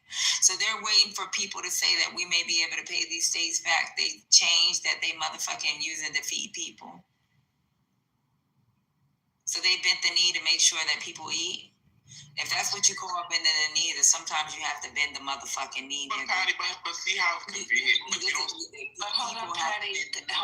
Before you go, don't let it pass by what he just said. And I heard you, Mike. I know you smart because if you were a dumb woman, I'll be talking to you in a different way. I didn't let that slip.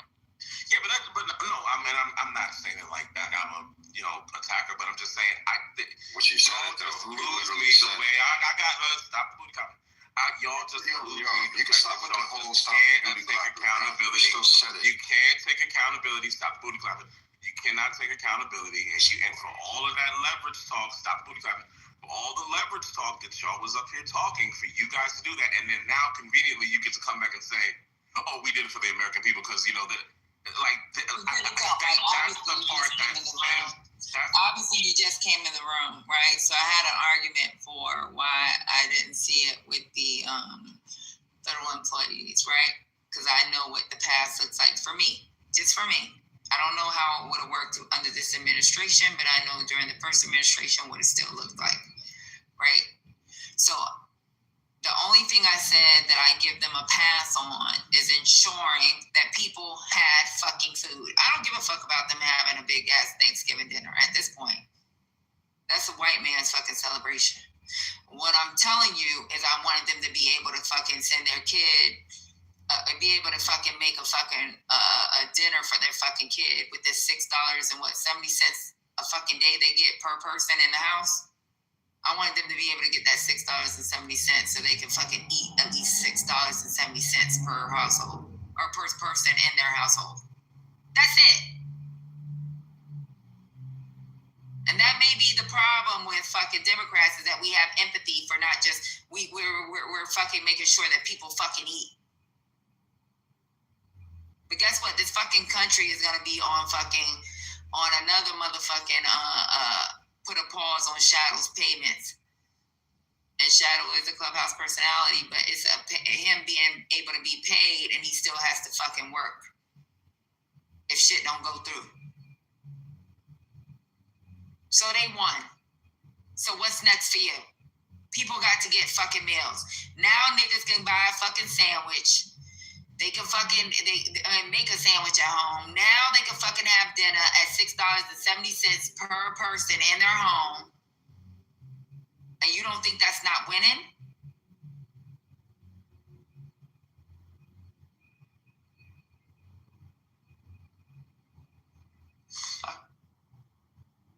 You think it is winning? That's that's what's concerning me.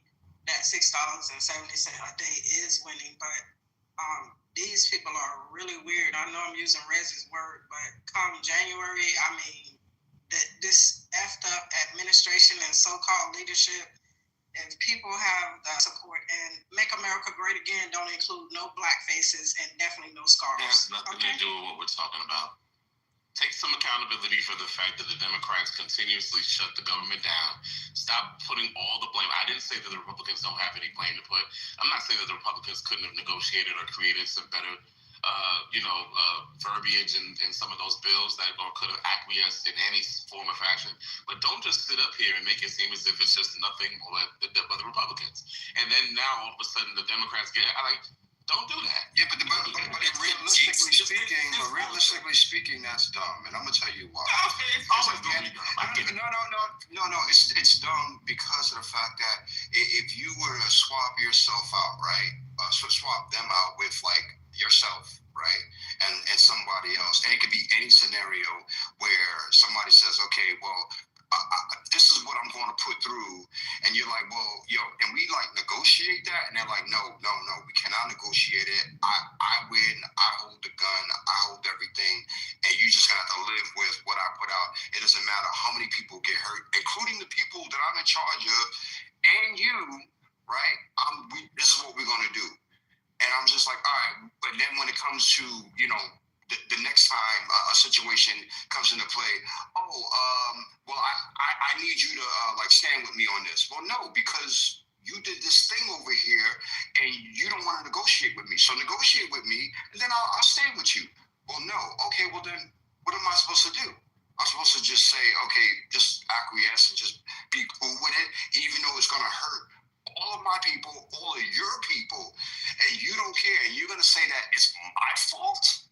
What are you talking about? It was a clean CR bill. No, bro, it's not. No, there is no such thing as a clean CR. That's not even a real thing anymore. At this point, that's not a real thing, because the fact is that all they could have done is says, well, we're not going to let everybody's health insurance just like quadruple. We're just not going to do that. But instead, they said, you know what? I don't care. We wrote the bill that's going to make that shit quadruple, and we're just going to live with that. And short shoulders. And to Royal's point, right? To Royal's point, the GOP had several months prior to this to have a conversation, and they chose not to. Like that's a aspect you have to at least acknowledge. What Royal is saying, they didn't come to the table and talk to the Democrats. They didn't. They literally just shoved it down people's throats. I disagree with that. Mike, when did they have a conversation with the Dems? Yeah. How do you disagree with that? But that's literally what happened. You know what it is? I work with some maggots. I'm gonna tell you what it is. I don't like the way the argument is being classified. I was told by maggots that I work with hardcore white redneck maggots. As if both parties don't have a part to play. Mike, the question is this. Again, the question is this, Mike. When did the GOP come to the Democrats and say, hey, let's have a negotiation, let's have a conversation about this? Hey, Arthur, let me tell you the answer to that. Because I work with hardcore redneck fucking racist ass maggots. They say ain't no negotiation. If you don't win an election, you don't get to decide. But I've always felt and understood what they meant by that. We fucked it up in November. If Kamala didn't win, if Kamala would have won, we wouldn't be in this motherfucking position. I mean, and look, at the end of the day, Mike. And just so Mike knows, we gonna shut this shit down again. How about that? Yeah. Well, you can shut it down. I don't care if you shut it down. Just put the money in my cash app. Who's gonna shut it down? Who's gonna shut it down? Be specific. Who's we? Who's shutting it down? So. Wait, no. I want to hear that answer. I'm gonna shut it down. Oh, the Republicans are gonna shut it down. That's bullshit. That's bullshit, and that's the reason why. That's why I can't fuck with the Democrats. They might. It's never You know what I'm saying? They probably will. But again, I'm okay with the government being shut down. But goddamn it, because of where I work, motherfuckers need to send me money. Then this bitch can stay shut down forever. I mean, look, Mike. At the end of the day, at the end of the day, okay, putting SNAP benefits, putting people's food, threatening them with like pulling their food money, that's insane. Let's just keep it real. We know that's insane. Only a person who does not care about anybody else would do that. I agree. Okay. So cool. So that's number one, because they could have very well funded all of that was outside of the shutdown. They didn't want to do that, okay? Or he didn't want to do that specifically. That's number one. But the other thing is, how this world will always work best is if people negotiate. If you don't negotiate and you say, well, I have all the cards and you're just going to have to stand with me, even though I don't want to negotiate with you, you just got to do it. Otherwise, we're just going to threaten everybody.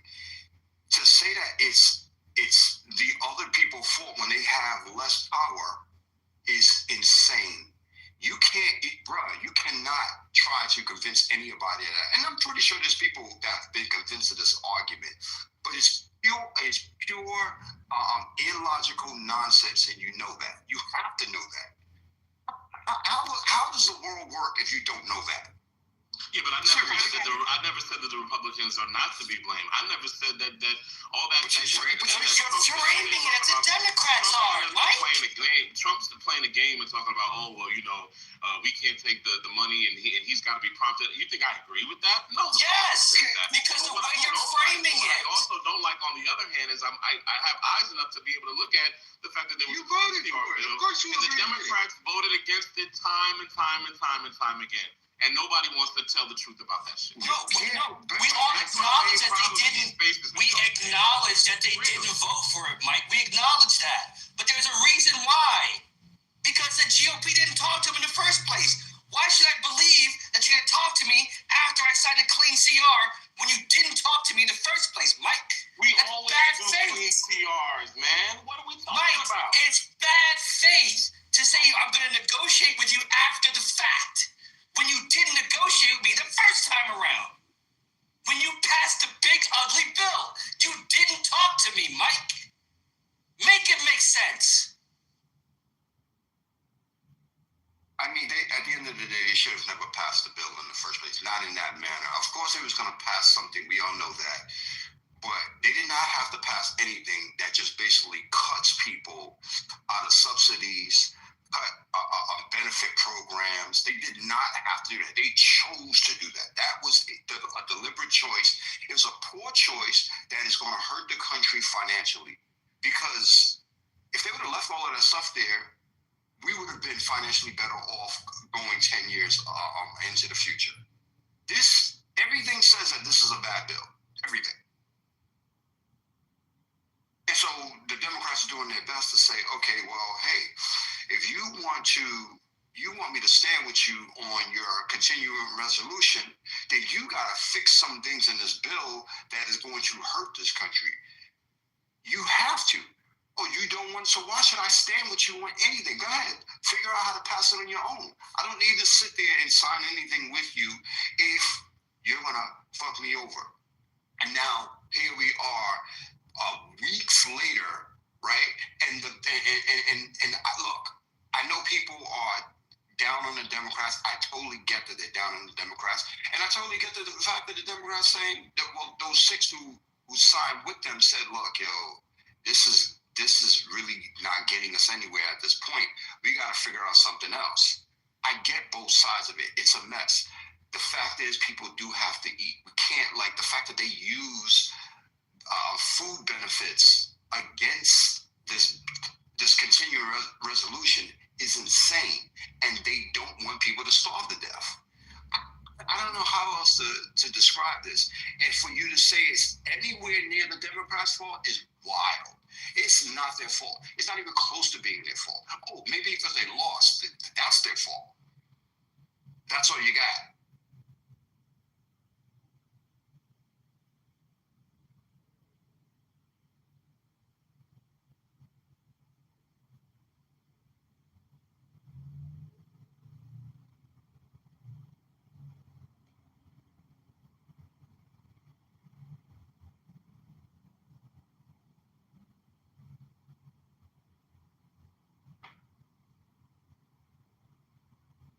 That party's just not a good faith party at all, man. It's just not. It doesn't make any sense that any majority of this country of constituents would ever vote for that party again. I don't get it.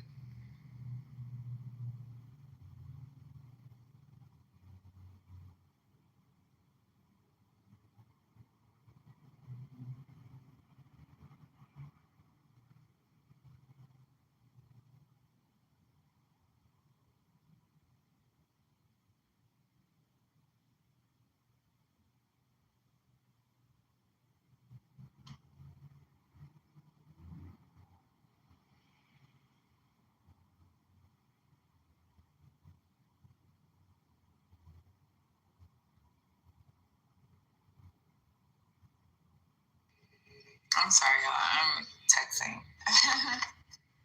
No, you good, Pat. But yeah, this is kind of ridiculous. That kind of is ridiculous.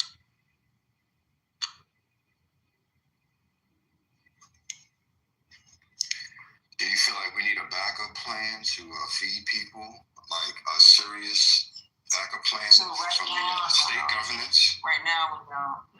Right now, if they were to put the government in pause, then no, not right now. But the government's going to end up shutting down again. But that's what I mean. I mean, because of that, it's like people need to go to their state government, their governors, and try to put some type of plan together for this next upcoming obvious shutdown. I don't know how to answer.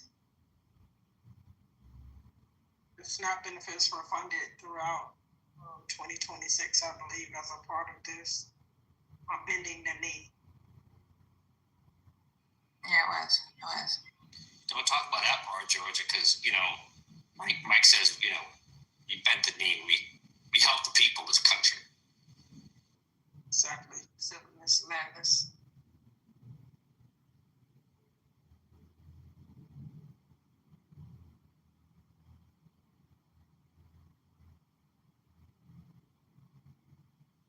They also voted to back pay for furloughed federal workers when they bent the knee.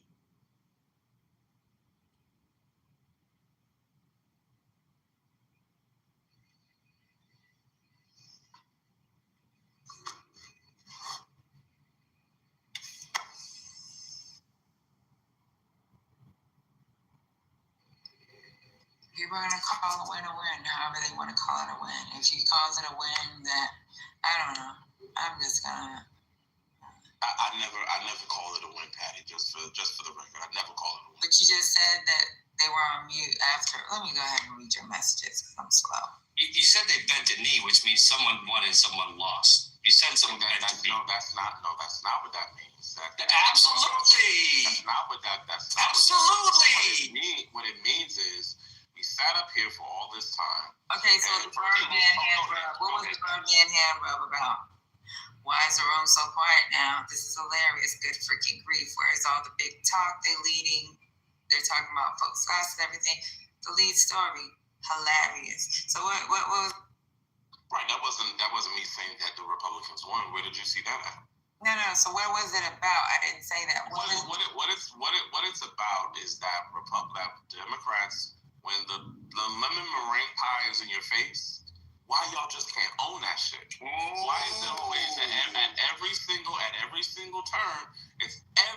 is on the Republicans. You don't take accountability for any fucking thing.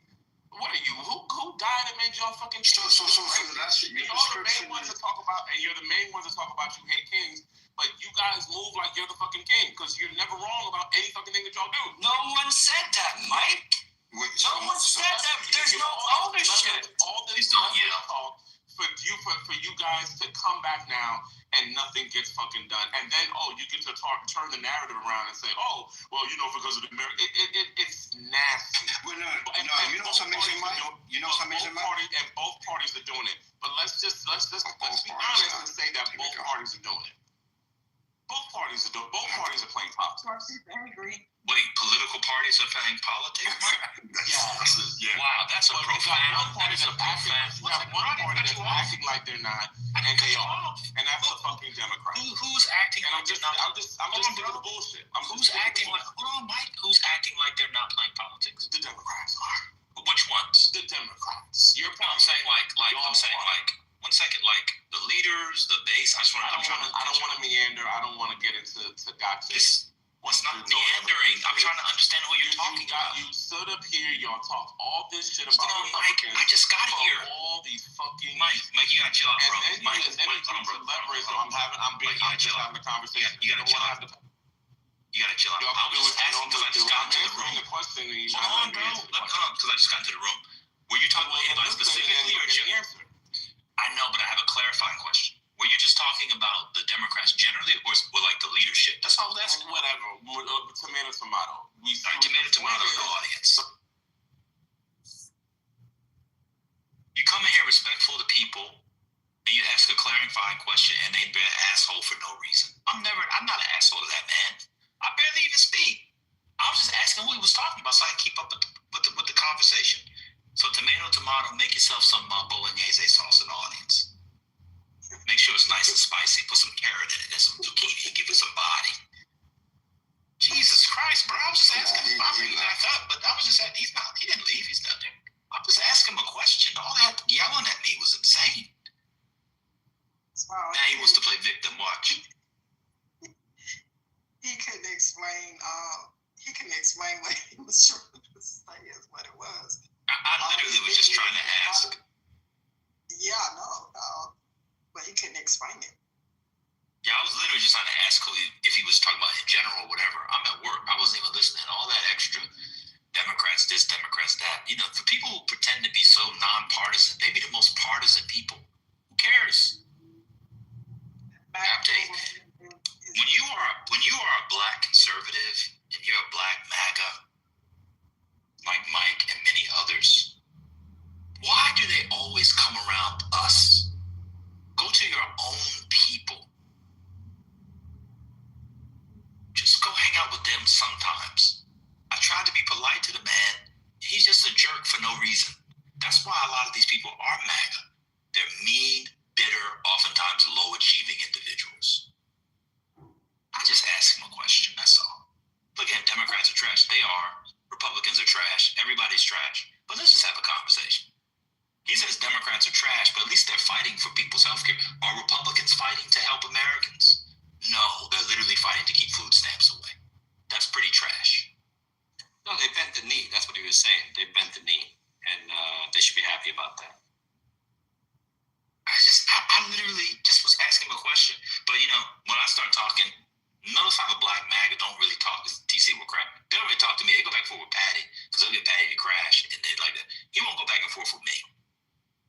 Because I'm not going to crash like Patty. Patty will cuss you out and keep it moving. That was insane. Absolutely insane.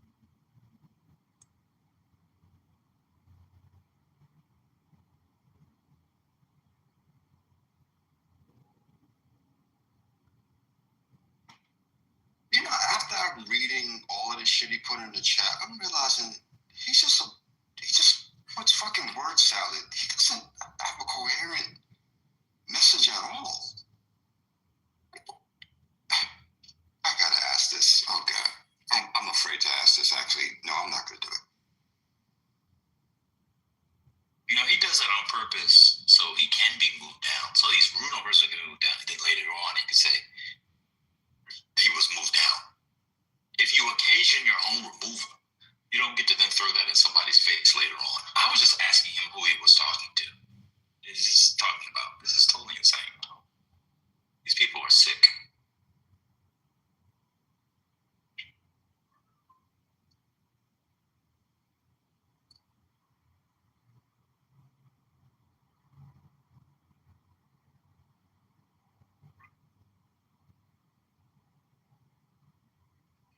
Honestly, I should know better than to argue with him because he never has anything to talk about. You can't even talk. You can't talk about basic policy versus something that's just coming out from. So I don't even know why I even engage in this book.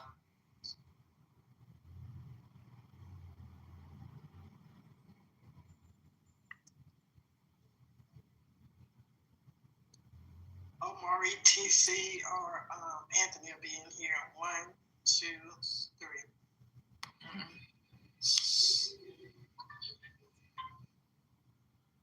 You know what? He left because a man came up on stage. That's what it was. 100%. If it would have been a woman, he would have kept arguing. Yeah, and then he'll be able to go to. I saw, he's one of these Kevin Samuels dudes. Then he would have said, women are this, women are that. But with another man, he can't have a conversation. I was literally just asking who he was talking about. He crashed. I don't know if y'all was in there yesterday. TC crashed coming in the end of a conversation yesterday. This is embarrassing. It's embarrassing. He won't be coming in today. If someone said TC will be here soon, so he won't actually be coming in there today. At least not with me. I can move down if y'all want him. Nah, he's scared of you. He's scared of you. He ain't coming in there. He won't argue with a man. He'll argue with these women. That's what it is. He'll argue with me and Dr. AG.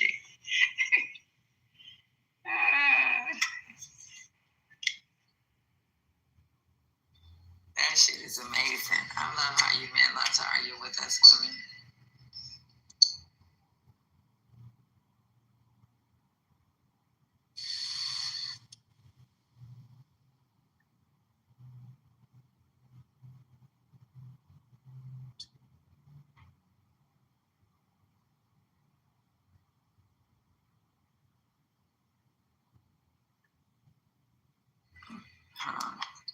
Let me see what we got going on in the news other than last night.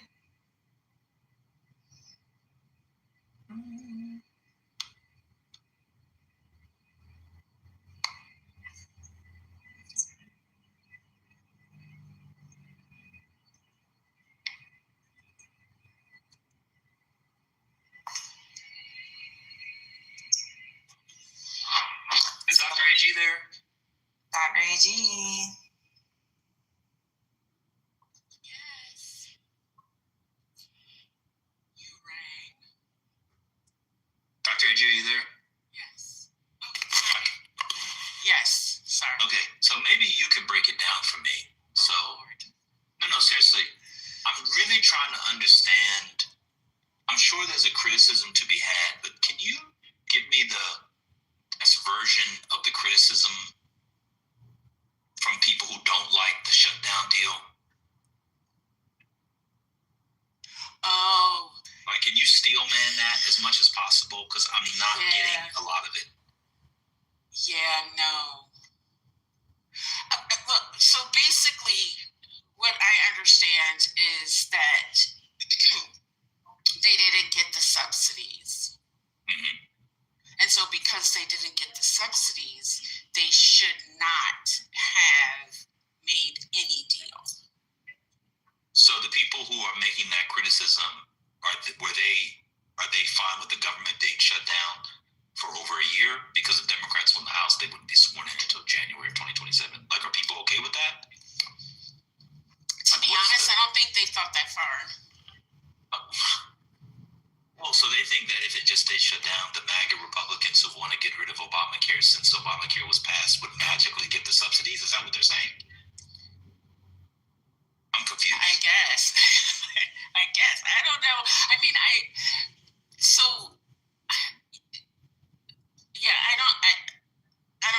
don't understand it outside of the purity point, which is very rarely thought out logically to any conclusion beyond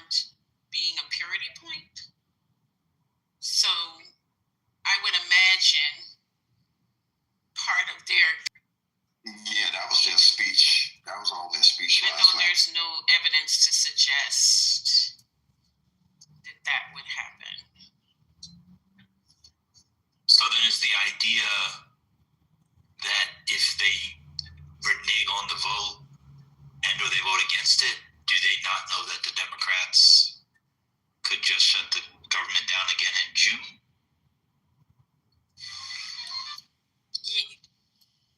I mean, not June, in January. January, yeah.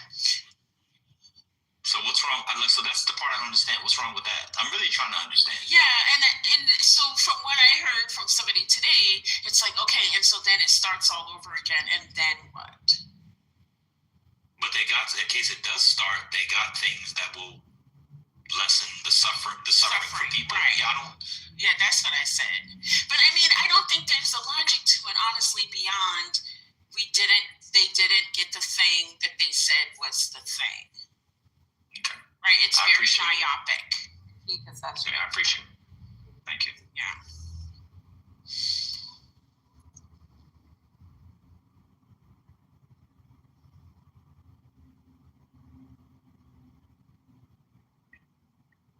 Okay. I mean, it sounds like to me, from what I've heard and read online, a lot of the issue is, people have just been hankering to, who claim to be Democrats, just been hankering to say negative things on the Democrats because last week was so good. They just don't feel normal. It's only normal when you could say the Democrats did X, Y, and Z bad, and it's good to, I don't know. With friends like these, I mean, that's kind of... And the Democrats, for once, they themselves are allowing the victory to be a victory, because they know how to, what is it, snatch defeat from the jaws of victory. Yeah. They know how to do that. So I don't know. I mean, from watching it, I think it was pretty smart what they did. And they manipulated the Republicans into giving them some things that are gonna put them in good stead should the Republicans renege on having the vote in December. It also seems to me, I don't know if you've seen all the Senate all the candidates running for office are against it. So people can say, I'm against it, and all the people that voted for it are either retiring and a few aren't up for re-election. So obviously, if you got exactly 8, it's clearly a coordinated political strategy. Right. And it's a shame that people think it just happened to be 8. Like it just randomly, of all the numbers, it was 8 and not 7, not 12. It's just the magic number 8. And they all just happen to either be retiring. Like, I don't know, maybe like last Tuesday, there's a strategy, and maybe instead of just saying the Democrats caved, maybe they have a strategy. Is that at all possible, or no?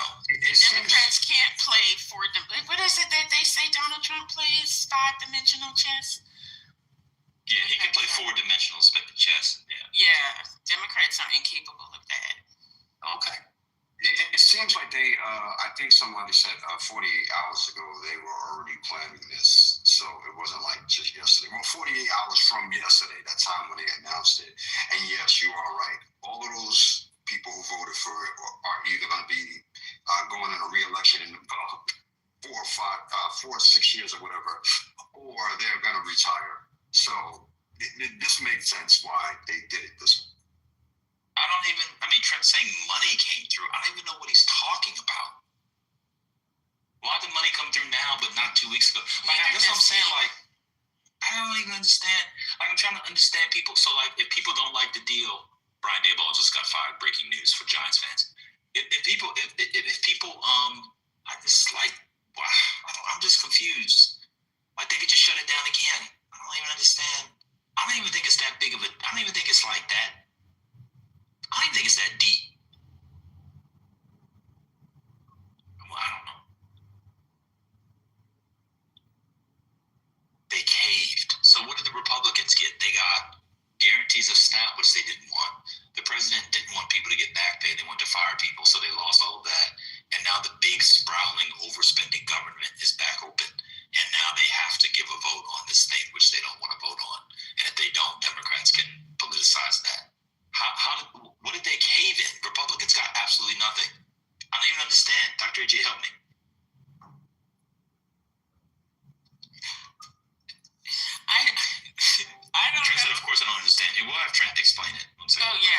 would be better because my mind can't fathom confusion. Trent goes to DC. Trent's been to DC like 2 times in his life and knows nobody in DC, but he's going to explain to me. I'm in DC office. Go ahead, Trent. You explain how it works since you know more senators and congressmen than I have working in politics down in McAllen, Texas.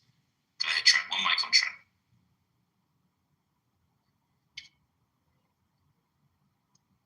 The same guy that was bigging up the tariffs that was going to bring back all these jobs. Well, he says he can't come out. That's too bad. He said he got fooled by the tariffs. That's what he said. He was fooled. It's just amazing how he has inside information literally on everything.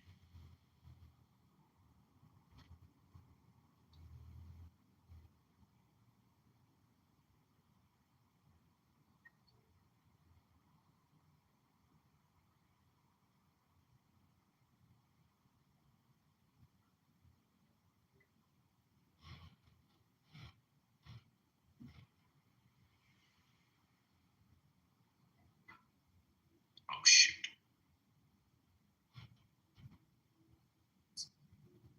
I remember when Trent said that the terror attack in New Orleans was ISIS. Y'all remember that? It was a big ISIS terror attack because it was a black ISIS flag hanging out the guy's back. Y'all remember that?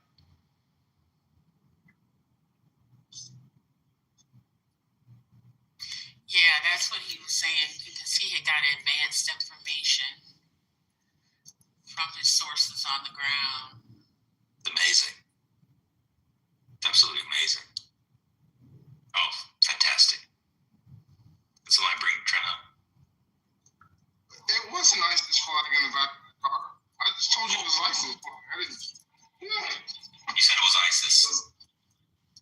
I said it was an ISIS flag in the back of the car. And